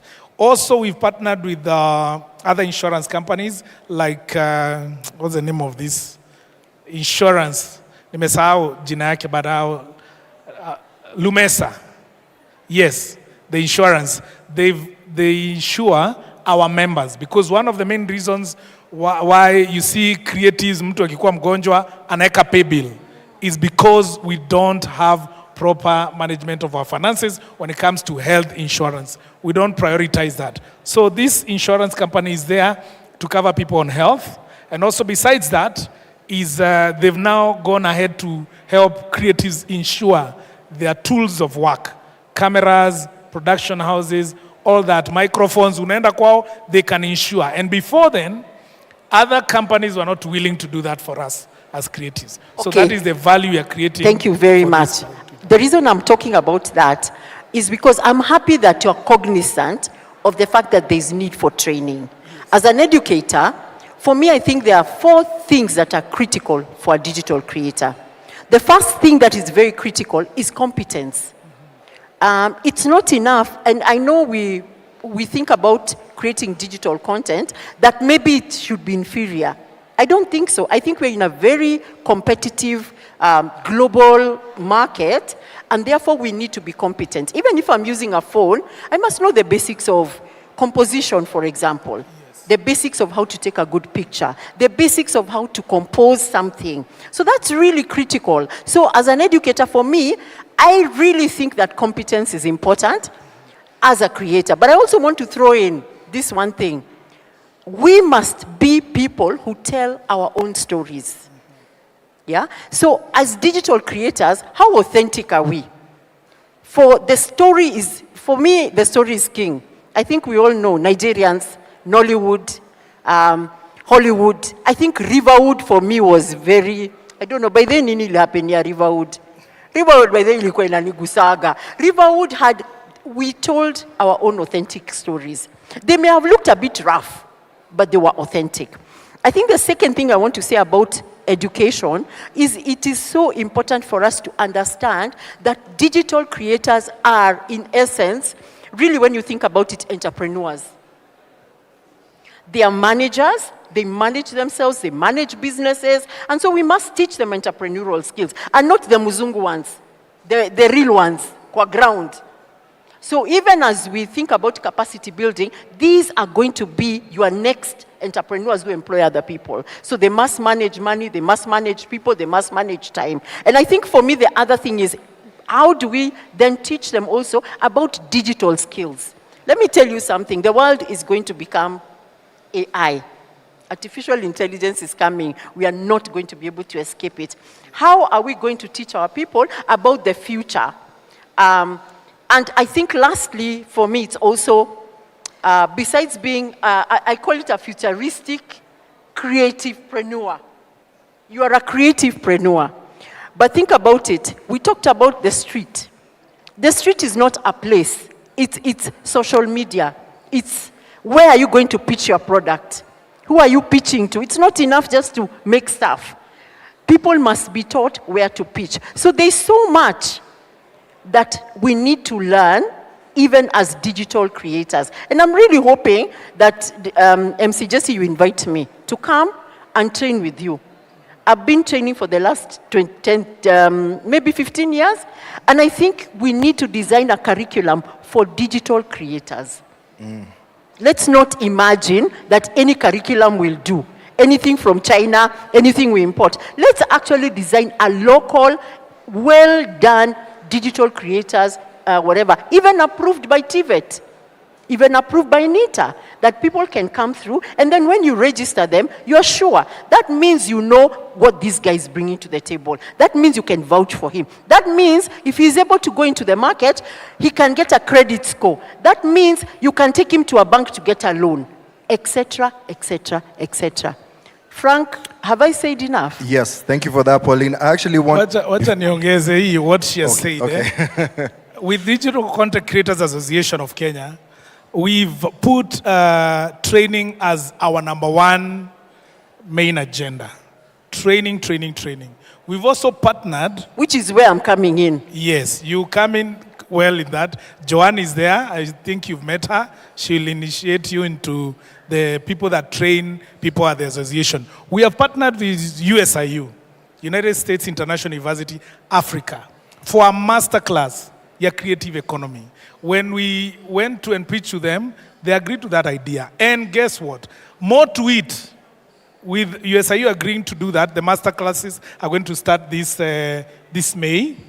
And with that, we also found people that wanted to fund the creative, that creative masterclass. So they are paying for the members of the association that have applied to go for that class. So we've partnered with the EVA Fund, who are paying for the creatives. The creatives are not paying. So they are the ones paying to USIU for these guys to attend the class that will go for 8 weeks. So we have prioritized training more to the creative sector. And we believe, because we are new, we just started. Personally, when we are starting this is because I saw MCJC ametembea, amefanya content, kila mahali tuko inchi za ngambo. I see how other countries are doing. And I was like, why can't I try and do something like this in the country? So I decided I wouldn't just go and die with that knowledge. Let me come back and give back to the society. There's no benefit for me at yo tunapata pesa from association. No, it is for the next generation. If I'm able to do it for them, I leave it as my legacy, why not? we are able to link up hawa watu na serikali, why not? If I'm able to talk to the government on behalf of creatives, why not? If I'm able to talk to those other people together with the rest of the officials from DCCK about USIU partnering with these, China Embassy, we have now a Netflix kind of an app, Verity, that is taking these creatives content, wanaeka pale, watu wana subscribe, and they get paid. If we're able to do and pull these strings, why not? So it's just a matter of kujitolea, ufanye, and the future of the creative industry, because creative itakuja kuwa kubwa sana. Personally, I'm pushing the president to make sure hii ministry yetu imekua, and I know he'll do it. Thank you for that. I'd like Waithera to also give her thoughts on this interesting conversation. Thank you. So both my panelists are saying something very interesting. Pauline is talking about training, and MC Jesse has actually echoed the same. And I think even before I just belabor into anything else, I'd want to understand what exactly are you training? Because right now, 90% of brands globally are going into content creation and content creators for all their marketing plans. It is estimated that it's going to be content creation is going to get about 440 billion. It's going to generate revenue worth 440 billion by 2027. So what we have, and 53% of Gen Zs now want to be content creators. That means 1 out of 4 are going towards content creation. I agree, MC Jesse, that this, of course, is an industry that doesn't have structure, and we are trying to build it. But when you have 3 out of 4 people who want to be content creators, we do not have enough brands, we do not have enough leverage. So what are you training exactly? So that now we can go in and speak about ownership. Yeah? Mm-hmm. Because and Frankie, you are a content creator as well, and of course the CEO, but you've worked with a lot of brands. Isn't it always just a one-off? Most of the time, one-off, two times. Of course, you have to play nice with the brand manager, marketing manager. It's a lot of political stakeholder management that goes into it. But how many people are owning? And if we go and speak about even the photography, yes, right now they're not paying fees, but there are 1,000 of them. So how are they owning it? How do we want them to make a show? We want them to get IP and licensing, and then now start earning royalties from that. So what I would like to understand is, what are you training exactly?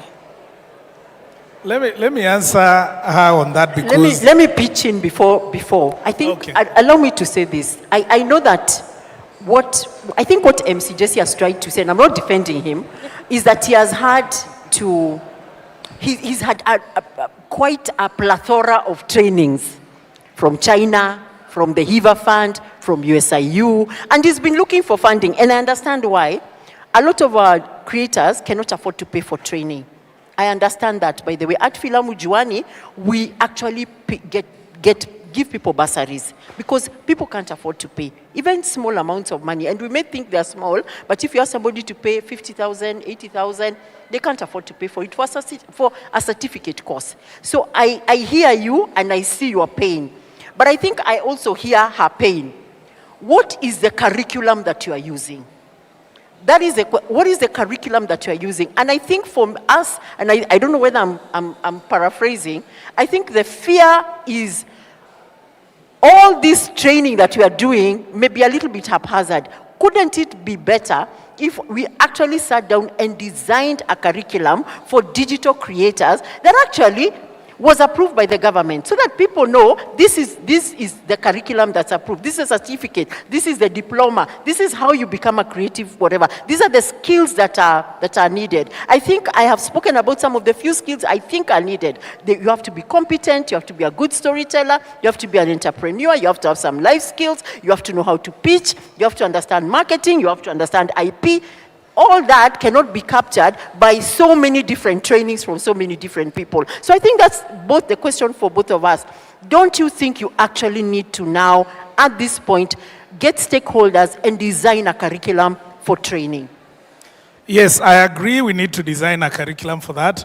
That's what we have already started, okay? Nimetoka kwa frame. Imagine nimeweza. Check. Sorry. So, we have... Thank you. You're welcome. As an association, what we teach is this. First, before I come to the curriculum, you have talked about the brands.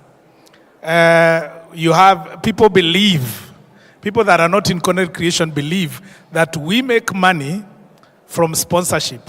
Safaricom amekupeka kitu hapa, umepush, you're paid. That's not the major income earner for creatives. If that's what you're looking forward to, ujue utasota for a while. Wacha. Kabisa. Personally, one thing that we tried to run away from as a comedian was brands. We tried as much as possible. MC Justice, wewe juzi tu we were being told they're earning 250 million. Were you not in that list? Sikuwa kwa hiyo list. Utuambie saa hizi unatoa wapi hiyo pesa? Now, but let me say this. Yes, yaki kuwa serious. Siwambie ukweli. Wacha niwaexplainie juu watu wengi hapa wanashangaa. Pesa inatoka wapi kwa creatives? Because at the end of the day, we must make money. If there's no money, what are you doing? Wewe enda basi kwingine. Even a doctor anaenda 10 years in that hospital to make money.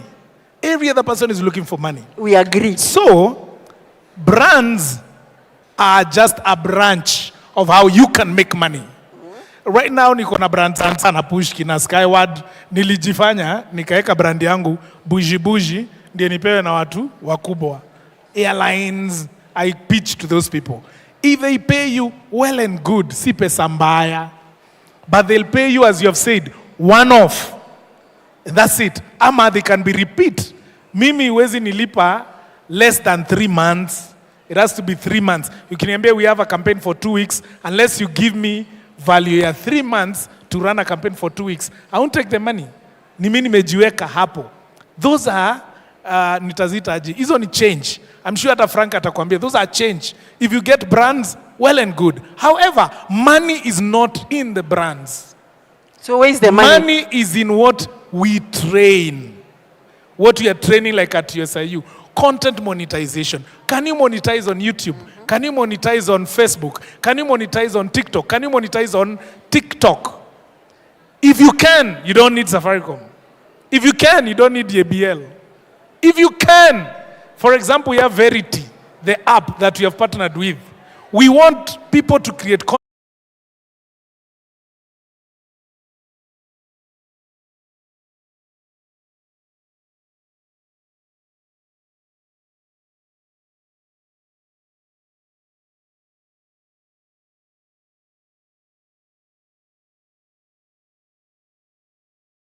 View.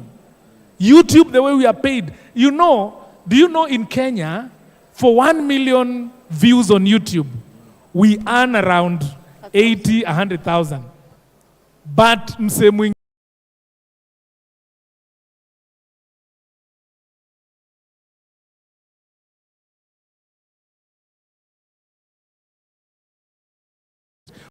we want him to push these people. Mara, every time the president is meeting, the CEO, Google, the CEOs, we want him to tell these people. Like, for example, we really pushed for him to make sure Facebook, we are monetized. Every time ulikuwa unaenda hapo kwa monetization on Facebook, it's written ineligible. But now we pushed him and he spoke to the CEO of Meta. They removed that bit. So our Facebook pages nowadays read eligible. When you post content, hata nikichukua content ya mtu, as long as it's not copyrighted. Ni post tu ujinga. Nimeona wamama Northeastern wanadance wakitingiza buibui. And then I record them. Ni post, muwatch. Pa! Pesa inatokea 150. Napata TV ikifanya kitu fani. I record as long as hakuna hiyo logo ya Citizen. Nangoa. And then content ni yangu. Nikipost, I'm paid by Facebook. So we are teaching people how to monetize without depending on brands, because brands zinaweza kukufrustrate. Kwanza ukipatana na kamsichana kanakwambia, so show me how you are going to do it. Ebu niambie, so how are we sure that your content itatupatia conversions? I know, Frank, you're tired of that. Definitely. Yeah, so we train, this curriculum that is at USIU now is the art of public speaking, So wale wanataka kuwa my MC and all that, that one is there. The second one, content creation and personal branding. Unless you brand yourself in a particular manner, people will not pay you. As MC Jesse, by the grace of God, nimejipackage vile mi uvaa, vile mi utembea, vitu zenye mi naongea apart from politics, vitu zenye naongea natakanga zikue za heshima. Na sitakangi kutrend for no reason. Wacha ni trend na vitu za maana. It's personal branding because there are some clients I'm targeting when it comes to, kama hii anasema ya brands. I don't want to be paid 50,000 by a brand to push content for a whole month. I want 50 million. So I need to look like 50 million. Then there is photography. Because you are associating, for example, if you're working with brands, you need to take good pictures. If you're not doing that and you're working only on Facebook, take nice pictures. Do you know a picture on Facebook inakulipa? Kwanza mtu nipige picha hapa Hii nitapost Facebook and then I put a funny caption. Itanipea $100 for sure by the end of the month. Then we train on basic of directing and production. We involve other people that are doing that. Also, we have virtual storytelling and brand motion, film production and distribution, digital marketing, digital marking. There's marketing and marking. Digital marking and monetization. We also have harnessing the power of AI for profitability. Kwa sababu AI saizi inatumika kufanya vitu zingine funny. Then there is copyright and intellectual property. Let me tell you about AI. There's a guy who created politicians wakidance the other day. Unafaa ujue ile pesa anapata. Out of sisi kuwatch Kindiki akidance.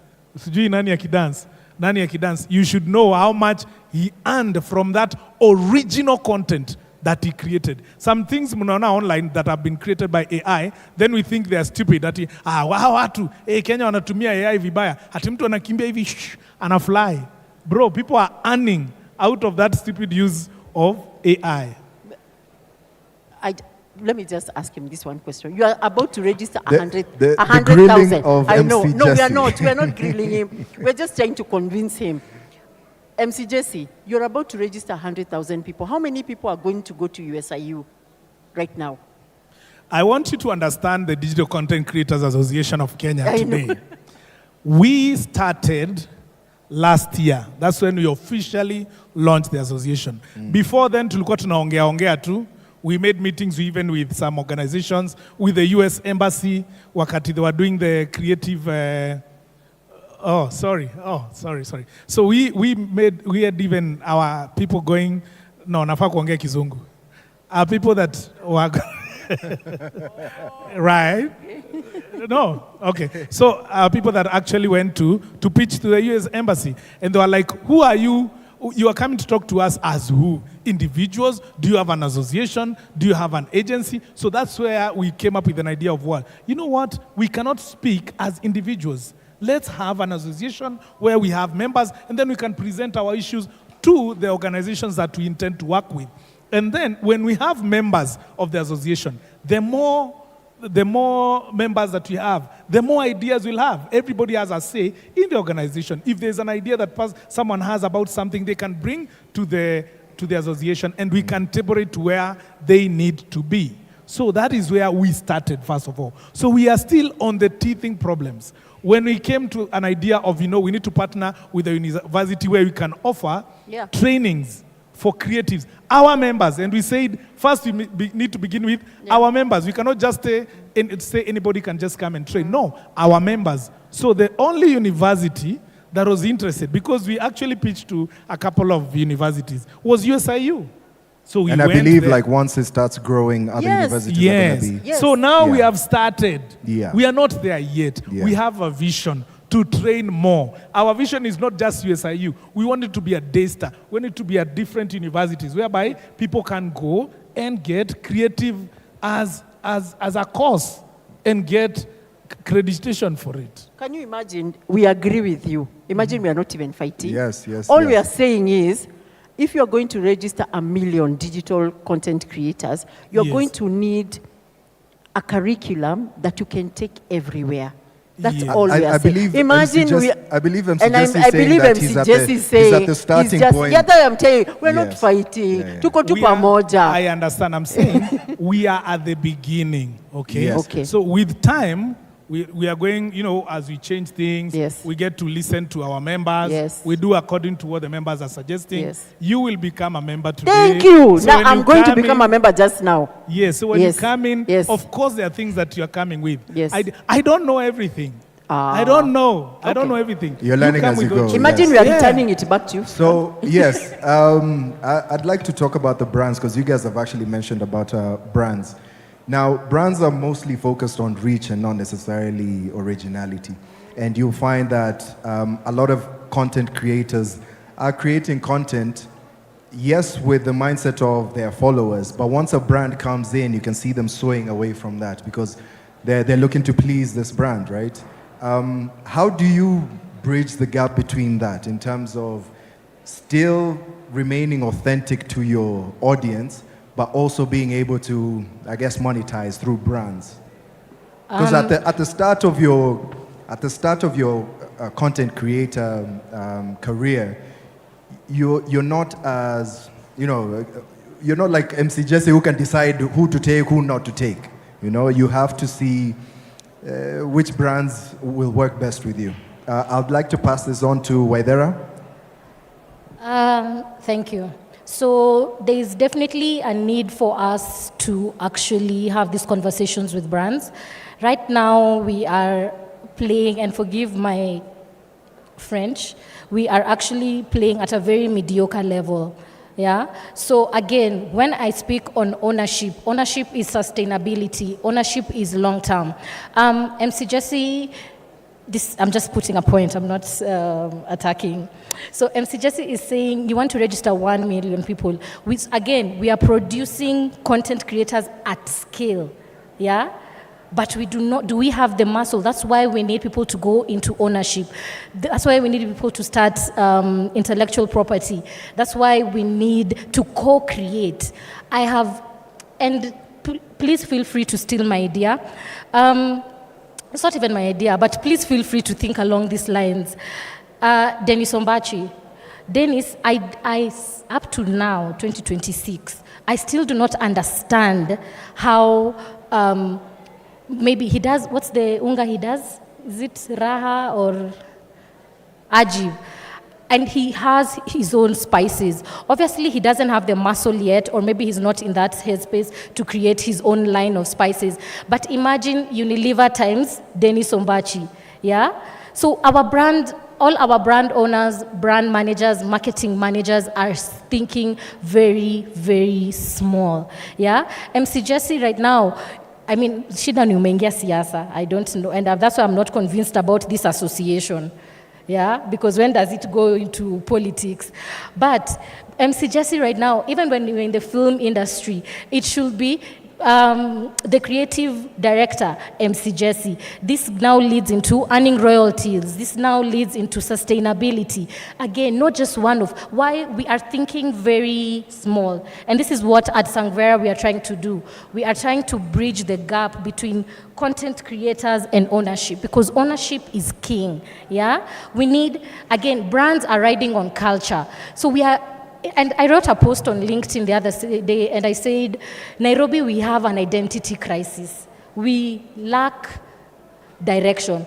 We wake up, this brand today does matcha, every brand does matcha. We wake up, we say we do paddle, every brand does paddle. You can tell me, Frankie and everybody else, they are the same content creators, doing the same thing, going for the same event, that even now your captions are all sounding the same. So, we are not moving, yeah? We are actually,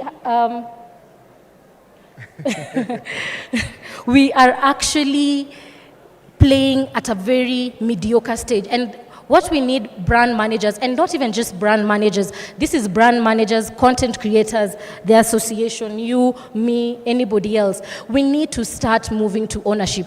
YouTube is what is monetized in Kenya. At least everybody can hire. And I know MC Jesse, Verity Media, YouTube, you need 1,000 subscribers. Verity is 0 or 500.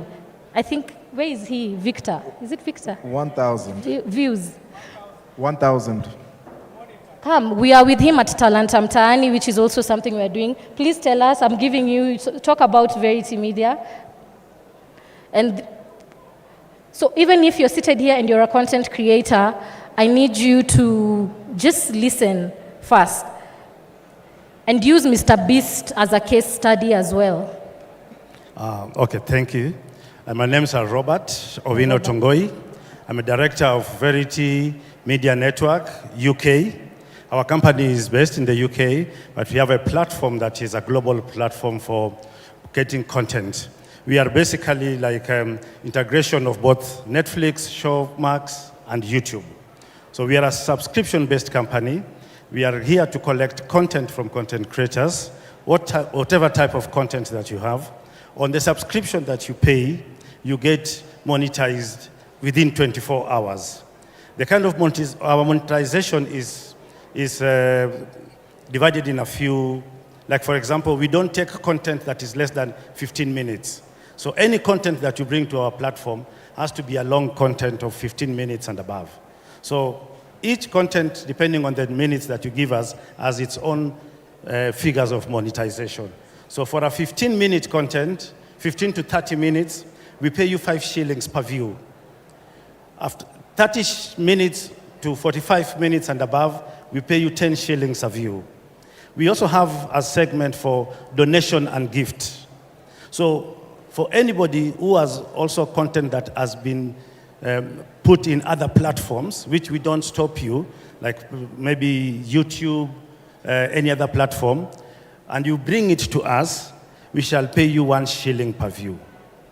So Quick our question. monetization is on a 24-hour basis, and you collect money by Excuse me, quick question. We're kind of pressed for time, but I have a question for you. What differentiates this model from, a View Sasa or the base app from Safaricom, and why haven't those ones picked up and this one will be different? Thank you for that. Verity is a global platform. View Sasa, the content are basically local, and we find that they only do within Kenya. Even base Safaricom is just within Kenya. But for Verity, it's a global platform, and we are also giving you the diaspora audience of almost between 3.5 to 5 million diaspora people outside the country. We are also looking for content, vernacular content, because we want everybody to be free to get content that also resonates with home. We are looking for podcasts in vernacular, movies, series in vernacular, songs, any type of content. We are open to get that. Perfect, thank you very much. I'd like to ask, mental health, do you think it plays a big part when it comes to content creation? Because there are situations or instances where you have, we were just having this conversation with MC Jesse and Pauline upstairs. We have a lot of blogs that have come about, and in essence, when you are a content creator, you speak a lot, you speak to the general public, and people always have an opinion, especially when you have the numbers, right? So when you first have your first, trending moment, how do you deal with that? Should mental health be a part that you guys are, are implementing into that, therapists and stuff like that? MC Jesse, I think you'll handle this one, as then we'll pass it down. From personal experiences, is once you get into this public life, you need to have a thick skin. That one is personal. There are people who've been trolled online as content creators. Now, Chana and I think we have seen them. They stop doing content, they ban everything, they disappear basically online. So you need to have a thick skin because you cannot control what someone else is going to say about you. If you have a hater, that's a hater. If they don't like you, they don't like you. But if you have a thick skin, you realize you don't have haters. You just have fans who have a different opinion about you. And now, with these platforms that are paying, for example, YouTube that are paying even upon a comment, then you can continue and give people content when you're trending. Jugush has been trending for the latter part of the 2 weeks. And what did he do? He gave us content because he knew people are rushing to see what he's going to say about him and his personal life that is trending. So he's making money while you're commenting because, and I'm telling you, Facebook monetization is there and people are earning money. The more people comment on your page, the interaction there, it equals money. So for you as a content creator, grow a thick skin. That is one. Number two, kindly look for a therapist in case it gets beyond that. Because Africans, we are not used to counseling. Even marriages, we do counseling because the pastor requires you to be signed off by the counselor for you to get married. But you need to prioritize mental health. Go and seek counsel. Go and see a therapist. Go and see someone who can help you. Thank you, Jesse. we'll go to Wadera and then we'll finish off with Pauline. Be mindful of the time. Yes, don't worry. First of all, everything that MC Jesse has said is true, but also seeking a therapist is also from a very privileged place because we do know, especially right now, TikTok is easily accessible to everybody, all those 47 counties, yeah? So how will all those people in Mashinani get therapists, or do they even have the capacity or the money? But that is, of course, a topic on privilege. I'm very passionate about mental health because it's something that we all experience. And I can tell you for a fact, my entire 20s, I felt like I was living on autopilot. But do you know what was the answer? It's because I had an identity issue.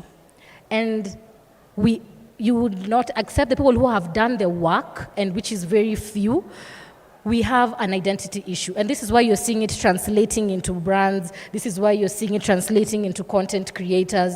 This is why you're seeing it translating everywhere. So before you start creating content, ask yourself, who am I? What am I? What do I want? What am I repeating to myself every single day? Confidence is not built by validation. It's built by repetition and ownership.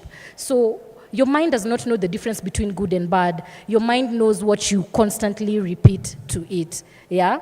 So, and I know right now we're in a very tricky time. Right now, if you give somebody feedback, they are toxic. Right now, I'm cutting people off because of protecting my peace. So right now, people are more on their phones than somebody would rather not answer your call for a week, but they are online 24/7 and thinking this is protecting my peace. We were not meant to be on our screens this much. In fact, we were not meant to know that much about people. We were not meant to know about this whole universe. And probably that's why Gen X and every other person is not understanding this mental health. We are not, you're going to be overstimulated. As I wake up, I'm thinking Pauline, I'm thinking MC Jesse, I'm thinking Frankie, I'm thinking you, I'm seeing you're moving, I'm seeing you're doing, my God, such cheesy. For real, you'll go mad. Yeah? So you have to be very, other than anything else, be very mindful. What you consume, you absorb. You go online, they speak negative, your feed, and let me tell you, your algorithm is what you feed it.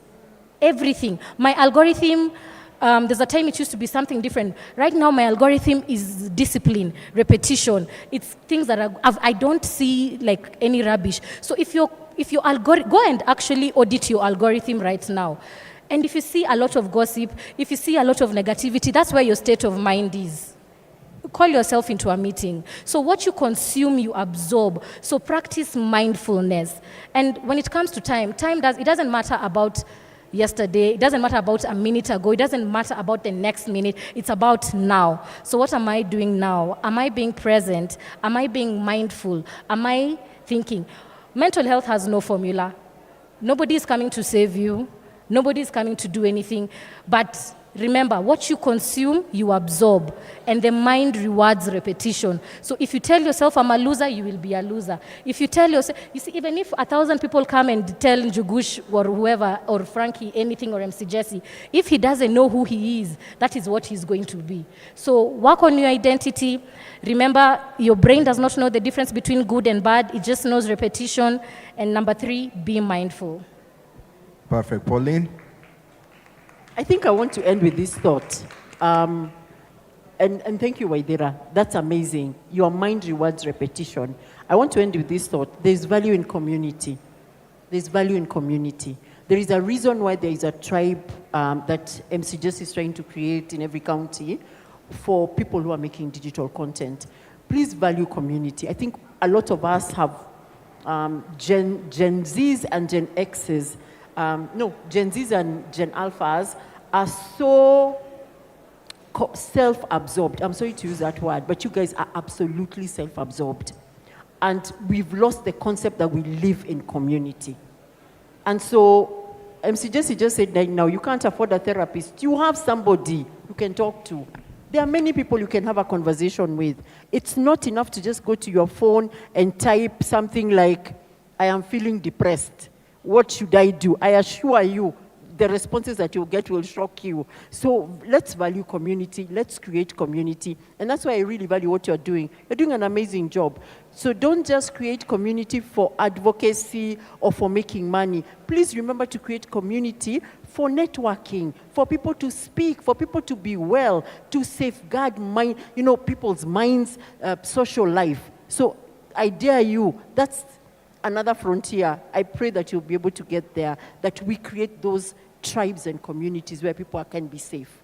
Thank you very much, Pauline. It takes work. Let me just add, community takes work. You must put in the work. Definitely. It does not come like that. You're waiting your friend to call, you must put in the work. So if you don't put in the work, then you get again no reward. So put in the work when it comes to community. Show up. You don't have to show up because of money. Emotional is support. Physical is support. Financial is support. Again, just show up, but you have to put in. Thinking it's easy, and of course that's where Gen Zs are going wrong. Thinking it's easy. It cannot be easy. Put in the work, and community will save you.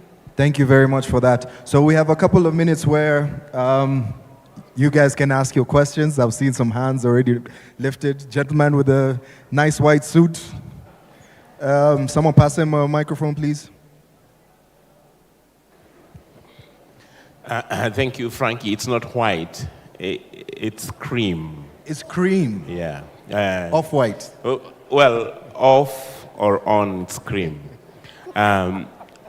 So, Jesse, congratulations for the good work you're doing to put together the digital content creation team. It's only that I wanted to say that I was in the panel that was distributing the 100 million shillings for the COVID artists, and I can reveal to you, despite the NDA, that majority of artists did not apply for that money. So when you're saying it didn't go to the right people, majority did not apply for that money. In fact, nondescript artists did. That's for me. And I was in the panel. Yes. Although now everybody else, after the money was, the few nondescript received the money, those who were supposed to receive started bad-mouthing the Kenyan style. And that is what sold. Having said that, the whole thing about mental health and popularity, I used to be on KBC on the then only English soap opera. I was a big celeb without money. And KBC was not paying as much. And there was so much expectations of me. My crowds expected me to be driving a big car, wearing the kind of suit that I'm wearing now that is confusing everybody to be white. At that time, I could not. So, and behaving in a certain way, and it became too much. I quit. I actually quit. I was the main character for my own mental health. And I don't know how Gen Zs will be managing their popularity when they're creating all these digital creations. So it was just a personal experience to react to the mental health question that somebody raised. Thank you. Frankie, if I can respond to, there are 100 million that came from State House. We sat somewhere in Kilimani before the committee was formed to propose to the president then, Uhuru Kenyatta. We seated there with Churchill, Jalango, and a couple of other 6 people. And we proposed, it was actually 400 million. Then he gave 100, but the channel to which he used to distribute it is what we differed with, because we wanted him to put it as a fund. We had proposed what we are saying today, Creative Economy Fund. We had proposed to him to create a fund, put that money there, so creatives can borrow, not get the money to eat. That was the proposal that came. Later on, of course, it went. Big Ted was part of the team also that time, so it went and became another one that was formed for the committee for people to apply to get money to eat during COVID. Awesome. Lady with the blue, or are you going to tell me it's turquoise? Off blue. Hi, everyone. My name is Olive Omboy from Embu County. Niatia Murume. Kwega. Timantu. Ni wewe na target. Me, I'm with Karen, and I'm about to be a Karen a little bit, just because you are my kinsman. And I think I had to highlight them with titles. And the first one was on integrity and influence. Aki MC Jesse, you have been there for years, you know, and you're powerful. Even before politics, you've always been vocal and things happen. Number one, we do not have a mother ministry as creatives. A mother ministry. Hatuna ministry yetu. Sisi tu ni wa kuwekwa kwingine. Gender, culture, creative arts. Youth, sports, creative. And we always last to be mentioned. And you've been there as a beneficiary. And you've mentioned more than 51 times that you've met several presidents of this country. You've met powerful people who can change this for us as creatives. I don't see you having done much on that. And then, because of that, we also don't have a creative arts policy. I'll ask the same question Pauline and Karen were asking. What is the curriculum? Because without a policy, you do not have standards to train. What you're using is what you're going by with what you think the weather today demands. We don't have a standard. So mimi ukinitrain na weather ya Kenya, niende Uganda nikute wase wako na creative arts policy, nimechanganikiwa. I am not fit for any market except for the Kenyan market that is still doing me dirty, right? Another thing, you guys, when you make it and then mnaingia kwa siasa, you're easily bought. Don't say you guys. Mention names. It's allowed. I don't know. I don't want to make it an MC Jesse thing. Jusi we peke yako. Tuko na Jalas. Tuko na John Kiarie. Uyo kwanza. Anafaa salimiwe every day. Mse, mnafika huko mbele, tumwa hype, mkifika huko mtuongelelei, mnakuwa the loudest puppets, making it look like digital content creation is a bad thing. Hata heri tu buy tu burisho tutembe ama ni shoot content kama ya Frankie ya working out ni achane tu na digital kama hivyo ndo I'll end up being. And that's why you see Karen is apprehensive about the association that you have, because she's thinking he's not the first one. We've seen people before him and we know how it goes. Right now you're good. When you get in there, another story. You're not representing those guys. So integrity and influence. The other one is on tech and privacy. Frankie kidogo, this one inakugusia. They're on meta glasses. Russian guy, they've been there. They just got popular after the Russian guy. Yeah. Now guys are going to clubs. I saw your content at some point. You were in the club and you're recording people. The good thing is you're in a space where people already know huku ukiingia, you'll be recorded. But now assuming you are not in that space or someone else is not in that space. Umeingia hapa, una record to anyone and everything, and I'm finding myself nimedress vifiti, but I'm trending for the wrong reasons. Digital privacy, how do we make digital content creators understand there is privacy even hata kama mko na access to this new gadgets and yeah, and then the other one is industry structure and representation. Jesse, this one is back to you. We have the Kenya Actors Guild Association, the Kenya Actors Guild, Aina Association. It has been there for many years. These guys are our people. You are struggling to do what the Kenya Actors Guild would help you to do. I heard you mention USIU and I just shifted and I was like, you can't be serious. This guy is talking about digital content creators, and you have guys who are already in content creation, even if it's a already written script. We can help you with your master classes and your workshop. KAG, that guy, ule mzungu pale, his name is Jonas Elmer. Last week, him and Melissa Kiplagat had a master class for actors, which essentially is more or less like content creation. We would have partnered with people like you because you are us and we are you. It's only that there are those who want to be there and there are those who want to be here. Before you go to people with big names, how are you guys partnering in the industry? And if there's an issue, if it is subtle politics, how do we desist from that and make sure there's proper collaboration in the industry? And then the last one. I think we'll have to because we're running out of time. Thank you. Can I help? Because MC Jesse has the bulk of it.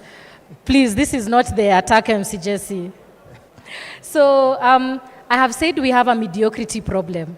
And this also goes out the what is the body doing or what is happening? What are you as the content creator? What are you as the consumer doing? Data protection has been on our roll, for the last 2-3 years.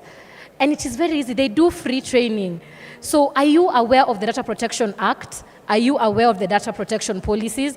Or who do you expect to come and tell you about privacy? I mean, are you playing your part so that now even the society, the governing bodies can play their part? Yeah? So I do not condone mediocrity. Do you have insufficient information so that by the time you come, you have proof as well, then now you're able to be helped. But you just can't sit there and wait for everybody to do everything for you. So when it comes to privacy, we do have the privacy policies, we do have the Data Protection Act as well in place. And all those, again, data protection will help you in a minute, yeah? So I don't know if I've answered you, but all I'm saying is... All right, wacha nikusaidie. Now, let me say this. Thank you for your question. I appreciate my sister. Number one, concerning the other associations that are there, we've acknowledged there are other associations like Kenya Actors Guild. Okay, you're a member? Your CEO is a member of the Digital Content Creators Association of Kenya. The Photographers Association, all the other associations. We had a meeting with your leaders, other associations. We had a meeting at Dusit with other leaders to join the association as the umbrella association for all other small associations. Actors, what is it called? Script Writers Association.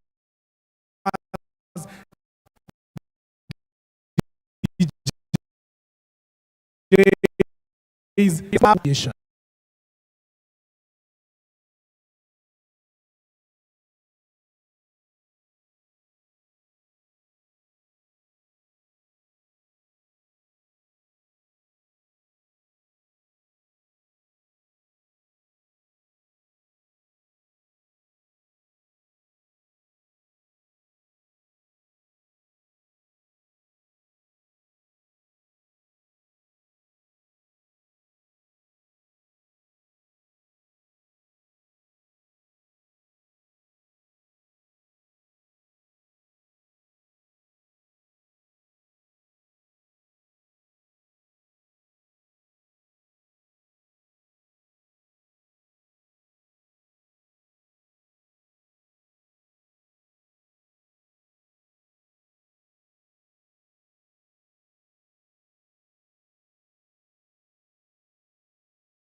because he wants another term. We can use this time to even manipulate him to give us a ministry. In the name of he wants votes, we will be assisted. You get what I mean? So that's what personally I'm doing. And Frank, I've finished to answer that. On the other end, we want to thank the people that we've actually been able to reach out to.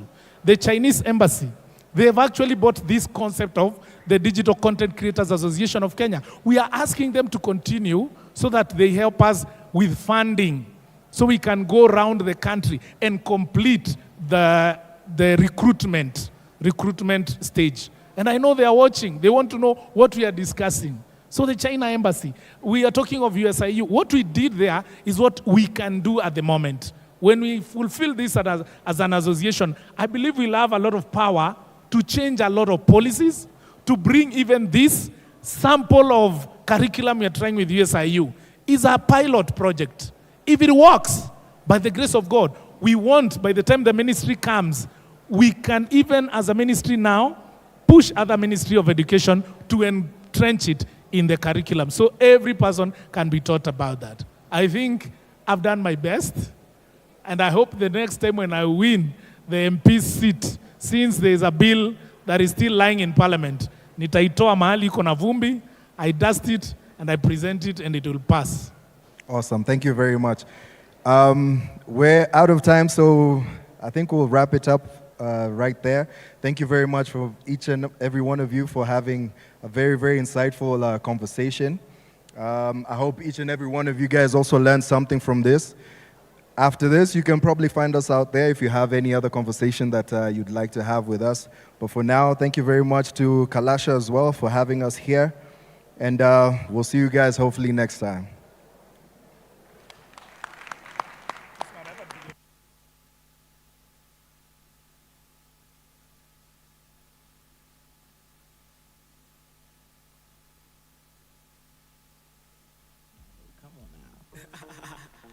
South Kingdom imekaa mwala na ni mbaya tu. South Kingdom. Yo, kani mbaya basi unasema ni mbaya. Unajua ni kina nani?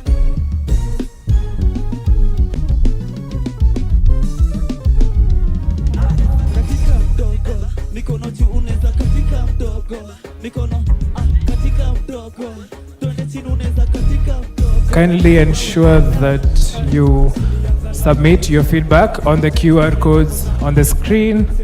Your feedback is highly regarded.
Kenya, capture Africa.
and modern film studios.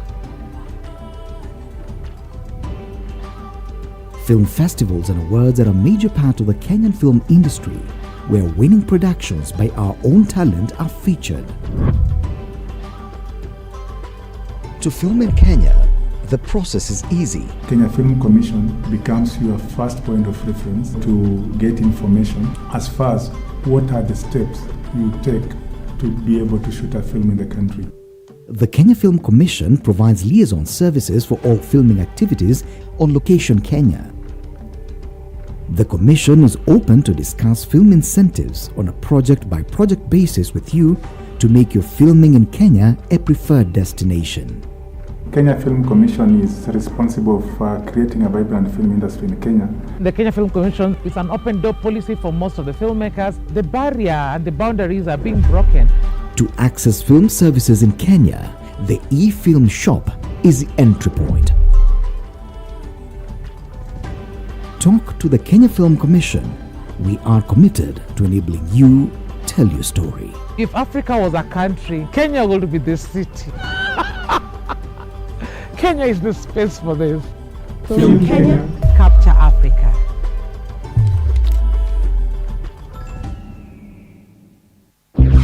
Akwapi mkwara, where is that guy? Jen, sasa hii ni aibu gani unaleta kwa ofisi swali? Unakuja na mtoto kwa ofisi? Na kukata yote kwa mishahara. Hizo omena ni za nani? 40 shillings. Yes, what? Winnie, you can understand me. But tunaona vile, you see the way you know, I could have given you 40 shillings to not waste our time with that story. Thank you. Aromeo the maino kage maidia matare maraigira na makeino kama kagerera hamaka hora mehori. Nenyo more higagira ngoko. Ndikereria koire. Uraikia guoko. Bakari umetoka kwa nyumba ya umbwa. Wapi umbwa? You can't know. Yaani umeshika kamera unaongea huko kuhusu msasi. Unashika nani wewe? Wewe unashika nani? You're fired. Kwangu mimi sijali kama kuna job ama una job. Of importance ni ulipe hii nyumba yangu. Hello guys. I promise you, you are going to be the next big thing. Kwani hao managers wa Malaika bado hawajakulipa? Hii ndio maisha ya influencers.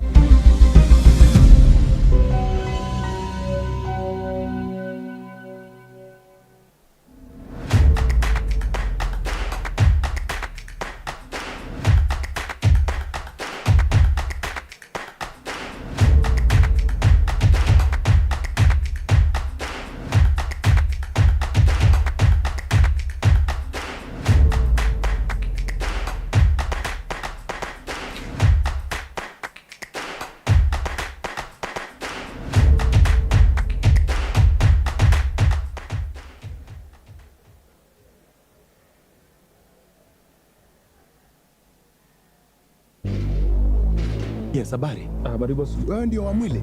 Ni mimi. Nilikuwa nakuomba kama unaweza kubali niingie nione mwili ya dadangu, alafu ndio roho itulie. As you already know, nime lose mother. Mujipange, at least mutoe $200,000. $200,000 kwa hiki jiji. Nenda mbesa noti madhanguni nugenga kinyakwa. Amwezi chukua video wakati watu wanao. Kufika hapa stage ni pesa ngapi? Ni vipi? Leo winner. Nikututa. Kututa. Sasa ni mamoni vya kofia tofauti. Mimi ni Dr. Kapaluku, Dr. wa mipupa. Mifupa. Bones. Ala. Anko sasa unataka niende nindanganye, si ndio? Yaani mtoto ameumbwa akaumbika. Ati? Isitaki ujinga yako kurekodi kila kitu TikTok. Ai mwema, leo utakipata. Wacha nikuambie, mimi ndo kumwangia maji. Uno kio mandi. Najua ni anko lakini sasa yeye akinirushia heshima, mimi namrushia heshima. Akinirushia maneno, mimi namrushia maneno. Hata kama bibi yako amekufa, njikase. Kila mtu hapa ako na needs individual. So hapa the aim ni to save money. Mnanielewa? Na Joe, ningependa Joe msimame Joe na familia yetu. Unaulize na msindanganye, ni nani aliona mama yako akikufa? Anko, mbona ulizo swali? Kwa nini? Kuna nini? Unamaanisha mama anaweza kuwa hai? Mwanatenzi na mochare marenjio ni hospitalini. Bado kuna mazishi. Iko hivi, tutafanya mazishi mbandia.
Habari gani? Am I talking to the nominees? Am I talking to the creatives? Hello? All right. So if you can hear me, clap once. Please, if you can hear me, clap once. If you are excited, clap twice. I think hapo ndio kuna key. If you think you are going to win tonight, clap thrice. Please confirm the person you are seated next to if they are clapping once or twice, so that you know if you are safe or not. All right? Ladies and gentlemen, we are so excited to see all of you. Very excited. And we are here to make sure that this night gives you nothing but an experience of your lifetime. So ladies and gentlemen, allow me to invite my fellow MC, Katrina. Show some love and put your hands together. Tafadhali, appreciate her as she comes on stage. I feel like you could do a better job, guys. Put your hands together for tonight. Even not for me, for yourself showing up. Please put your hands together for tonight. I have a bunch of people in the back. Sijui kama niwape siri ama niwadanganye. Niwape siri ama niwadanganye? Nifanyaje? Wapatie siri. Aya. We've got so much coming up tonight. My name is Katrina, and tonight is the Creati Kenya Summit and Biz Awards. I hope all of you guys are ready. We want to get started today. I said my name is Katrina. He's told you he's MC Zidi. Please say hi to the person next to you. Tafadhali msalimie ujuane, mwambie hata anakaa poa leo. Unaweza mfanyia hii yetu ile ya kulombotov nini nini. Please make sure you're not seated alone. Make sure you have a neighbor. Yeah. And every time you take a selfie, put in the hashtag Creati Summit 2026. I don't know if we start ama si tuanze kudance ama tuheshimu nchi yetu. I think kwanza tutaangalia kama kuna watu wako active kwa mtandao. Yes. So that we can be mentioning them and also giving them some goodies. Of course, of course, All right. So please, I want you to do this. As Katrina amesema, we're going to have a selfie. So please remove your gadget. I know today you never came with your phone. Remove your gadgets. Please remove your gadgets. And I want you to take a selfie with 2 or 3 or even 4 people. Show me how you take your selfies. All right. Najua mimi nimepaka makeup au hujapaka. Iko ndani. Acha tuanzie nao. All right. So you take a selfie. All right. Aya tuingie pande hii. Turn hivi. Turn. All right. So then you're going to use your social media handles, your social media platforms. Yes. Maybe on Facebook, on Instagram, X, or wherever you want to post. And then I want you to post. And also remember to give credit to your partner if they are on that social media platform. And now we use the hashtag Creati Kenya 2026. And then you can also say, because some of you are nominees, you can also say winning 2026, or you're not a winner. So you start prophesying. You start speaking to yourself. Me, I know some of the winners. I have leakage. Hey. I have leakage. No, you so need please, to you know need to people. be friends with her. You really need to be friends with her. Yeah. I want to do a quick roll call. Yes. If you're a nominee in the house, say yeah. How many nominees do we have in the house? Wow, that's great. I think we have a... Yeah? Wait. Are they 2? I had like 2 people saying hi. You know you can be a nominee and maybe... Okay, now that was yours for nominees. Okay. Let me see. If you are a creative in this house, please let me hear some, oh yeah. Hey, creatives ni wengi kuliko nominees. Nominees in the house, please. Msiniangushe nominees. How many nominees do we have in the house? Clearly creatives wameshinda nominees. Kabisa. And I'm glad already we have some of our dignitaries from IEDF joining us tonight. So we're going to be having 2 national anthems so that we start the night today. The hours have gone by, so I will kindly ask you, and of course ask our team, to make sure they've set up the Kenyan national anthem and as well as the East African national anthem. And I'd ask you please stand up as we respect our beautiful nation. Please, let's all be upstanding to our feet so that we can get the event started. Mungu nguvu yetu.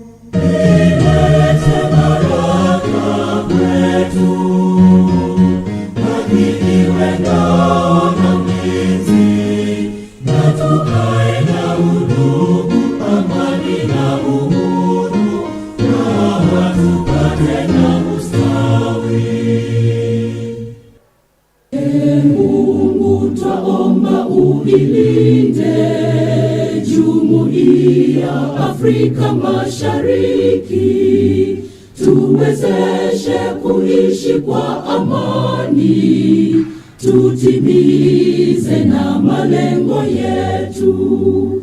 Jumuiya yetu sote tuilinde, tuajibike, tuimarike. Umoja wetu ni nguzo yetu, idumu jumuiya yetu. Thank you. You may be seated. Amazing. So ladies and gentlemen, how many here in this house, in this room, are so excited and expecting entertainment and goodies? I want to see, just with a show of hands, how many tonight are here to network? All right, let me How ask many like are this. here for cocktails? Oh, look at you. All right, all right. Watu wa cocktails ndio wengi. How many are here to find the best match? Okay. No. Ask again. I So, feel like... How many are here to find their best match? Pale, Gracie Koko. Please, if you are single and you are here, there is a Grace right there. Another one. How many are ready to win the award tonight? Clearly, wako hii side ndio wengi zaidi. Na ya mwisho. Yes. How many of us wako kadi? That one goes without saying. Lazima mkue kadi. And we're going to start off the night. MC Zid is stepping down because he knows how to dance. But there are people who know to dance better.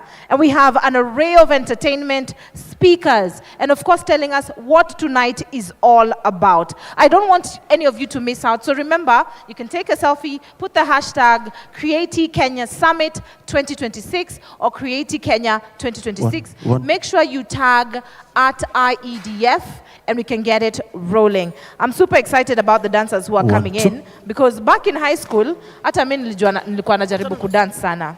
Under the leadership of a man known as Vincent Kevin,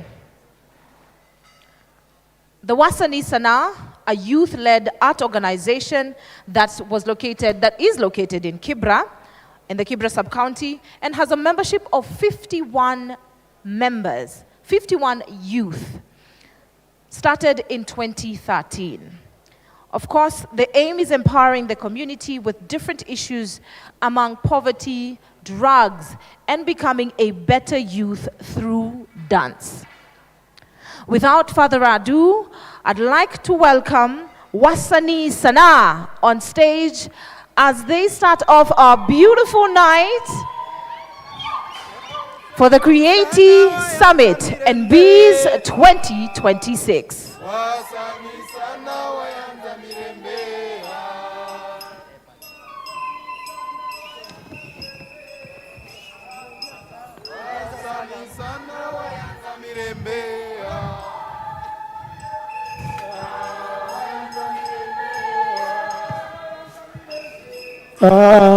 Yonza mirembe Yonza mirembe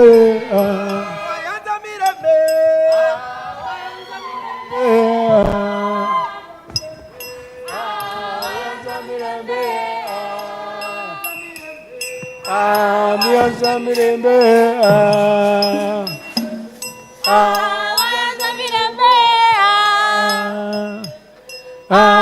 Yonza mirembe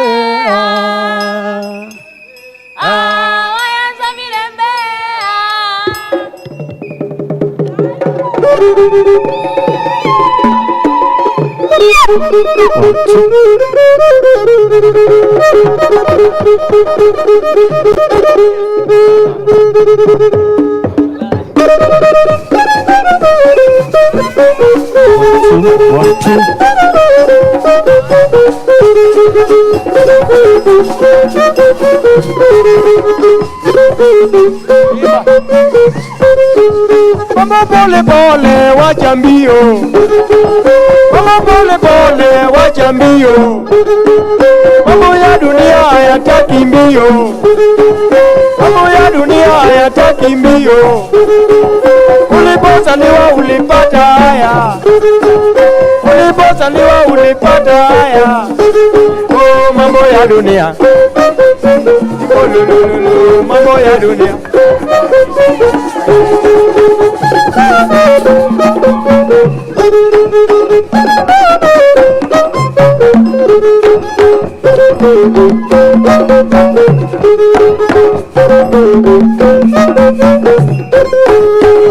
Pole pole wacha mbio, ulipozaliwa ulipata haya, ulipozaliwa nilipata haya, ulipozaliwa nilipata haya. Mambo ya wazee wachia wazee, mambo ya vijana wachia vijana, ya wakina mama wacha waseme, ya kina mama wacha waseme. Oh, mambo ya dunia, oh, lulululu, mambo ya dunia. Pole pole.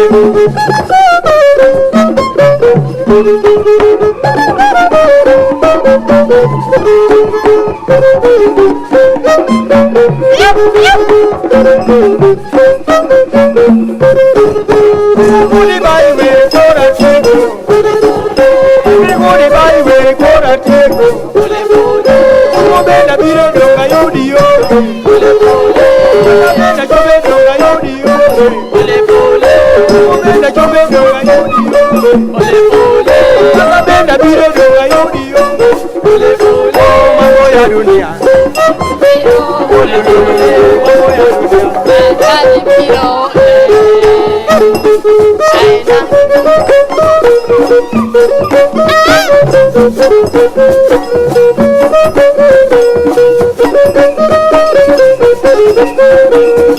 Nyakawayo, alungo nyarenge nyasere nyakawayo.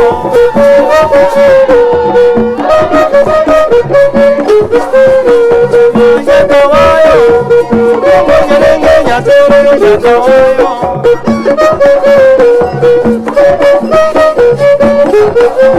Mama winye duonda, alungo nyarenge nyasere nyakawayo.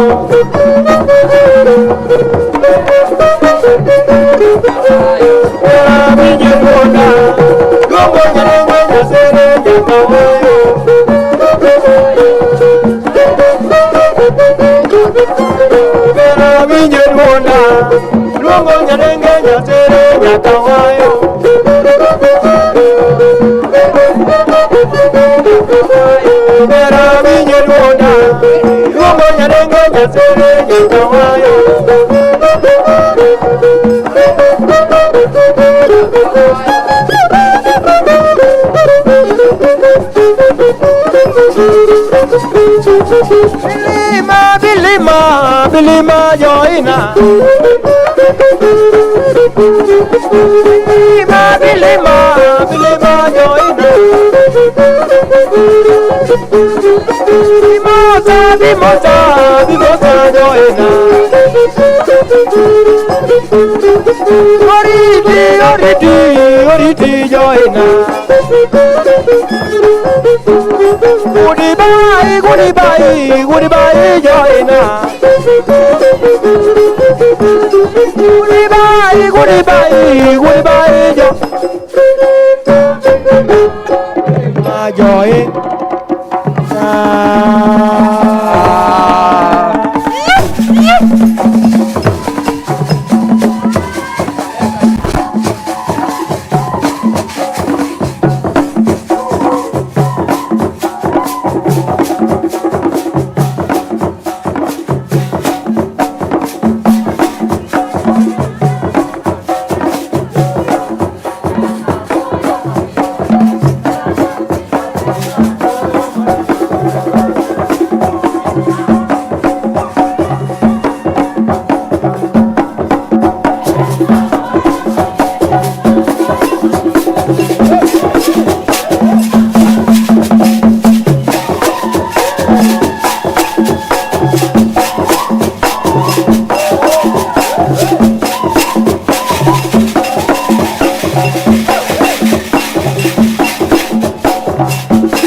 inkoto chopo, jamriambo, koth biro go, inkoto chopo.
Lea mwana mama mama mama lea mama mama lea oh mama mama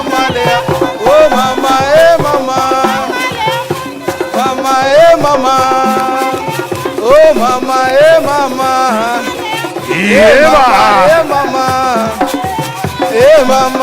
mama mama mama Eva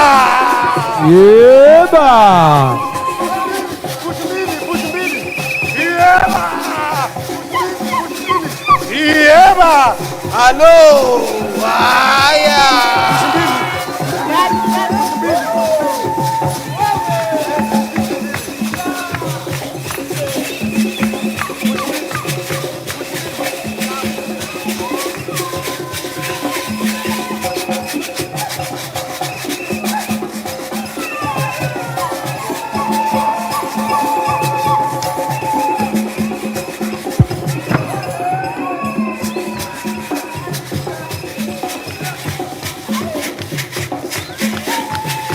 Sisi wana sana tuko hapa leo. Sisi wana sana tuko hapa leo.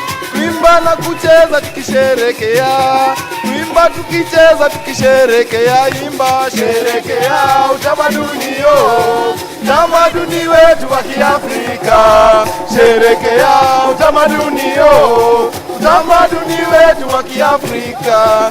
Sisi wana nasi tuko hapa leo, sisi wana sana tuko hapa leo, kuimba na kucheza tukisherekea, kuimba na kucheza tukisherekea. Imba sherekea utamaduni utamaduni wetu wa Kiafrika.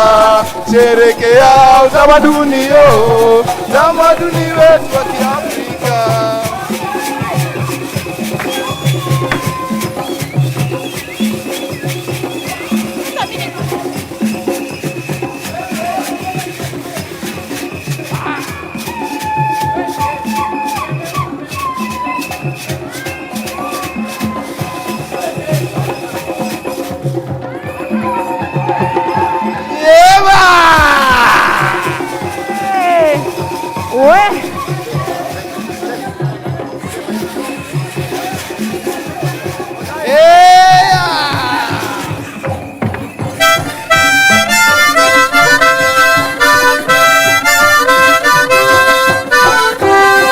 Let's celebrate them, ladies and gentlemen. Whoa, whoa.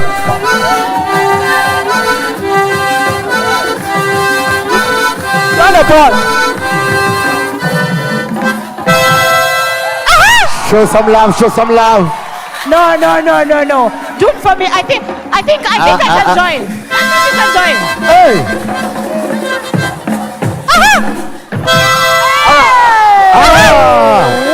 No. Takbira. Hey.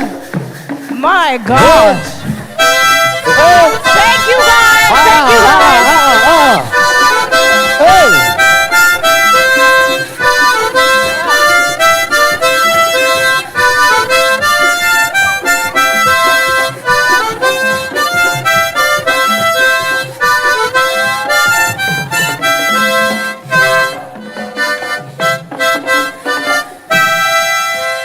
Amazing, amazing. What's the niece tonight, everybody? A round of applause. Thank you, Wasani. Thank you, Wasani.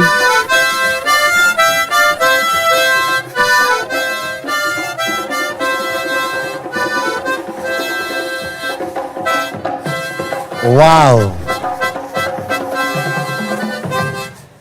Wait. What? Ladies and gentlemen, please show some love and appreciate Wasani. Let me tell you something. The sounds of drums never stop when you're in Africa, and that's why it sounds so amazing. Another round of applause for Wasani Sana. This group started 13 years ago. Vincent, come closer to the stage, tafadhali. Nakuona, karibia. Ladies and gentlemen, please appreciate Vincent. Just stand here. Alafu, Vincent, you can tell one of them wamewacha nyota, wakujia nyota. Vincent, what does it take to do and put a group like this together for 13 years? 13 years is a long time. It's on. Thank you. My name is Vincent, director was Wasani Sana. And as she has said, we began way back in 2013, and the aim was basically to empower the community on issues that affect them. And we use cultural and modern dances basically to educate the public. And also we have short skits and poetry.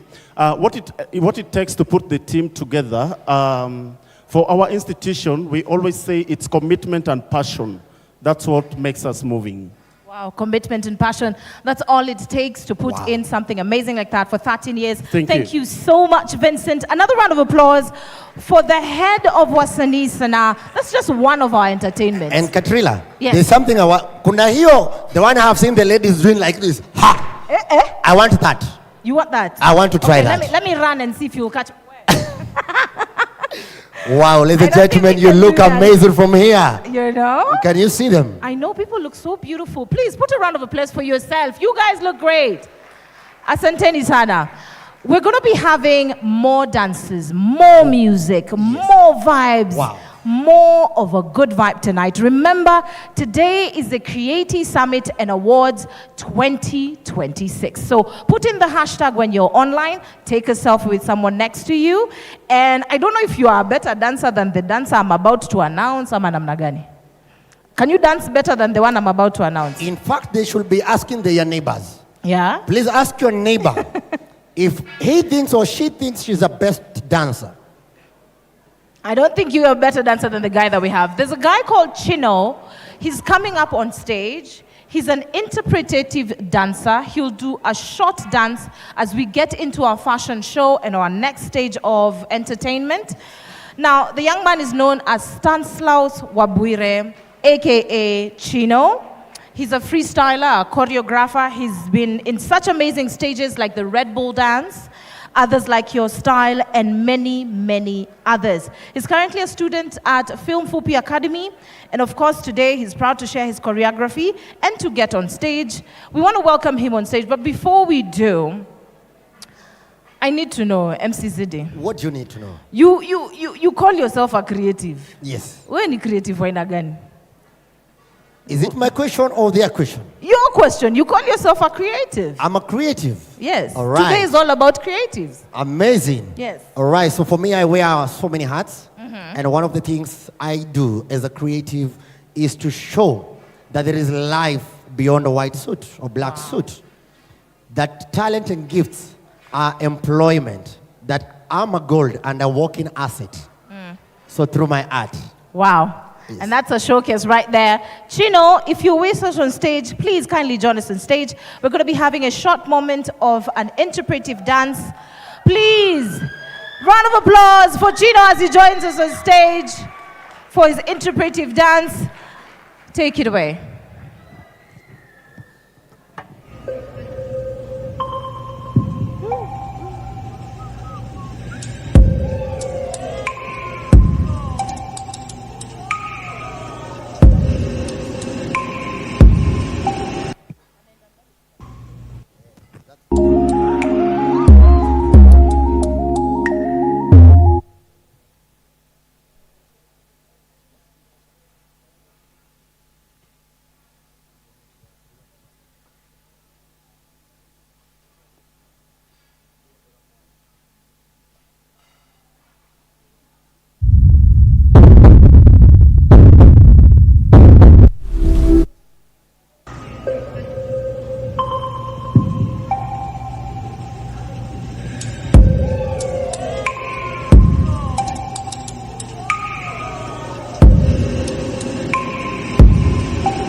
Everybody else but you. Try to get a one-way ticket, something's missing. I'm on my knees. Lord, please, Lord, save me. Come on, come here, come out and let me breathe. Oh, let me breathe now. Come on, come here, come out and let me breathe.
Ladies and gentlemen, you can do better than that, ladies and gentlemen.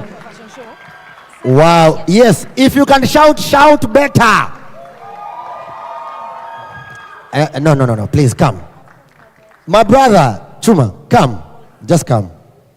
You see, today it's all about showcasing. All right? So please stand here with me. Today is all about showcasing. I want to know the inspiration behind your presentation, and also tell us more about you in 30 seconds. Yes. So as you all know, my name is Stanislas Wabwire, but I go by Chino as an alias. So about me, I just love to create. That's the only thing that amazes me.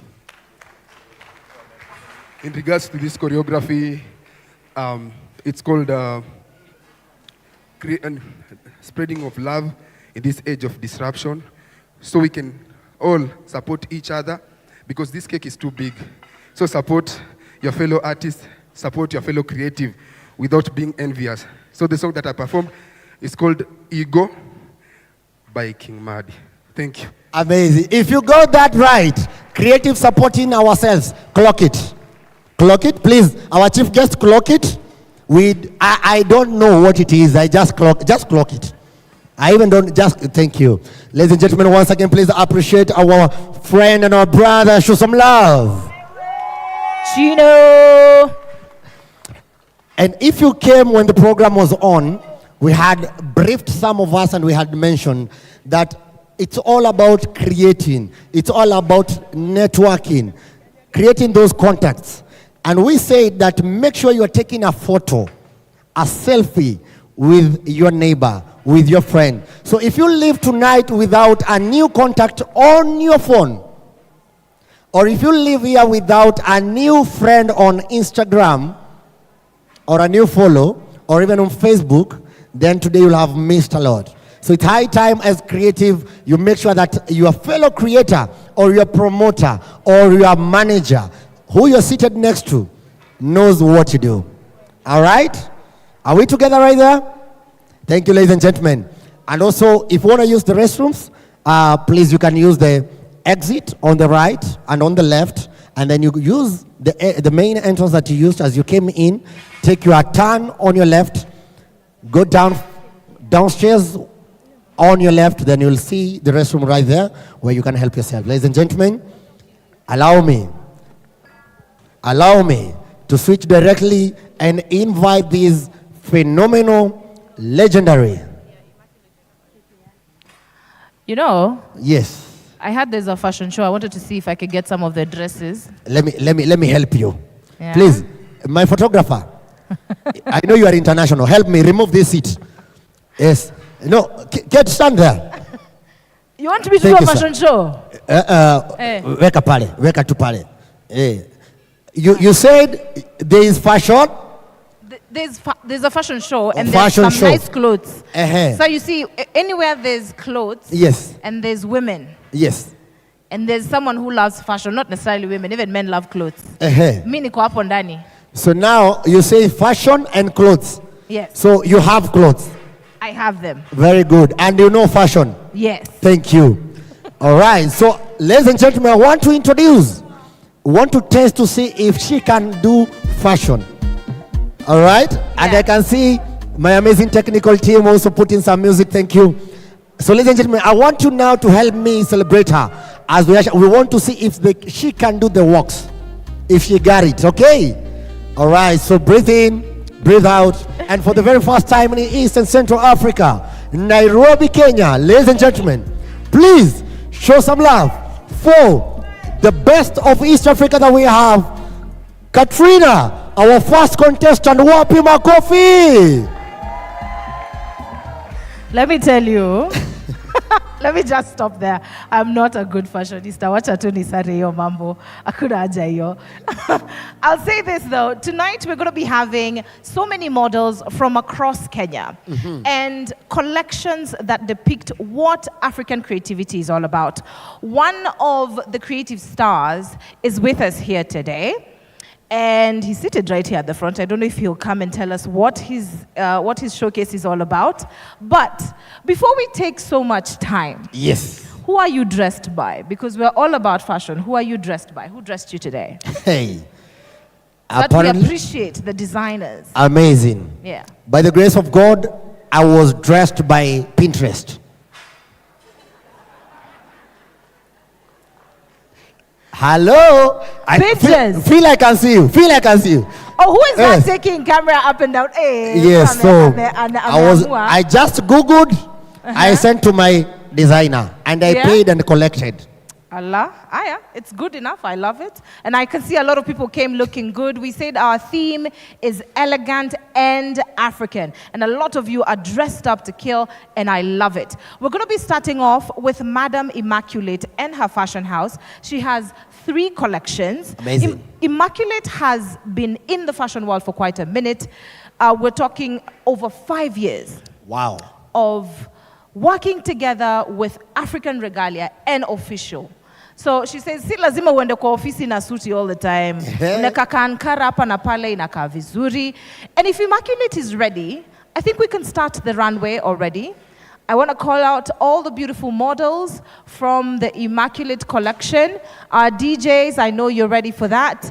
This is how we are starting our fashion in 2026. Are you guys ready?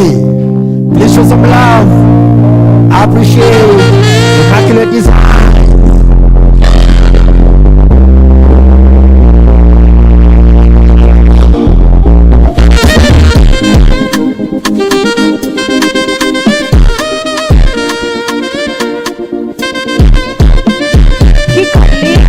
Fashion House by Immaculate Oyoni.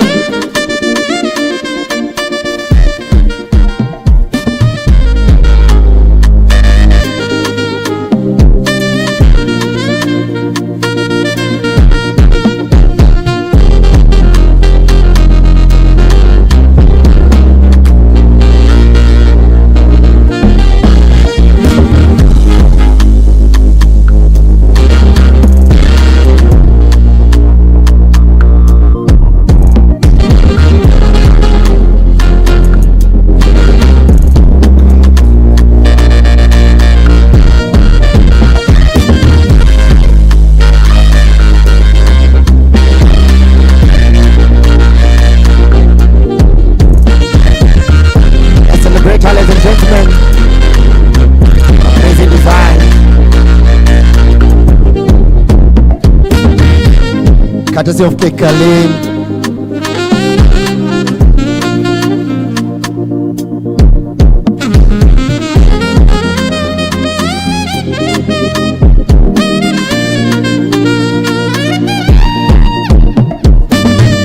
This is part of the trendy office wear.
This is part of the first collection by K. A. Lim.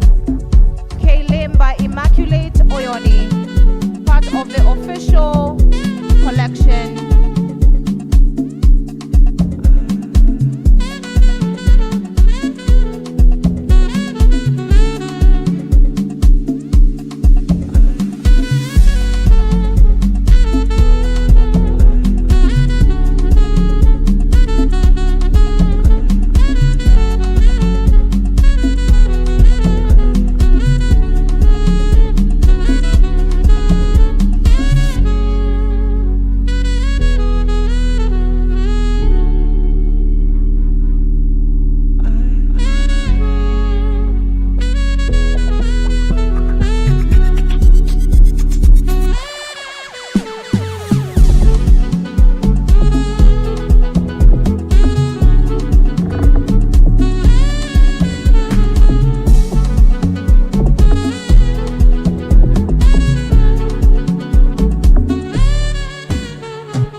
welcome the designer herself, Immaculate Oyoni, on stage. Immaculate Oyoni, I can see her leaving, but she needs to join us on stage.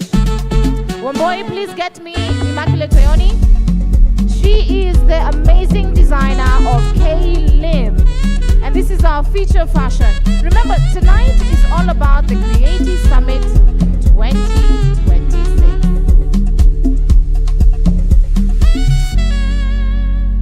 I still trust and hope that we are interacting on all social media platforms. All right, so we will be getting online and checking.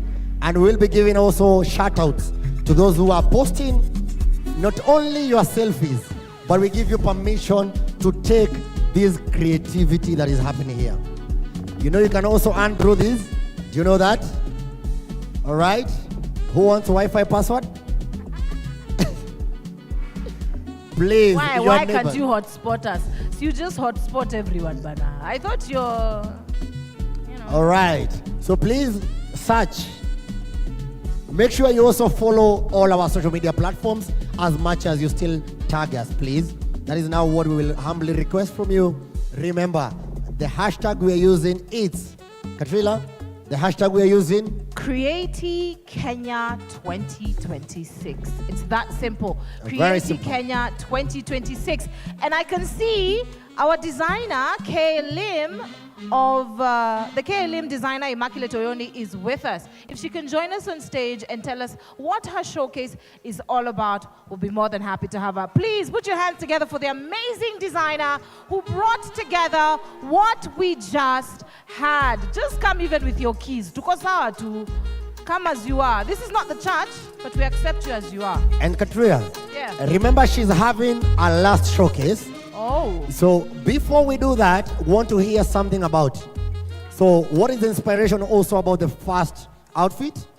And now because we have CEO directors here who also love to do that, and it was very simple. So please tell us more about you.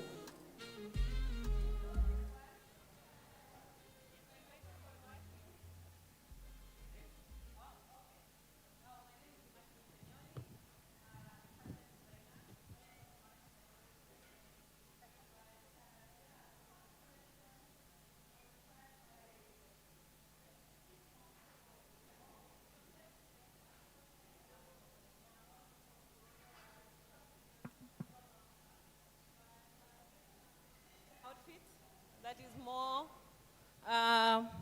comfortable. You are easy to go to the office and still just go out for a cocktail with your friends later. So it can really sum up as that. But before that, we have some more. That was just a tip on the iceberg. So just wait for it. Wow. I think we have another collection coming. Let me ask you, have you modeled before? Yes, I'm a model. Yes. Former Mrs. Universe Kenya. So, former Miss? Former Mrs. Universe Kenya. Wow. A former Miss Universe Kenya. Welcome us. Tell us about your second collection as they're coming on stage. So the second collection is also for a modern office girl who is trying to grow in her career. But now we are added a touch of African to it, just to ensure that it's also more vibrant, not so uptight, to accommodate as well. We love going out after work, so you can still go for a cocktail, meet your friends after work. You don't have to go back home to freshen up and change. It covers for all that. Wow, thank you so much for that. I know we have more models coming in. We'll let the music play as we enjoy the amazing models from K-Lim by Immaculate Oyoni. More of them are coming on. DJ, show us how you do it.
for the amazing Kalim by Immaculate Oyoni. Doing such a great job in fashion. Remember, tonight we celebrate all creativity, whether it's fashion, music, or dance. Right now, we're welcoming a whole new collection. But first, we continue to celebrate Immaculate's fashion. Please, a round of applause for Immaculate Oyoni.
Are taking their time and I love it.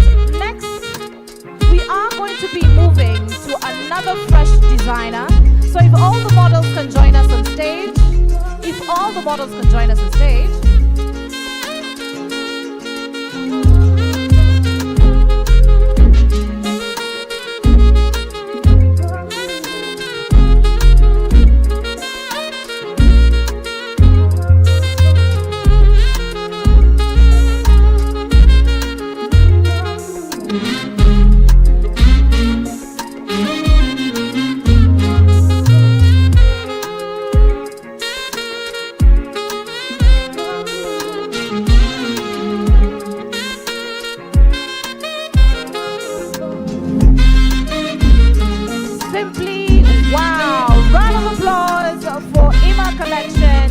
by Kaylee. Thank you so much for joining us today.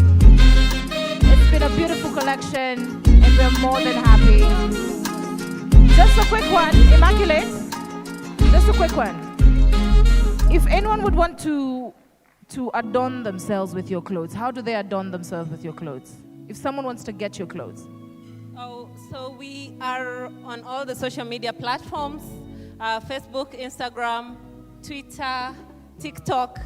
So you can reach us at Kalim, K-E. And you can just purchase right now an outfit of your choice on our website at www.kalimke.com. Wow, thank you so much for that, for joining us on stage. Asante tena sana. Thank you so much for your work. We are going to be moving to the next fashion show. I don't even want to step on stage because clearly the girls are doing a good job. So I'll leave the stage for them. Neville Rose is the designer behind I Love Me. But I Love Me has double V. So I hope you love yourself. Double the fun. Double the joy. Now, Neville Rose hails from the US of A. He has been in the media for quite a while. He is a member of the Informal Economy Development Forum, the IEDF. He is very passionate about all things communications, art, and even fashion. Part of the models are going to be joining us on stage to celebrate the I Love Me collection and, of course, to celebrate Neville Rose collection today. Welcome, I Love Me collection.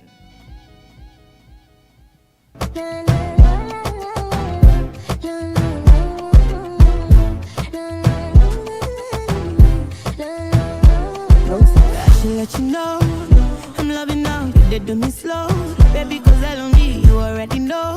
Got every head turning, I see the press coming. So what you telling me now? Who's that girl? Who's that girl? What's popping? Bad girl, there's no stopping. What's coming? Feeling the energy, adrenaline rushing. Real talk, now real talk, they wanna know. Guess you never heard of me, I'm popping out like confetti. Nothing on me energy, cause I'm the one they wanna see.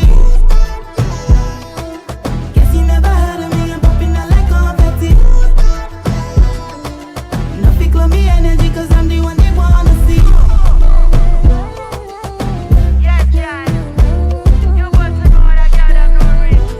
It's just time, yeah. Push out, push out. Step in the party, all balance, see body on my G's, they low-key pretty. Take them easy on me, you get too much tease. If you give me body, I feel in the empty. Black top of girl, I'm a villain. Take me as a prisoner since you stand for justice. I ain't find no bad pass, so we better go like yo. Champion grace to a shallow. You know say you get wrong, yes I you know be. But me get plans to cover run away with you like Marcus Coffee. Normally don't get in the competition, but to the trophy, not trying to gas you. Everybody know this you the body. I said you know it, you copy. Bad girl, she the life of the party. Get a one link, cause they need assist. Say many girls, them there, but no many girls sabi. She one of one, dangerous, and every time she got me like, who's that girl? Who's that girl? What's poppin'? Bad girl, there's no stopping. What's coming? Feeling the energy, adrenaline rushing. Real talk, now real talk, they wanna know. Guess you never heard of me, I'm popping out like confetti. Nothing on me energy, cause I'm the one they wanna see. Guess you never heard of me, I'm popping out like confetti. Nothing on me energy, cause I'm the one they wanna see. Flow like a river. If I catch Peter, they won't panic become. Ooh, Santa Monica. They motivate like cancer, we were. But the line moves, fire like Zeus. Carry my tools. If you get in mind, fire back. If you get in mind, fire back. So what you telling me now?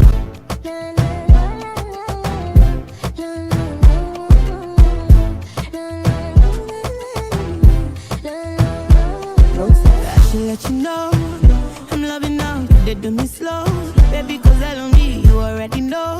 Got every head turning, I see the press coming. So what you telling me now? Who's that girl? Who's that girl? What's popping? Bad girl, there's no stopping. What's coming? Feeling the energy, adrenaline rushing. Real talk, now real talk, they wanna know. Guess you never heard of me, I'm popping out like confetti. Nothing on me energy, cause I'm the one they wanna see. Guess you never heard of me, I'm popping out like confetti. Nothing on me energy, cause I'm the one they wanna see. Yes, yeah. You got to know that God have no ring. It's just time, yeah. Push out, push out. Step in the party, all balance, see body. Calling me the sugar, day of tea. Calling me the honey, day of beef. Anything you tell me, I day believe her. Showing me around like I lost my way. Telling all your friends and I me be bail. Baby, see me, I don't they believe her. Tell me, make I know now. If you show me, make I know now. If you not show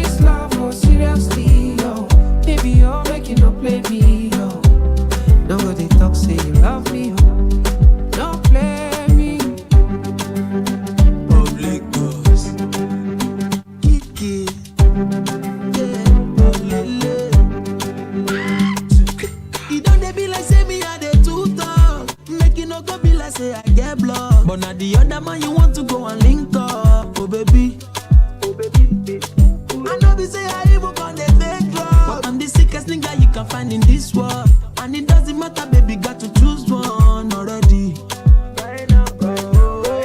So tell me, make I know now. If you show me, make I know now. If you not tell me, oh, make I know now. Yeah, if you don't love me, oh, tell me, make I know now. If you show me, make I know now. If you not tell me, oh, make I know now. If you don't love me, make you not talk, say you love me, oh. If you don't need me, oh, nobody talk, say you need me, oh. I take this love so seriously, oh. Baby, oh, make you no blame me, oh. Nobody talk, say you love me, oh. Before we go further, tell me now, I wanna know. They cannot go far down low, I wanna know. They cannot fall down low. Do you have another? Oh, I wanna know. Am I the only one? Am I your number one? If you don't love me, make you not talk, say you love me, oh. Aye. If you don't need me, oh, nobody talk, say you need me, oh. I take this love so seriously, oh. Baby, oh, make you not play me, oh. Nobody talk, say you love me, oh.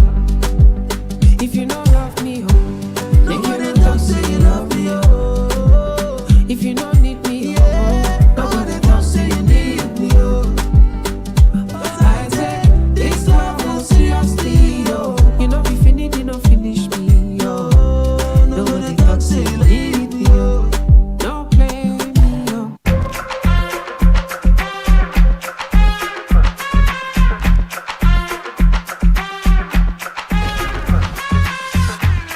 Let us be honest. I know my heart if I be honest. She in control when she feel on it. The petrol that calm me down. You like this, I like thing, my love. I love being your love. I'm tryna show you up. You up. She really the A-list girl. She really my favorite girl. I'm loving the way you twirl. You twirl in the Maybach. She really the A-list girl. She really my favorite girl. I'm loving the way you twirl. You twirl. Fresh up, let it on me. You can't do it slowly. You're dirty wine, would you burn it for me? Take a picture in your short sleeve. I had a feeling one of these days you'll be the reason I stay. When you ain't girl, you make me say, ooh, crazy, crazy, crazy. You are me, girl, you're me. Yeah, swear chocolate I want buy. They say I love it, better make a man fight. But I girl, hold up, who better than? Bring her my own, my girl fine like it at a bang. My daddy wish you boogie down. Give me booty bounce, make a elevator finance. Pussing and pressure, even a girl later. Sharp like saber, my girl so fine. Give me that one. I like the way you twirl. You twirl in the Maybach. She really the A-list girl. She really my favorite girl. I'm loving the way you twirl. You twirl. Fresh up, let it on me. You can't do it slowly. You're dirty wine, would you burn it for me? Take a picture in your short sleeve. I had a feeling one of these days you'll be the reason I stay. When you ain't girl, you make me say, ooh, yeah, you're pretty, my girl. Turn up the night, turn up the dance floor. I should ride the motorcycle. You know you got the kick in my drum. Ooh, I go do anything when it comes on my chargy. Yeah, I go do anything when it comes on my shawty. I wanna go there, take me there. I wanna go there. Wait, that girl, don't take it from me. She really the A-list girl. She really my favorite girl. I'm loving the way I twirl. You twirl in the Maybach. She really the A-list girl. You see all these sexy girls in the club. But girl, I wanna hold on you tonight. Every time you walking out the club, girl, I want you to be mine. Girl, I want you in my life.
Go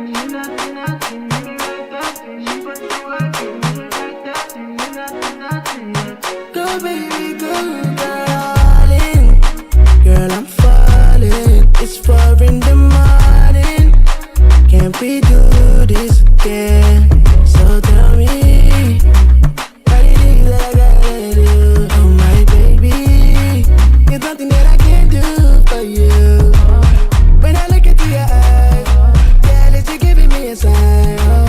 When you gonna realize I'm tryna make you my wife? I like the things you do, girl. I'll be good for you. I think I'm made for you. Hold me down always.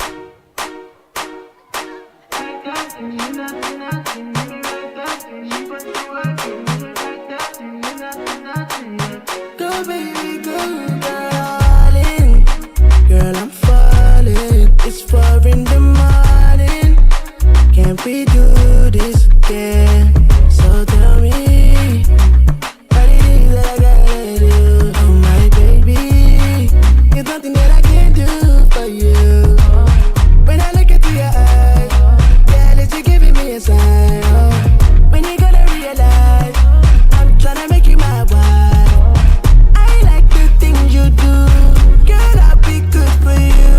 I think I'm made for you. Hold me down always. I like the things you do, girl. I'll be good for you. I think I'm made for you. Hold me down always. Like that, baby, like that. She put the work in, like that. No baby, go like that. Baby, like that. She put the work in, like that. No baby, go. I know you want it when you calling my name. It's getting naughty, girl. You busting my brain.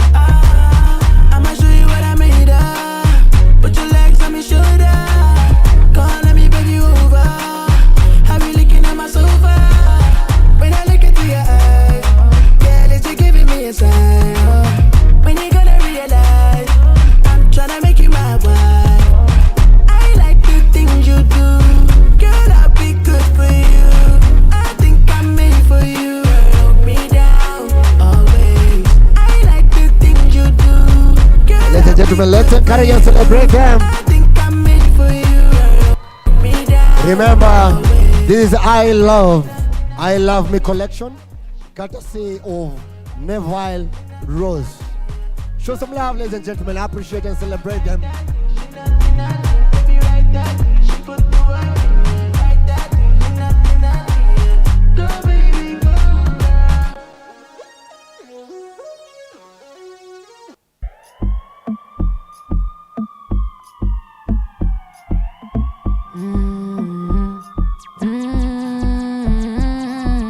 Flip the music. Na na na na na na, eh. Na na na na na na, eh.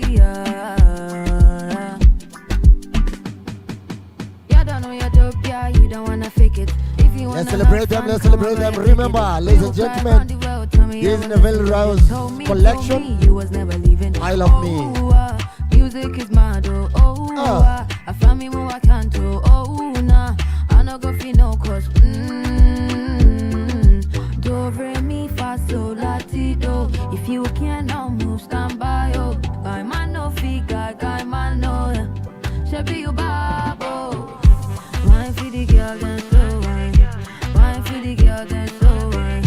Wine for the girl, then slow wine. Can't walk on side. Wine for the girl, then slow wine. Wine for the girl, then slow wine. Wine for the girl, then slow wine. Can't walk on side.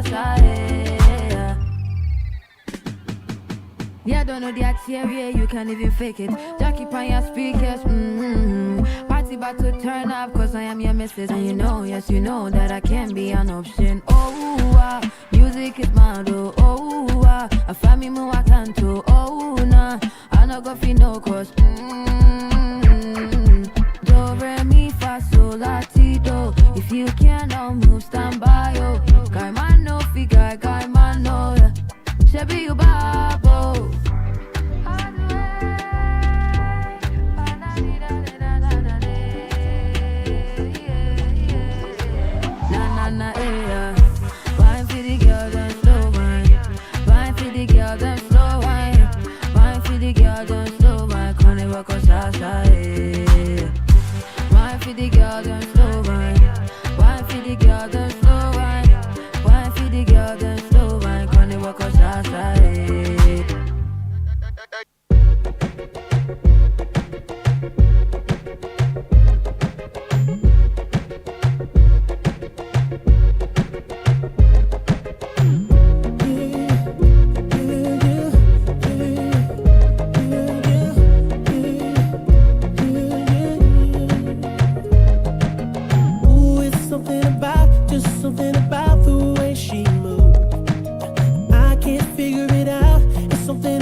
and give me the stare. She whisper in my ear. How deep is your love? How deep does it go? How deep is your love? I'm gonna show you. Let's explore. How deep is your love? How deep does it go? Does mine run down to the ocean floor? Well, woman, are you when me want, so just give me the, girl, me dancing a flock, girl, your body, this symmetry make me feel so high, my girl. You make me want in time. Let's celebrate them, ladies and gentlemen.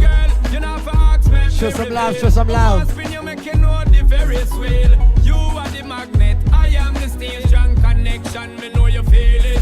So make we seal it. How deep is your love? Make me How show you. deep does it go? How deep is your love? Let's explore. How deep is your love? How deep does it go? Does mine run down to the ocean floor? I don't wanna be your homegirl. Girl, you are top girl. Let's celebrate Novel Rose, ladies and gentlemen. The director I Love Me collection. Round the clock, girl. I don't wanna be your girlfriend. Girl, you are top girl. Amazing, amazing, ladies and gentlemen. Wow, wow. Please, let's appreciate them. Let's appreciate them. Let's appreciate them. Is there? All right. And if you hear this on the gong, then the back, DJ. the knees, baby, shake it to the max. Baby, just please tell me. DJ. No. We are not. Please, I'll tell the DJ as you leave to put the music. You'll be dancing within your heart. So clock it. So, ladies and gentlemen, please show some love once again for Novel Rose. And also, please, I want to give you this mic. Thank you. I want to give you this mic. And let us understand also the inspiration behind the collection, what you are showcasing for today, and also tell us a brief bio about yourself and your collection. So you can step here because of the people from home, and also you can let people know where you come from. Yes. Test. All right. So what do you want to know? All right. So good evening. My name is Neville Rose, originally born in Jamaica. Moved to the United States when I was 14. Did high school, college there. Joined the Army. Did 20 years. Got bored, and I needed some inspiration. So I had this passion to be a mentor for young men, and I still have this thing I'm working on. However, I was sharing the idea with a young lady, and she said, "What about the ladies?" And I was like, "I don't know. I'm not one. I don't know." So that led to me entertaining the thought, and I said, "Well, okay, what does ladies need?" I think the biggest thing they need is love. And then the fact that after 5 combat deployments, 20 years of service, there are these things like PTSD and trauma and all these things. So mental health became the central theme behind how this came out, because as I got out, I realized there was a need, there was a whole lot of healing and things I had to unload and take the army off of me, take the armor off. And for 20 years, all I know was to go hard and be hard. And I had to kind of take a journey inside and find the softer side, and what came out of that was this thing called love. So I hope you enjoyed. Amazing, amazing. Show some love once again. So you're telling us that all the way from Jamaica. Yes, that's where I was born, yes. And then you were raised? I was raised in New Jersey, New York, and then Army. Hiyo kizungu nimemuonesha. Wapi makofi, ladies and gentlemen. Yeah, we know how to talk with our nose. We know. So ladies and gentlemen, if now they want to follow you on all your social media platforms, because today it's all about showcasing, please give them your handle as I usher you out of the stage. Well, the social media is just as it's spelled. ILLO, 3 V's, and an E. So everything is the same all across the board. There's no guessing. Once you get the spelling once, you get it right all the time. Once again, ladies and gentlemen, all the way from the United States of America, show some love. Thank you. Once again, for our brother Neville Rose, Wapi Makofi. And please also show some love and appreciate all the beautiful ladies, our models. A loud of applause. And now, my DJ, as we leave the stage, do what you do best. Ladies and gentlemen, I want you to shout. I make it louder. And if you hear this sound, then go and bend your back. Go and bend your knees, baby, shake it to the max. Will the DJ please turn up the bass to the max? Please just rewind, let me shake it to the max. Shake it to the max. Shake it to the max. Shake it to the max. Please just rewind, let me shake it to the max. Bad man, she love. Let's celebrate them, let's celebrate them. Bad man, she love. Bad man, she love. Bad man, she love. Yeah. Bad man, she love. Amazing, Bad man, amazing, she love. amazing. Yeah. Your pussy fat inna your shot. Oh, you dealing with the boss? Yeah. Make you come first, coulda never take a last. Yeah. Like a ball, pump up the pussy fast. Skin out the pussy. Thank you. I have to be honest. The one thing missing was a male model. Please do it for me. A male model. Do it for me. Do it for me. Show me how you do. A male model. Hey, ladies and gentlemen, you know how we do it. DJ. My DJ, Yeah. you remember that tune you played in South Africa last week? Let's do That it. one. Yeah, let's see how a male model would do at the Creative Summit 2026. Twende. Suda. Na papa, Sheriki mula mimi nakufa. Aninyajo moko mami toyo fundena. Aero sana pili rundo gawia. Nyati jomo kadiri lalo gapacha. Jodonga dengo tika yudo konyuok na. Anyway auru monda Please get your Clearly, if we did not have a taste of male models, we had our male model today. That's MC Zidi. My name is Kate Trira. I'm your beautiful host today, and the night is continuing. More entertainment, more exciting moments. But tonight, it's all about the Creative Kenya Biz Awards and Summit. And of course, to bring this together, there's an association that came together to do something great. And it is the Informal Economy Development Forum that came together to put this amazing event to highlight the works in Africa, not only in art, but also in entertainment and in the ways that it affects us. And of course, to start our night and of course, welcome us and even tell us more about this beautiful night, I'll have to call in the leadership address. And to do this, I have to call in the Africa Sector Head of the Creative Economy, IEDF. IEDF is all about building Africa's creative economy from talent to structure. And the lady, I might not do her justice. I think she should step on stage as you clap for her. Please, pigeni makofi mpaka afike. Until she gets here, then I'll tell you her name. Clap your hands for our Africa Sector Head till she gets on stage.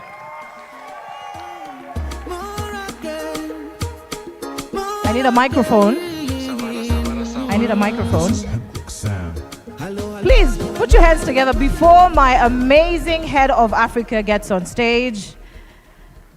The name is Rachel Wainaina.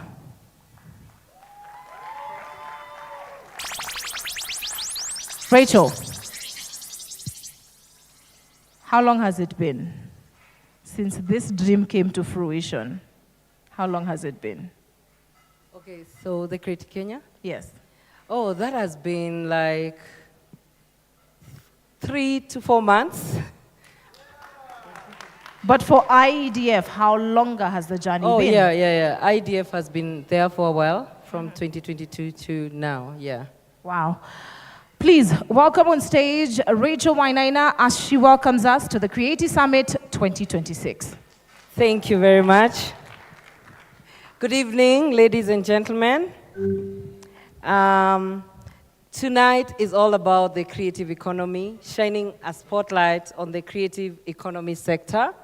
And if you visited our booth and met IEDF creative economy sector, one thing you realize, it's all about the creatives. So if you're wondering why we're doing fashion shows and we're doing dances and we're doing awards, it's all about shining a light on the creatives. So if you're a creative in the room, say, yeah!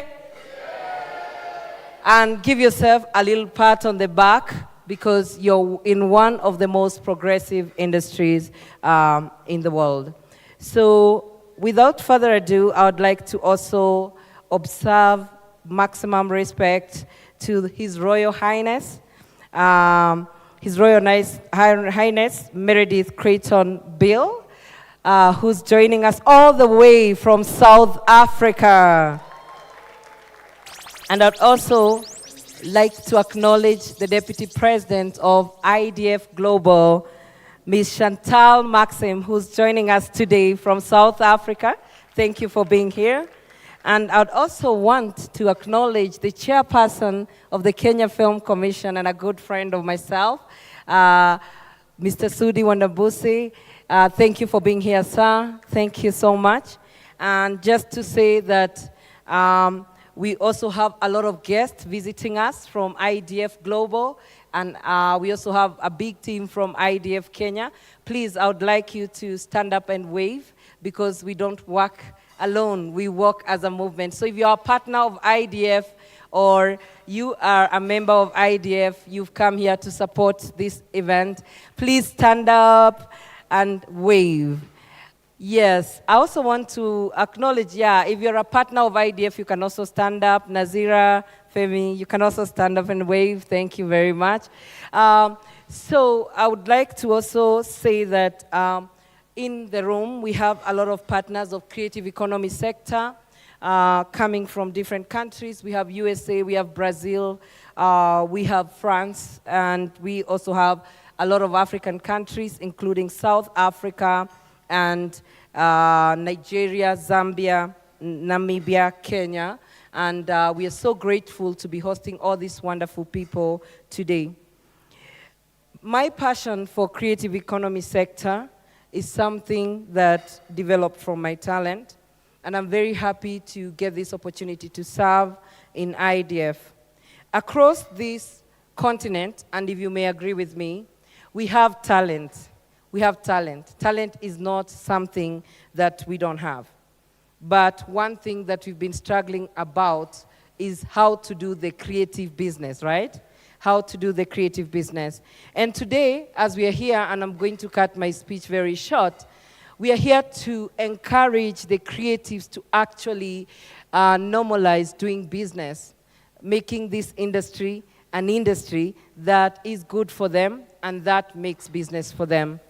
And ladies and gentlemen, for the first time, we are hosting the Creative Africa Biz Awards 2026. And I know we have awards that appreciate the creatives, but we don't have awards that appreciate the people who make the creatives function. So in this room today, we have the people behind the creatives, the people who make creative dreams work. And so when we came up with the idea of the Creative Kenya Summit and Awards, the goal was one, to showcase Africa's creative economy. How do we showcase Africa's creative economy? Bring creatives from Africa to meet creatives from Kenya during the biggest film and TV market in the region, that is Kalasha Film and TV Awards. Please join me, ladies and gentlemen, in appreciating the Kenya Film Commission for embracing a spirit of collaboration, and due to their work, they've made us be here today. Let's appreciate the Kenya Film Commission. So I want to welcome you today to enjoy yourself, feel celebrated, and I know we have great, great artists, great creatives in this space. Please, let's celebrate each and every one of them, and as we celebrate them, this means that we are celebrating each and everyone in this room who's a creative. Thank you very much and enjoy your evening. A round of applause for Rachel Wanaina. Rachel Wanaina is a lecturer as well with 13 years of experience. She is, of course, the head of creative here at IDF, and it is such an honor to have her here. We are going to be continuing with our keynote address, and at this point, I'd love to welcome the Chair of Board of the KFC, Kenya Film Commission, Mr. Sudi Wandabusi, to join us on stage. as he welcomes us for the Creative, you could just join us here on stage, as he joins us for the Creative Kenya Summit 2026. Before we begin the awards, please, a round of applause to our head today.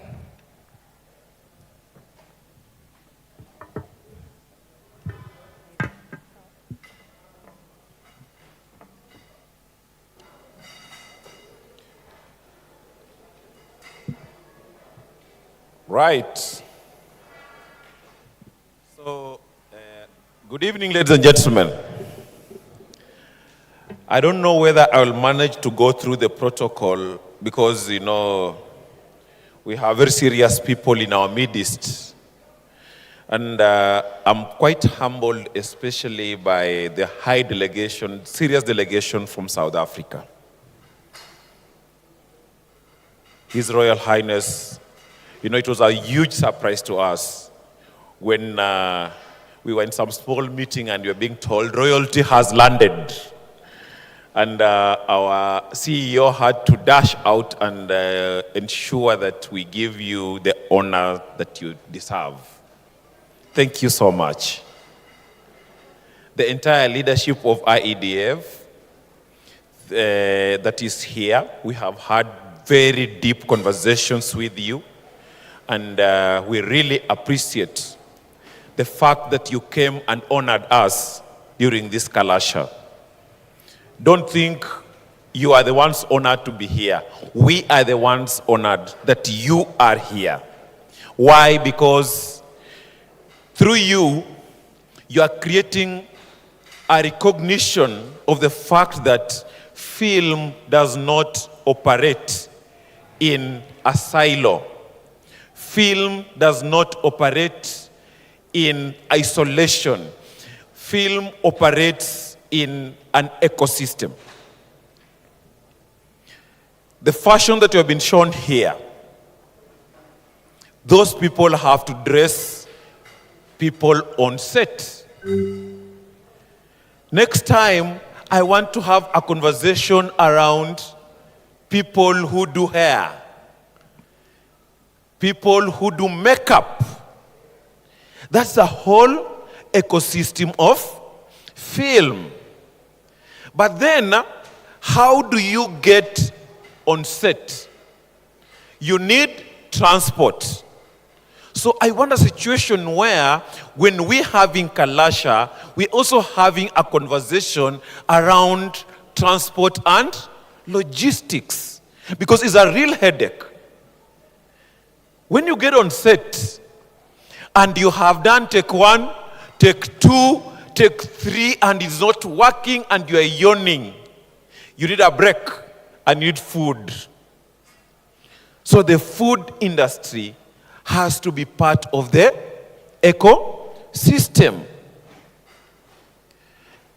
Movie makers are not wild animals.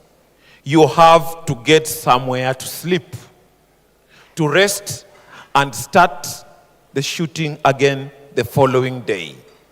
You need accommodation. Ladies and gentlemen, the creative economy is a whole industry. And that's why I wouldn't have missed an opportunity to be here this evening. Not talking about film, but talking about fashion. Talking about a different aspect of creativity. Of course, I know very few of us, probably myself, His Royal Highness, and this age mate of mine, were able to concentrate on the dresses. But most of the men can't remember a single dress of the ladies that were walking here. Well, I won't go into that. But I came here and on the invitation of Rachel. Rachel is a very good friend of mine. And she told me that as part of Kalasha, we will be having the Creative Kenya Summit, Expo, and awards. And she would like me to grace it, and I was like, I will be honored to be here. But she also asked me that I talk about something specific, intellectual property. Why? Because in my other life, I am an intellectual property expert. And intellectual property is a very important tool. But before I get there, let me first talk about art. That we are here to celebrate the very heartbeat of Kenya's future. That the creative economy is no longer a side hustle. It's not a side hustle. It is a critical economic pillar. And it's not a mistake that the government of Kenya has made creative economy and digital superhighway one of the pillars of the bottom-up economic transformation agenda. Our mission as the Kenya Film Commission is to move creative economy from hustle to scale. We don't want it to be a mere hustle. We don't want it to be something that you are doing hoping that, or when you can't make your ends meet. We want to make it a scalable endeavor that you put your whole in it. We want to transform talent into global commercial enterprises. However, ladies and gentlemen, to be able to achieve this, we must master that invisible currency of the trade, and that is called intellectual property. You cannot separate creative economy from intellectual property, because creative economy comes from your creativity, and your creativity comes from your intellect, and you are that intangible property that comes from your intellect becomes your property. When we talk about copyright, for example, it is the engine of the creative economy.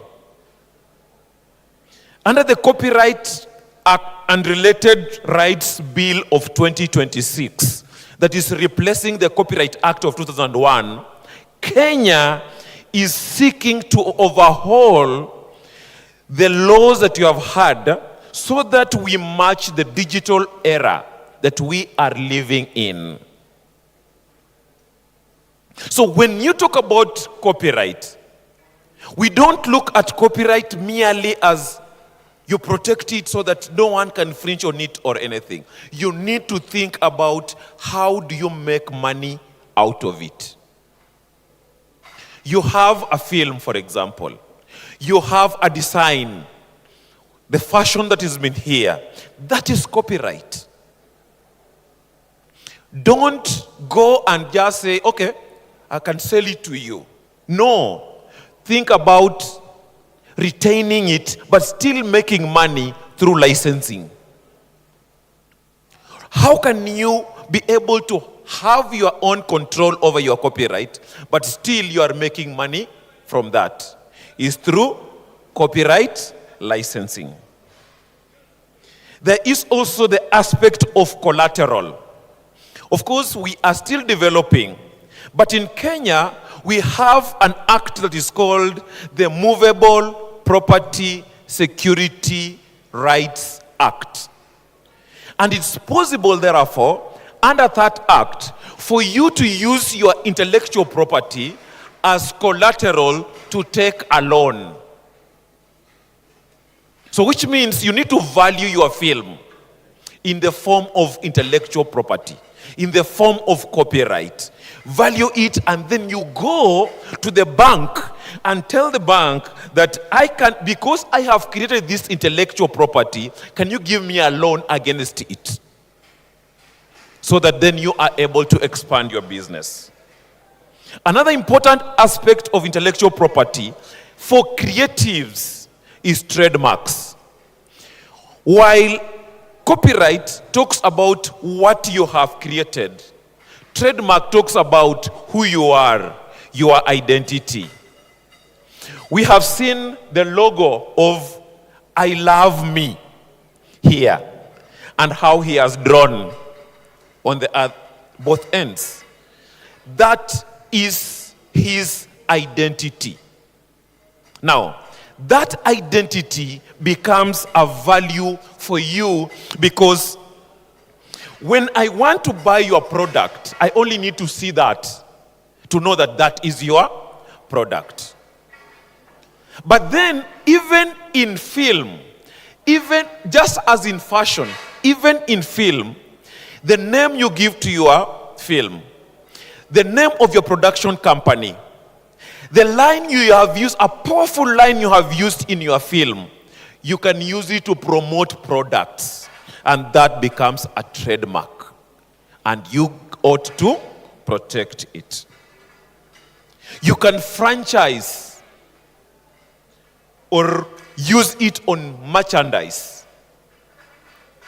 We have a case in Kenya where Coca-Cola Company used the name Kamwala on its soda, the small one, the small bottle of Coca-Cola. They call it Kamwala. But where is the source of Kamwala? Kamwala is the name of a very well-known creative called Inspector Mwala. Why did they call it Kamwala? It's because Inspector Mwala, that's his stage name, he's a short guy. He's a tiny guy. So Coca-Cola, knowing that this gentleman is so well known, he is a brand in himself, decided to ride on that name by calling the smallest bottle of Coca-Cola as Kamwala. And that matter is now in court. Mwala is a registered trademark. And he feels that Coca-Cola infringed on his trademark by using that name to sell their product. Ladies and gentlemen, therein lies the value of your IP. And that's why in Kenya, we are seeking to grow or to develop our IP as strong as possible, especially around the creative economy ecosystem. When we protect a filmmaker, we are protecting the stylist and also protecting the fashion designer who dress the cast. When we protect the musician, we are also protecting the graphic designers behind the scenes that developed it. And that's why we are coming up with the creative economy law that seeks to establish the Audio, Visual and Cinema Commission. So Kenya Film Commission will then be called the Audio, Visual and Cinema Commission. Together with the National Rights Registry that will be registering the copyrights, we seek to ensure that creatives are protected as strongly as possible. So, to you creatives here, my call to you tonight is that don't just tell stories or design clothes. Own them. Own those stories. Own those designs. Be selfish about it. Register your work. Register your trademark. And let us build a borderless Africa, creative economy that is sustainable, profitable, and respected worldwide. Thank you and enjoy the rest of this evening. A better round of applause for... I'm sorry. Yes. I don't know how to catwalk. Don't tell me to try. People will, actually sometimes when I walk, you can't differentiate whether both of my legs are left. You know, one thing you have to trust about an IP lawyer, they'll defend themselves. So, umejitetea kutosha. Thank you so much. A round of applause for our amazing chairman at the KFC. He is an IP lawyer, and of course, he understands why it is important for you to own your art. And that is the role of today. Remember, the hashtag is Creati Kenya 2026. Put on that hashtag when you're online so that we can be able to see you.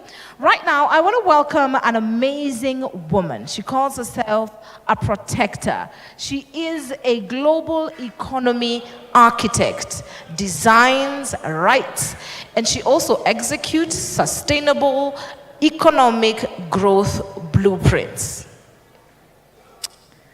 This is none other than our global deputy president of the Informal Economic Development Forum, Chantal Maxim. Please put your hands together for the lady who made this work together here right in Kenya. Chantal Maxim joins us on stage.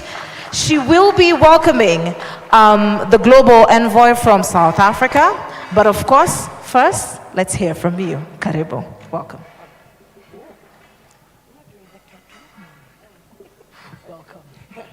Thank you everyone.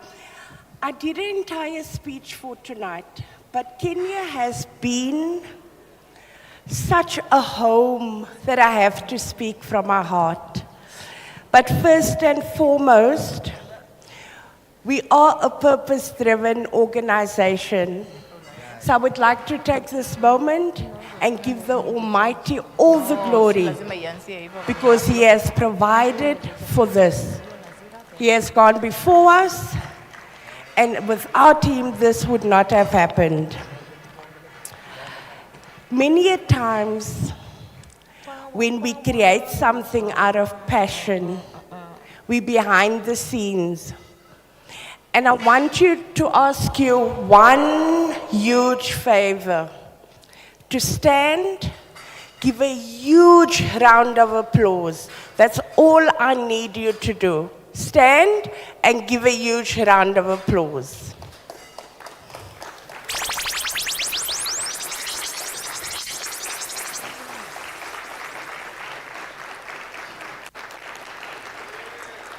Thank you. And that is not for me. That is for someone that had a vision. In the IEDF, we talk about Vasira. It's a leadership pathway. When you have a vision and you put the strategy in play, there's an incentive to it. You take full responsibility and accountability to achieve the vision that's been planted in you.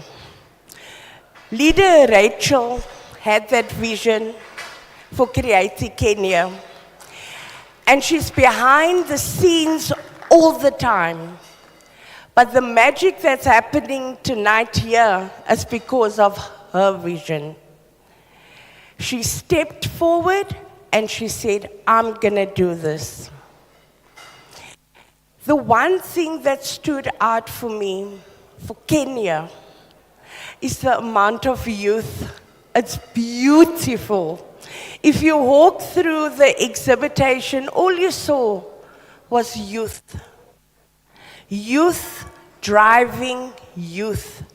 You are here tonight not to learn about or to see or to understand the problems of the creative sector. You are here to know that execution of the creative sector is the growth of the economy.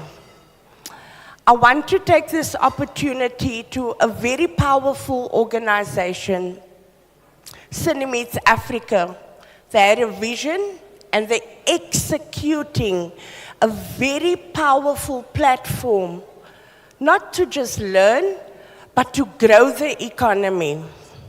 They have taken huge strides to be here, not to just enjoy the awards, but for partnerships with you, with Kenya, to grow Africa.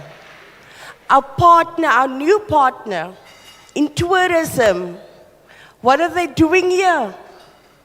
The creative sector creates the biggest revenue in tourism, the biggest revenue. Our partners from other countries that are here, There is a reason why they are here, because we are here to grow Africa. I'm not going to speak about IEDF. The Informal Economy Development Forum was formed and launched because of a vision. I want to leave you with a very, very important message. When you have an image of yourself, you feel it in your gut. Drive no matter what the barriers are. My dream was to become an architect. I couldn't do it because of the financials of my family. Today I'm a global business architect. Why? You believe in your vision. I saw the image. Is second to none other phenomenal. Your roads are terrible, you can't drive, but I won't go there. Your driving is very bad, but your culture, your love, your warmth is something else.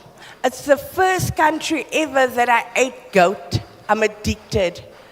I'm addicted to goat. The clothing that you manufacture, the humbleness that you have. Kenya, you are and you will become the leading creative center, creative city, creative country in Africa, leading. However, you cannot do it alone. You have to have partners. You cannot do it alone. Partnerships builds you. Tonight in this room is a very big milestone for the IEDF. The IEDF runs off the informal economy and the formal economy. And the reason why we run it like that, because we believe return of impact leads to return of investment. Don't chase money. Chase your purpose. Money follows. Tonight in this room, we've got sectorial heads from the creative side, from the global leadership, from arts and culture, but we also have the executives of the country. And that for us showcases the two economies coming together from different countries, here to tell you, let's work together. This is not talk. Don't come here to listen to talk. Don't tell us about your pain. The pain that you're feeling because you can't get a job, unemployment, government doesn't want to fund. Stop doing that. Step forward, keep the hand of the next person. If I'm a fashion designer, my friend is a fashion designer, we're not competitors. We are forming a co-opetition. That's how you do business. Hold each other's hand, share the pie. So we're opening the doors to IEDF for Kenya. Spearhead Africa. Youth. You're not the future, you're the present. Make the decision, stand together. There is partners in this room and much more coming forward. Tomorrow we are all meeting here at 11 o'clock. This auditorium must be packed. If you're not here, you will miss out on the upcoming opportunities and what we're working towards.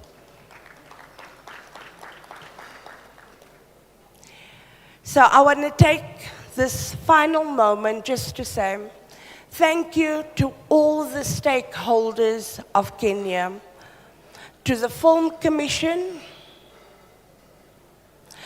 to the bad drivers, the Uber drivers from day one. I love it, absolutely love the culture of the driving. The hotels, the hospitality, the dances as we arrived at the airport, the catering, very difficult catering, but the culture of the catering, thank you for that. Thank you for the respect that you have for your country. You've got a huge amount of respect. Thank you for that, and it does not end here. We're taking the next steps, and you need to be part of this. Thank you for having us, and once again, thank you to the visionary for what is happening here tonight. You are amazing, you are blessed, and you are feisty because you believe in your vision. Thank you, everyone. Have a blessed evening. Are you hungry? We're almost there, but I'm more excited about the awards. Thank you.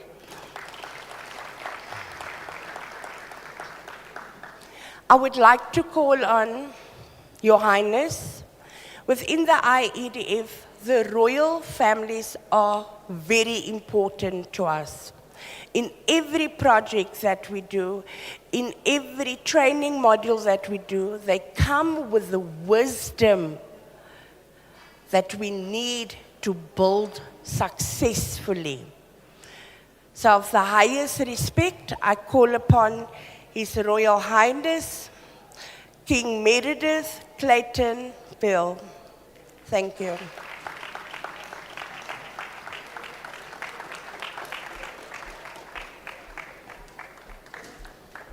Let's put our hands together for Your Highness of the Bankole Kingdom of South Africa, the Global Envoy, Meredith Clayton Beale. Please put your hands together for Your Royalness. Thank you.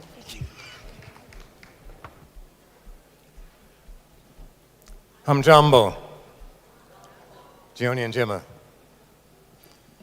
My name is Chief Meredith Beale. I'm Senior Paramount Chief of Education and Global Envoy of the Bakaloko Kingdom of South Africa. I bring you greetings from His Royal Majesty, Dr. King Lesotho III, Monarch of Bakalokoi. We're going to talk a little bit about the value and importance of culture. Culture is the glue that holds our communities together. It is a cement that bonds one generation to the next and connects the future of with our ancestors, the ancient Africans along the Nile. I work with a group of creative geniuses dedicated to transforming learning, starting with kindergarten, the lowest common denominator. We fix kindergarten, we fix Africa, and we fix the world. College begins in kindergarten. Africa is the beneficiary of the greatest population of youth in the world, as well as the greatest wealth in the world, though we haven't managed it very well. By 2050, 1 in 4 children born in the world will be African. By the turn of the century 2100, every other child born in the world will be African. That can be a great benefit or a detriment, depending upon how we manage it. If we don't give them something productive to do, something to do to be productive citizens in the world, somebody else will give them something to do that we won't like. That is incumbent upon all of us, as well as leadership, governments. It's everybody's job to go back to the lowest common denominator in kindergarten and make sure the next generation of 5- and 6-year-olds are better human beings.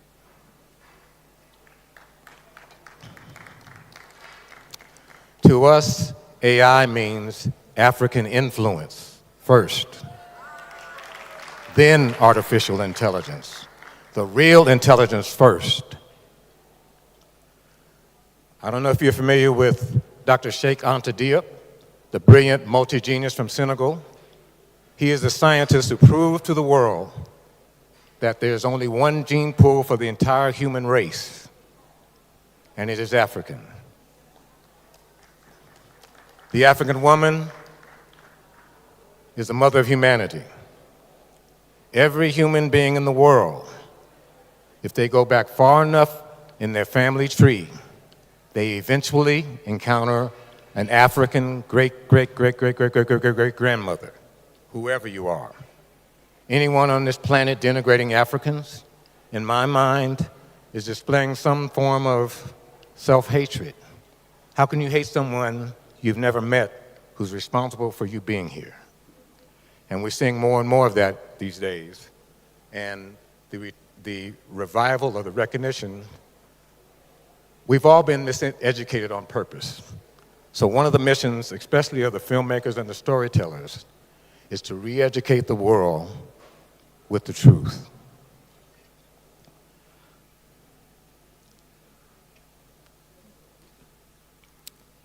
Our paradigm is product-oriented learning, meaning all learning should result in a product or service to be sold. That makes it concrete and practical and not theoretical. One example is, I don't know if you've heard of the purple dinosaur from America called Barney. You familiar with it? Okay, me and my colleagues developed a live walk-around character. It's a 6-foot elephant with a college student side who can dance. And the character's name is Thirsty the Elephant. He's thirsty for knowledge. He's also a recording artist. His first album is Time to Read, uses R&B and hip-hop music to teach ABCs how to count and character building things like know the difference between a truth and a lie. One example, we took that character. He became the mascot for the city of Austin, Texas in the USA, the mascot for their literacy program. So there were public service announcements, PSAs on TV with the mayor and our character holding up his Time to Read album. Then we enrolled Thirsty in school. He went to elementary school with 10-year-olds. In the US, that's the 4th grade. He did a semester with these kids.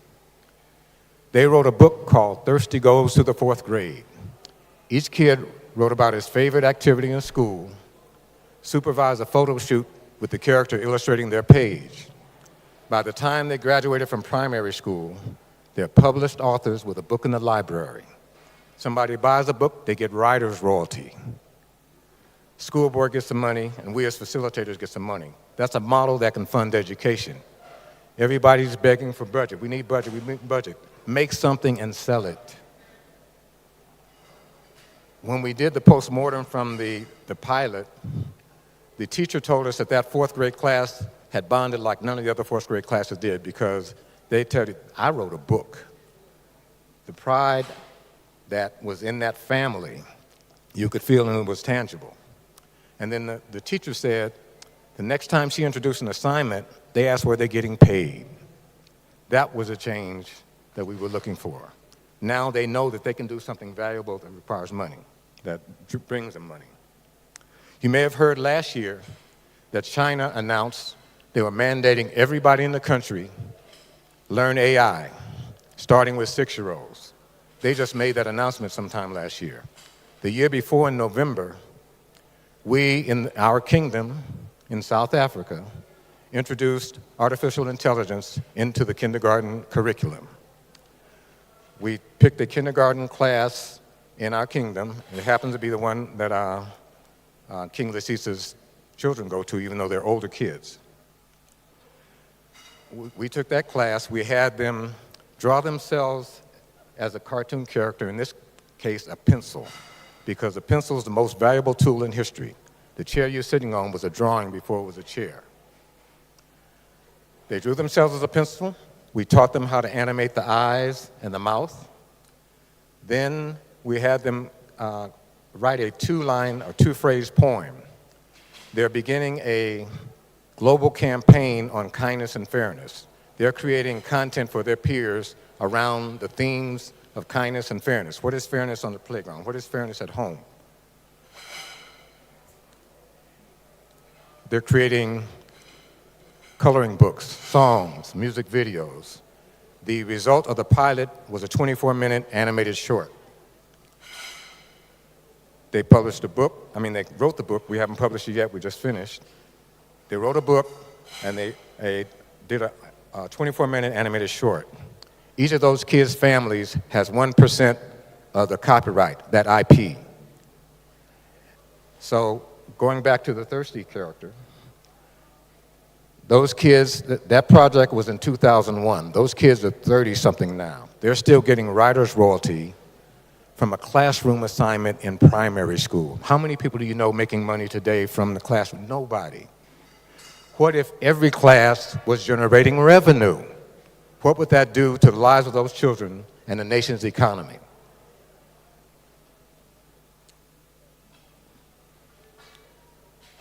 Now I'd like to touch briefly on the power of African culture and give you a few tidbits of information that should instill a sense of pride and recognition of what we mean to the world. Black people taught the world how to celebrate, how to express joy and elation, whether it's the high five or the fist bump.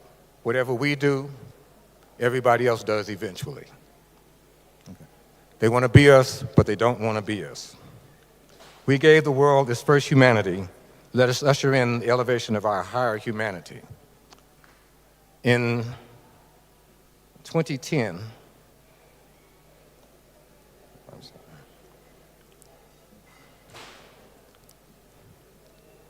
the cover of The Economist magazine in the year 2000 read Africa, the hopeless continent.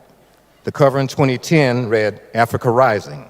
The cover in 2020 read The African Century. What will the cover read in 2030? That, my young brothers and sisters, is up to you. I'd like to close by reciting a poem called Africa Rising. Pulsing with the vibrance of original human life, a nurturing mother to all, sleeping giant awakening in the dawn, oh, Africa Rising, brewing in the depths of ancient human experience, a reservoir of wisdom for all, an alien planet awaits your merciful morn, oh, Africa Rising, rising, rising, rising, Africa Rising, rising to give new life to the world, simmering with hope for a brighter future to see. Tomorrow becomes today, sleeping giant awake at millennium dawn, oh, Africa Rising, rising, rising, rising, Africa Rising, rising to give new life to the world. Asante Sana, Siyabonga, Madasi, Jeda Jeff, thank you. May kindness heal the land.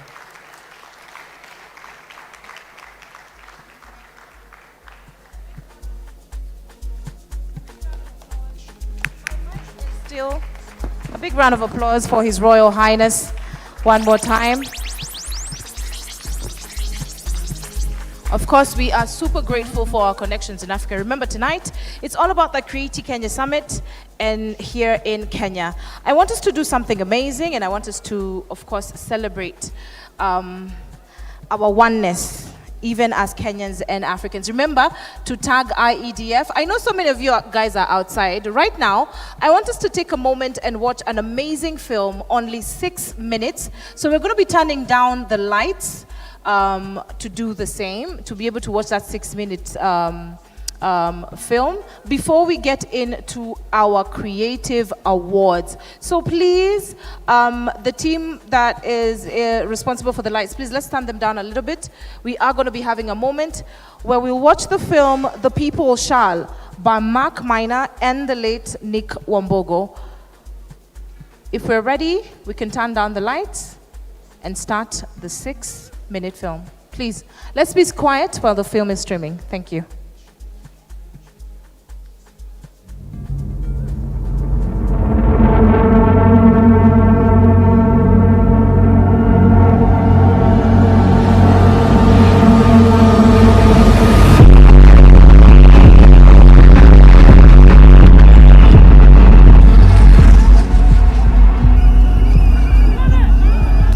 Gunshots, screams, smoke in the air.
young, it felt like one thing: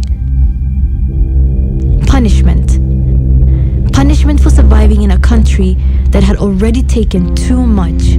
If you say you're a Gen Z and you don't care because maybe you don't have revenues or income to be taxed for now, you are the next target next year. Everyone was talking about the Finance Bill 2024, the taxes, the proposal, and how they're going to affect us. We are being lied to as a country that now VAT on bread is going to be reduced, which anyway was not there in the first place. You are the ones who came up with this crazy idea. I would love to buy diapers for my babies in Kenya. Linda mama ilitolewa. Pads zilikuwa zinaenda kuwa even more expensive. Women cannot go to work because they do not have pads, but you want to overtax pads. Content creators being taxed. For what? At first, people tried to understand the bill. They held forums, they translated clauses, they made TikToks. This time, the people educated themselves, and then they rose. It was intentional that we did it in social media.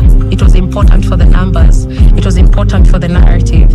It was important for everyone to feel together with the movement as far as they were. Photos were being taken off the internet and being edited to look like they were in the streets of Nairobi, but they were not. I've never seen so many people in the streets of Nairobi. You can imagine you get into somewhere that umezoea kuenda kupata na watu, let's say max 50, and now the numbers are way more than that.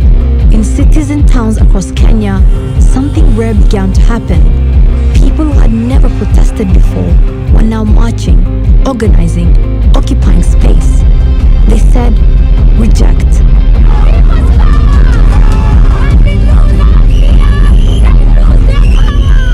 Parliament belonged to the people, and on June 25th, the people came.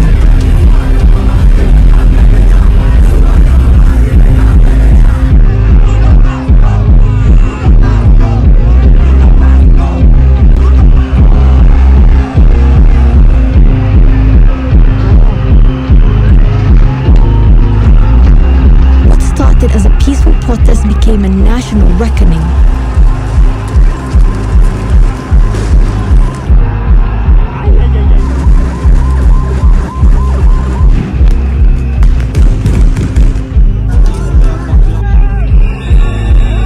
By the end of that day, at least 3 young men were dead, and a nation had crossed the line. Today, Kenya experienced an unprecedented attack on its democracy, rule of law, and the integrity of its constitutional institutions. But this is not just a story about violence. It's a story about voice, about a generation that refused silence, and the women often unseen who carried the resistance on their backs. This is their story, told in their words. My name is Faith Odhiambo. I'm the president of the Law Society of Kenya. My name is Boniface Mwangi, popularly known as the People's Watchman, a good troublemaker and an activist. My name is Zaha Ndemuli. I'm a feminist, a women's rights activist, and a human rights defender. My name is Justine Wanda. I am a stand-up comedian. I am a political commentator. I really love to make people laugh. My name is Victoria Como. I am a photographer and a filmmaker. My name is Wanjiro Wanjiro. I am co-founder of the Mathare Social Justice Center. I'm also a podcaster. My name is Kazmal Makoure. I am a musician, a revolutionary artist, a teacher, but most of you know me as a political voice. My name is Kelvin Demo, a software engineer and problem solver based in Nairobi, passionate about technology, especially the role it plays in bridging the gap around civic education. My name is Hanifa Safia Aden. I'm an active citizen, a human rights defender, and a journalist.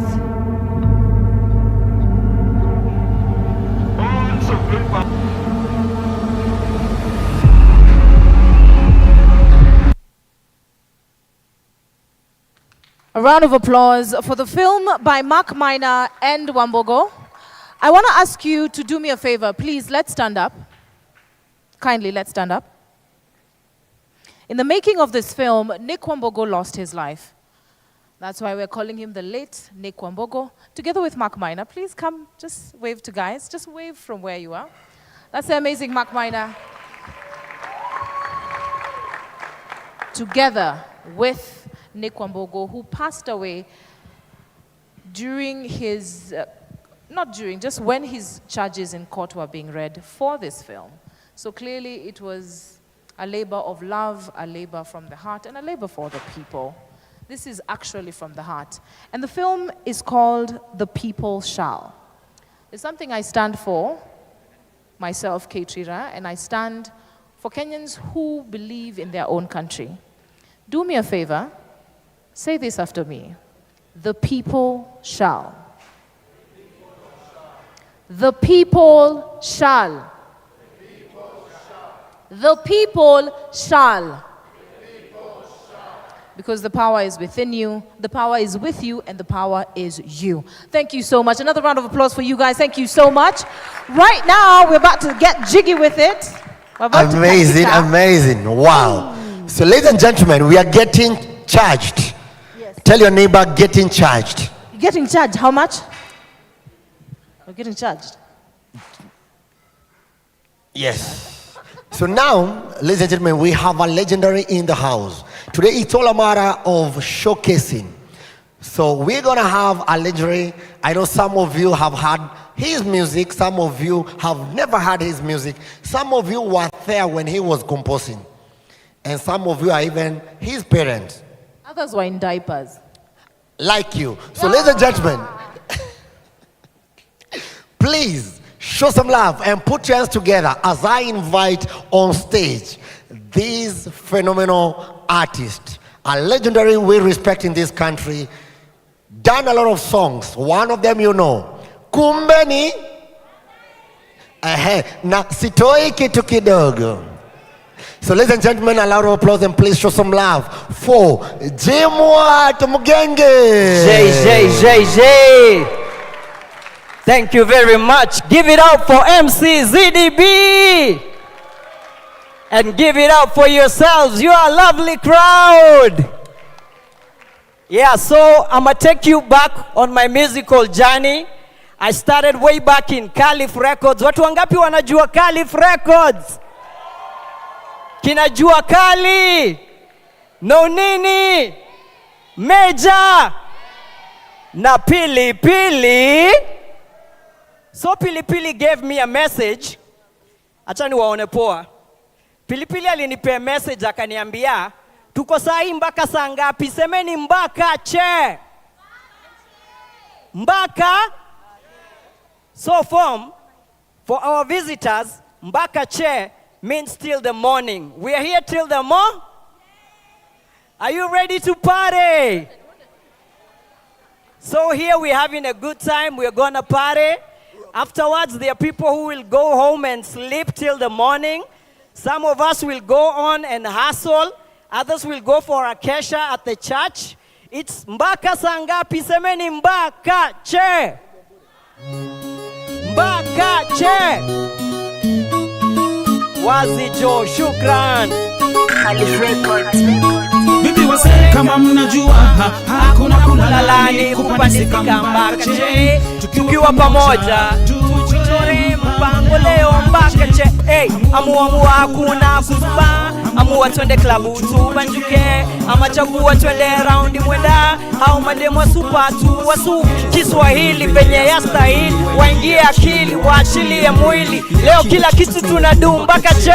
Niambieni tu mnatakaje? Maboys wanataka kupewa mpaka che. Asubuhi waamke waende gym tizi. Mademo wanataka game mpaka che. Asubuhi waamke twende pamoja. Mimi na wewe mkono moja.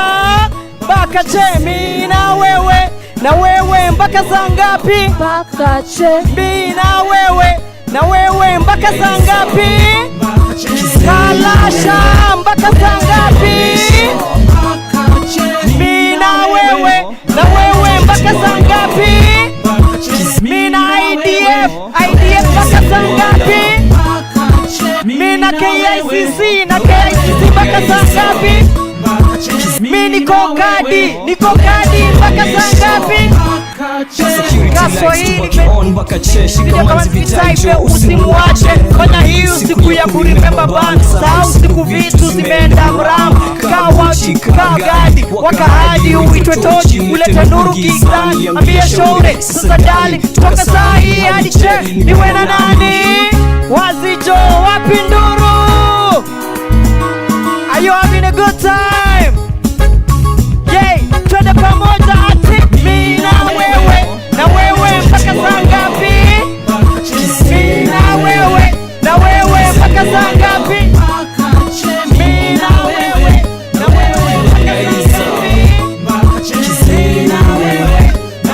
mpaka saa ngapi? Shukran, wazi DJ, give it up for yourselves. So we just getting started. In Kenya tunasemaga tuendelee ama tusi. Hii track inanichangamsha na vile nilikuwa nimechoka na kutoa kitu kidogo. Watu wangapi watoi kitu kidogo? Kama mbao kasi tatoa kitu kidogo. Unasema nini? Twende pamoja. Unasema nini? Utalala ndani. Mimi ya usacho nimechoka na kutoa hongo. Unasema nini? Utalala ndani. 200 ya usacho nimechoka na kutoa hongo. Kila mdia nadai corruption ni blanda. Hata makarao lakini bado wananihanda. Napatana nao siku kutoka joko njia. Kasi ya mia hawezi nirumia. Waza kitanae kutoa kipande. Matecho usiniliza au afande. Okay, sasa itabidi umelala ndani. Hapana najua naisawe sikubali. Eti unalight minaona unaro. Akanipiga kibaa karibasi dai yao. Ebu weka ima nako mali yangu. Inaniongelesha unadhani we ni nyanyangu. Hivyo nimefikisha iti tujuzi. Napata ID tafa shundele kulokuzi. Ina go down, hebu slow down. Sielewi hiyo lugha anza kuongea nanje. Story kitu kidogo unasema nini? Utalala ndani. Mimi ya usacho nimechoka na kutoa hongo. Story kitu kidogo unasema nini? Utalala ndani. Mimi ya usacho nimechoka na kutoa hongo. Kwa hiyo pick up kila esto hawakosi watu wa kupika. Kaa una ganji nikani matri wote wanabonga juu ya teki anaikoonyi. Nasikia huko ndani yenda ho fast body. Give it up for royalty. Nikia kila mtu hapo anatuka mbao. Anachilio kibrai karao na matao. Ama pika solo sana elekea ndani. Umefika nyumbani shuka haraka na niandikia ID kwa kitabu ya OB. Kisha nongezea blanket isodali. Anakubali amekoma kinini ya raba. Weza vuto kinunua raba 700. Unasema nini? Utalala ndani. 200 ya fisajo nimechoka na kutoa. Story kitu kidogo. Unasema nini? Story kitu kidogo. Utalala ndani. 200 wazi DJ. Kuna nuka kacho watu wamelala. Shukran DJ, shukran DJ. Ati under what? Ati under what? Under what? Ngoja. Are you guys under 18 or over 18? Do you have an ID? Ati tuko? Twende nalo DJ. Kapuka. Nasikia tu ikinuka. Nasikia tu ikitu. Kauna jua ingoma simama papo nale. Ya kutiribika. Leo mambo kufurahi kuna kujambo. Lakini tusikate lakini basi kuwa ndio maana kila furahi ndio ni bidii ya furahi. Sasa siku nishaingia club. Sasa zitoshe kuko ziko kwa kikapu. Haya ini ile kaya yangu. Na hata kwenye sherehe au fanya vibasa kwa timwambie kitu aweze kufanya. Na mimi nakubali.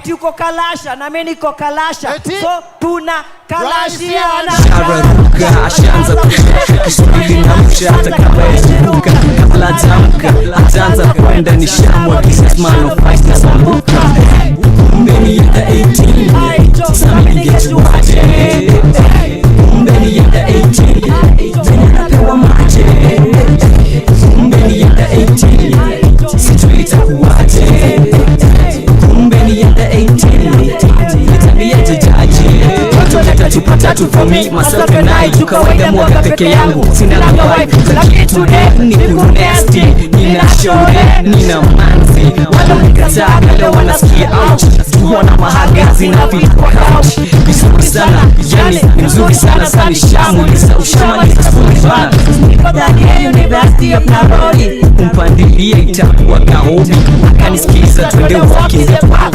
Nikamshika tunatoka in the dark Mabudi language, aka buli toka Kujibaji gardens, shafikia mkoshi Wabia idemu jana pia wenyangau Mikutoa yangu yana ukame sahau Mbeni yenda 18 Sami ningetu waje Mbeni yenda 18 Kamara ya mwisho Mbeni yenda 18 Sijui itakuwaje Mbeni yenda 18 Nitabia jajaje Kabla sobi sijatel nilijipata kwa sel Wameacha shule hepen wakanipeleka heleti Kijana mang'aa inanunulia mtoto changaa Mbeni yenda 18 Ofisa aki ya kuniambia Wakanivunja vipako 18 Kisha wakaniashiria Kupiga kwa gendo huyu dema amejikunja Wewe ile vita atakuvunja Akaniambia baada kupiga makumbo Kwenda huko nikapige Nikacheka tu, nikaweka tu Kwa kitanda ni saa 7 nikafyeka tu Nipande wapi nduru Twende nalo, twende nalo Ati hey Mbeni yenda 18 Aijo Sami ningetu waje Ati hey Mbeni yenda 18 Mazejo Kenya napewa maje Ipande hey Mbeni yenda 18 Aijo Sijui itakuwaje Hey Mbeni yenda 18 Aijo Nitabia jajaje Maze Hata kuwe sawa aje Hata kuwe nagawa aje Hata iti kize Tafash jo Ngoja Lakini kuna wale wagajo wamestan Wako wapi? Wako hapa ndani ya Kalasha Mikono wapi? Mikono juu ya hewa nikaa umepewa Onyesha watu tunaelewa Mikono juu ya hewa hata kaa umepewa Onyesha watu tunaelewa Hey, kumbe maanda 18 Waneza chizisha jo Wazi DJ Thank you very much. God bless you. Amazing. Ladies and gentlemen, once again, show some love and appreciate Jimwat Mgenge. Shukran. Yo, Jimwat Mgenge. And ladies and gentlemen, as you look, 18 years ago he was still 18, under 18, and he is still under 18. So there is something he mentioned, and I want us to take it. Yes. So all the cameras are on. And now we must make it happen. The whole world must know. It must know. So Kate, Yeah. amesema there's a new vibe in town. Yeah. Ati si uko Kalasha nani miko Kalasha. So tuko tuna Kalashiana. kuna watu walimiss. So tuna Kalashiana. Can we do it again? All right. So I want the vibe. So ladies and gentlemen, si uko Kalasha na mimi niko Kalasha. So tuna Allah. niko kadi. Sisi wote tuko kadi. Wow, amazing, ladies and gentlemen. So, okay. But remember, tonight, as much as we are on the Kalasha stage, we are celebrating the Creative Kenya Summit and Award Expo 2026. This is the inaugural ceremony. And anyone ako nje, jivruto uje ndani, because we are about to start the night. And the night is for the nominees, the winners, and of course, you. Are you a nominee? Any nominee in the house? Nominees in the house, hello, hey, nominees. Aya basi wacha nichukue zawadi niende nazo. Any nominees? Okay, I want us to get started. So if your name is called up, kindly come because we are going to be awarding. We have our ushers with us who will be displaying and helping us award the winners of tonight. So if kindly the team could display some of the nominees that we have. We have a couple of categories, around 20 or less categories that we're going to be going through. And I'd like to help me to fast welcome the winner of today. And not only the winner, the nominee of today is, of course, the chairman of KFC, who is going to be helping us award the FAST award. So kindly join me on stage. All ushers, please be on cue with the trophies. Our first category is the Creative Business of the Year Africa. So today, for the first time ever, we are going to be awarding several people.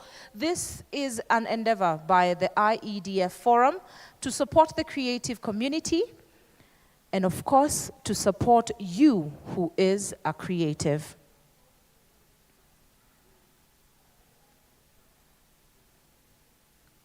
Wait before you announce the winner.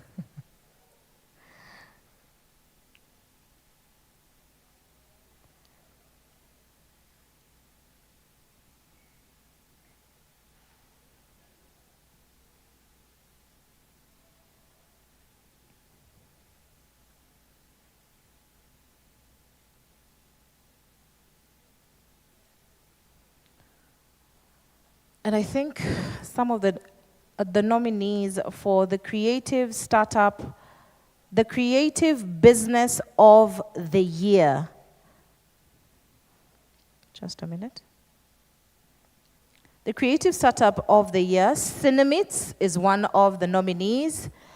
Tassi Innovations is one of the nominees. Filmmakers Hangout, OKS Media, and Catalyst. Those are the nominees of 2026. The winner, kindly join me here. I think it's easier that way. Every time a presenter comes on stage, you have to give him the envelope. Yes.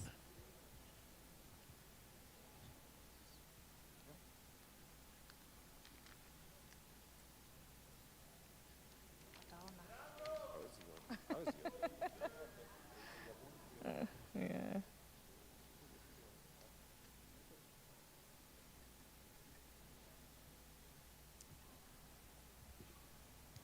And so, the Creative Business of the Year Africa is, drum rolls, Ebony Life Media.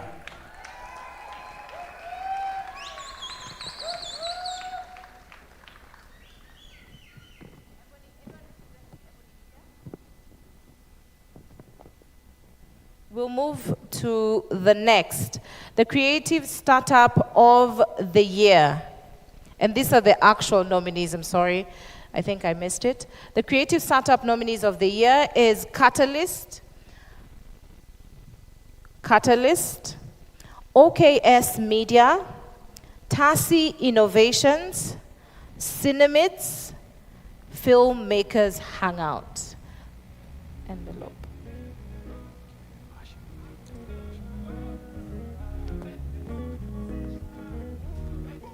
Ça vient dans crétin, y'a pas de magie. On vient, on prend tout comme ça, y'a pas de gâchis. Pas de semblant, full baby dans 4matic. Elle habite solo et ça c'est fantastique, ça c'est méchant. Y'a les baby. And the Creative Startup of the Year is Cinemits. Cinemits, a team from Cinemits, kindly join us on stage as we celebrate these awards that you are winning today. A big thank you to the team.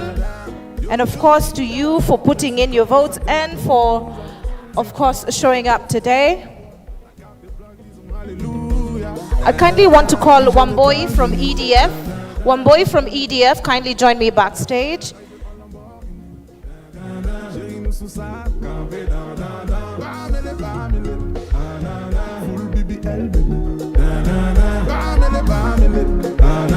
Chérie, nous sous ça, campé dans. JDF enchanté, j'ai capé ça plus les compter. Remercie Dieu parce qu'on a la santé. Je monte pas, baby, sinon y aura trop de débats. Allez, trop de talent. Depuis le vent de rose, il y a trop de talent. Thank you so much. Thank you so much. We're going to be moving to the next category, and to help me announce the nominees, thank you so much for joining me on stage, Asante sana. The next category is the Best Film and TV Enterprise. And the nominees are One Fine Day Films, Multan Production, Cape Media TV 47, Philip Productions, and Blackville Media. To help me award this category, I'd like to call the Kenya Film Classification Board Chair, Helen Maluka. If Helen Maluka is on stage, kindly join me.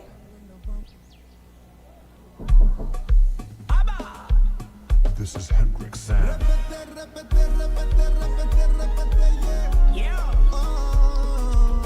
In the place of Helen Maluka, I will call Neville Rose from IEDF to kindly award Best Film and TV Enterprise.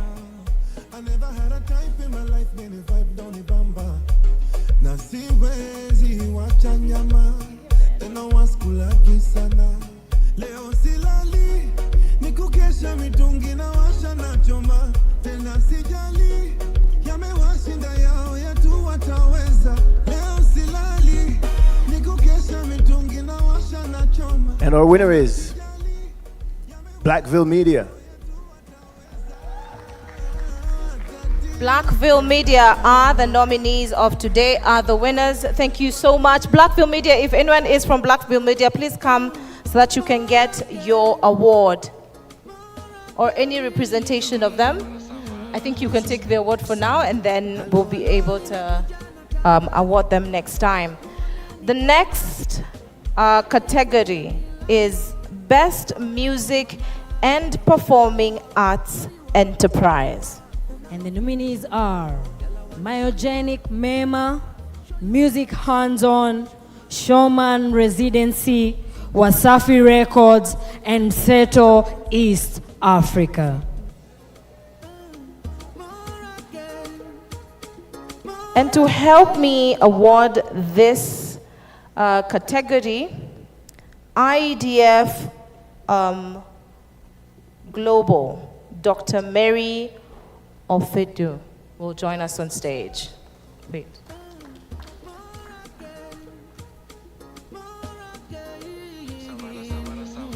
This is Hendrik Sam. Halo, halo, nimekuja na tangazo. Muoneni kwa macho. Ameifunga milango ya roho yangu mama. Gala wanna show you up, show you up, show you up. Unawa finish kumalo. Gala wanna show you up, show you up, show you up. Unawa finish kumalo. No, no, no, no. Roho zimegongana. Ini ajali ya mapenzi. Si tulishapendana. Ananienzi na muenzi. Wow. And the winner is Mseto East Africa. Mseto East Africa. Willie M. Tuva is here with us today. Move in the middle. A big congratulations to Mseto Africa for winning this award. Congratulations. Amazing.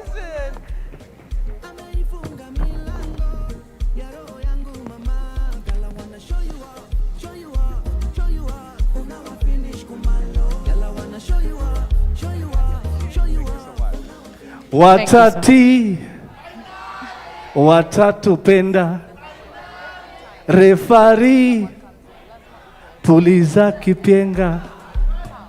Asanteni sana. Mambo vipi? Wananiita mzazi Willy M.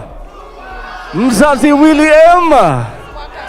Wanasema si need kujiintroduce, kila mtu anajua mini Willy MT na support vijana na masista do. Bila mi industry ingekuwa MT. Swaga fresh bado Willy Tuva down to earth na lea vipaji. Mi ndo mzazi after birth. Tuendelee ama tusiendelee? Tuendelee. Unajua Mseto started as a dream long time ago and now we are here. You know, I really would like to appreciate each one of you for coming through, and especially the IEDF for recognition, and it's been great. I really am grateful to each one of you, and especially to the East African music industry, for that was my dream when I started, uniting East Africa through music and supporting local talent. Asanteni sana. A round of applause for the amazing William Tuva. He's held the music industry for quite a while. Asante sana for that good job. We're going to be moving to the next award, Best Fashion and Design Brand. And the nominees are Vivo Fashion Group, Kiko Romeo, Max Hossa Africa, Home 254, and Eco Jean. To help us award this winner, I'll call IDF's Kenya head, Rachel Wainaina, because the Deputy Global President is missing. So Rachel Wainaina, kindly join us on stage so that you can share this award, kindly.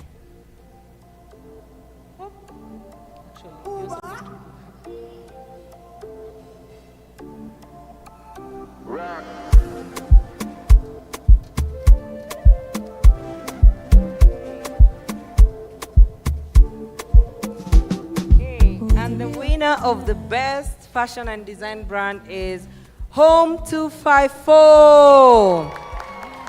A big congratulations to Home 254.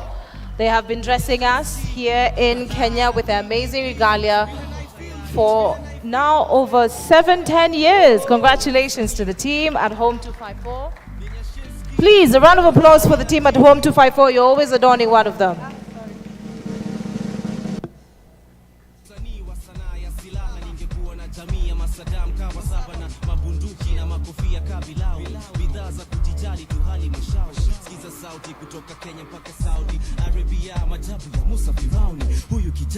Hello guys.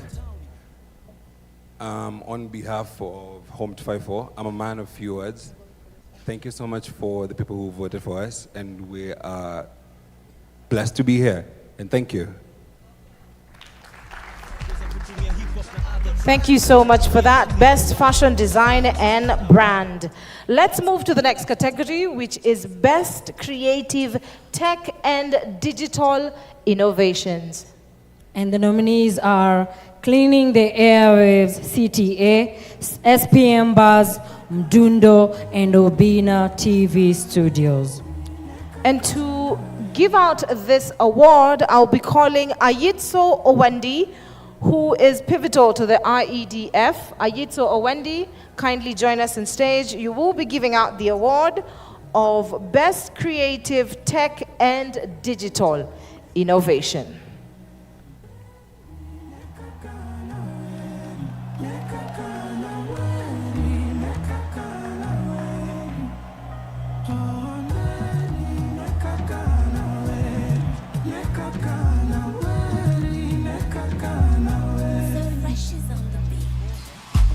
Another day, another crisis. Keyboard warriors still typing. Good evening, everyone.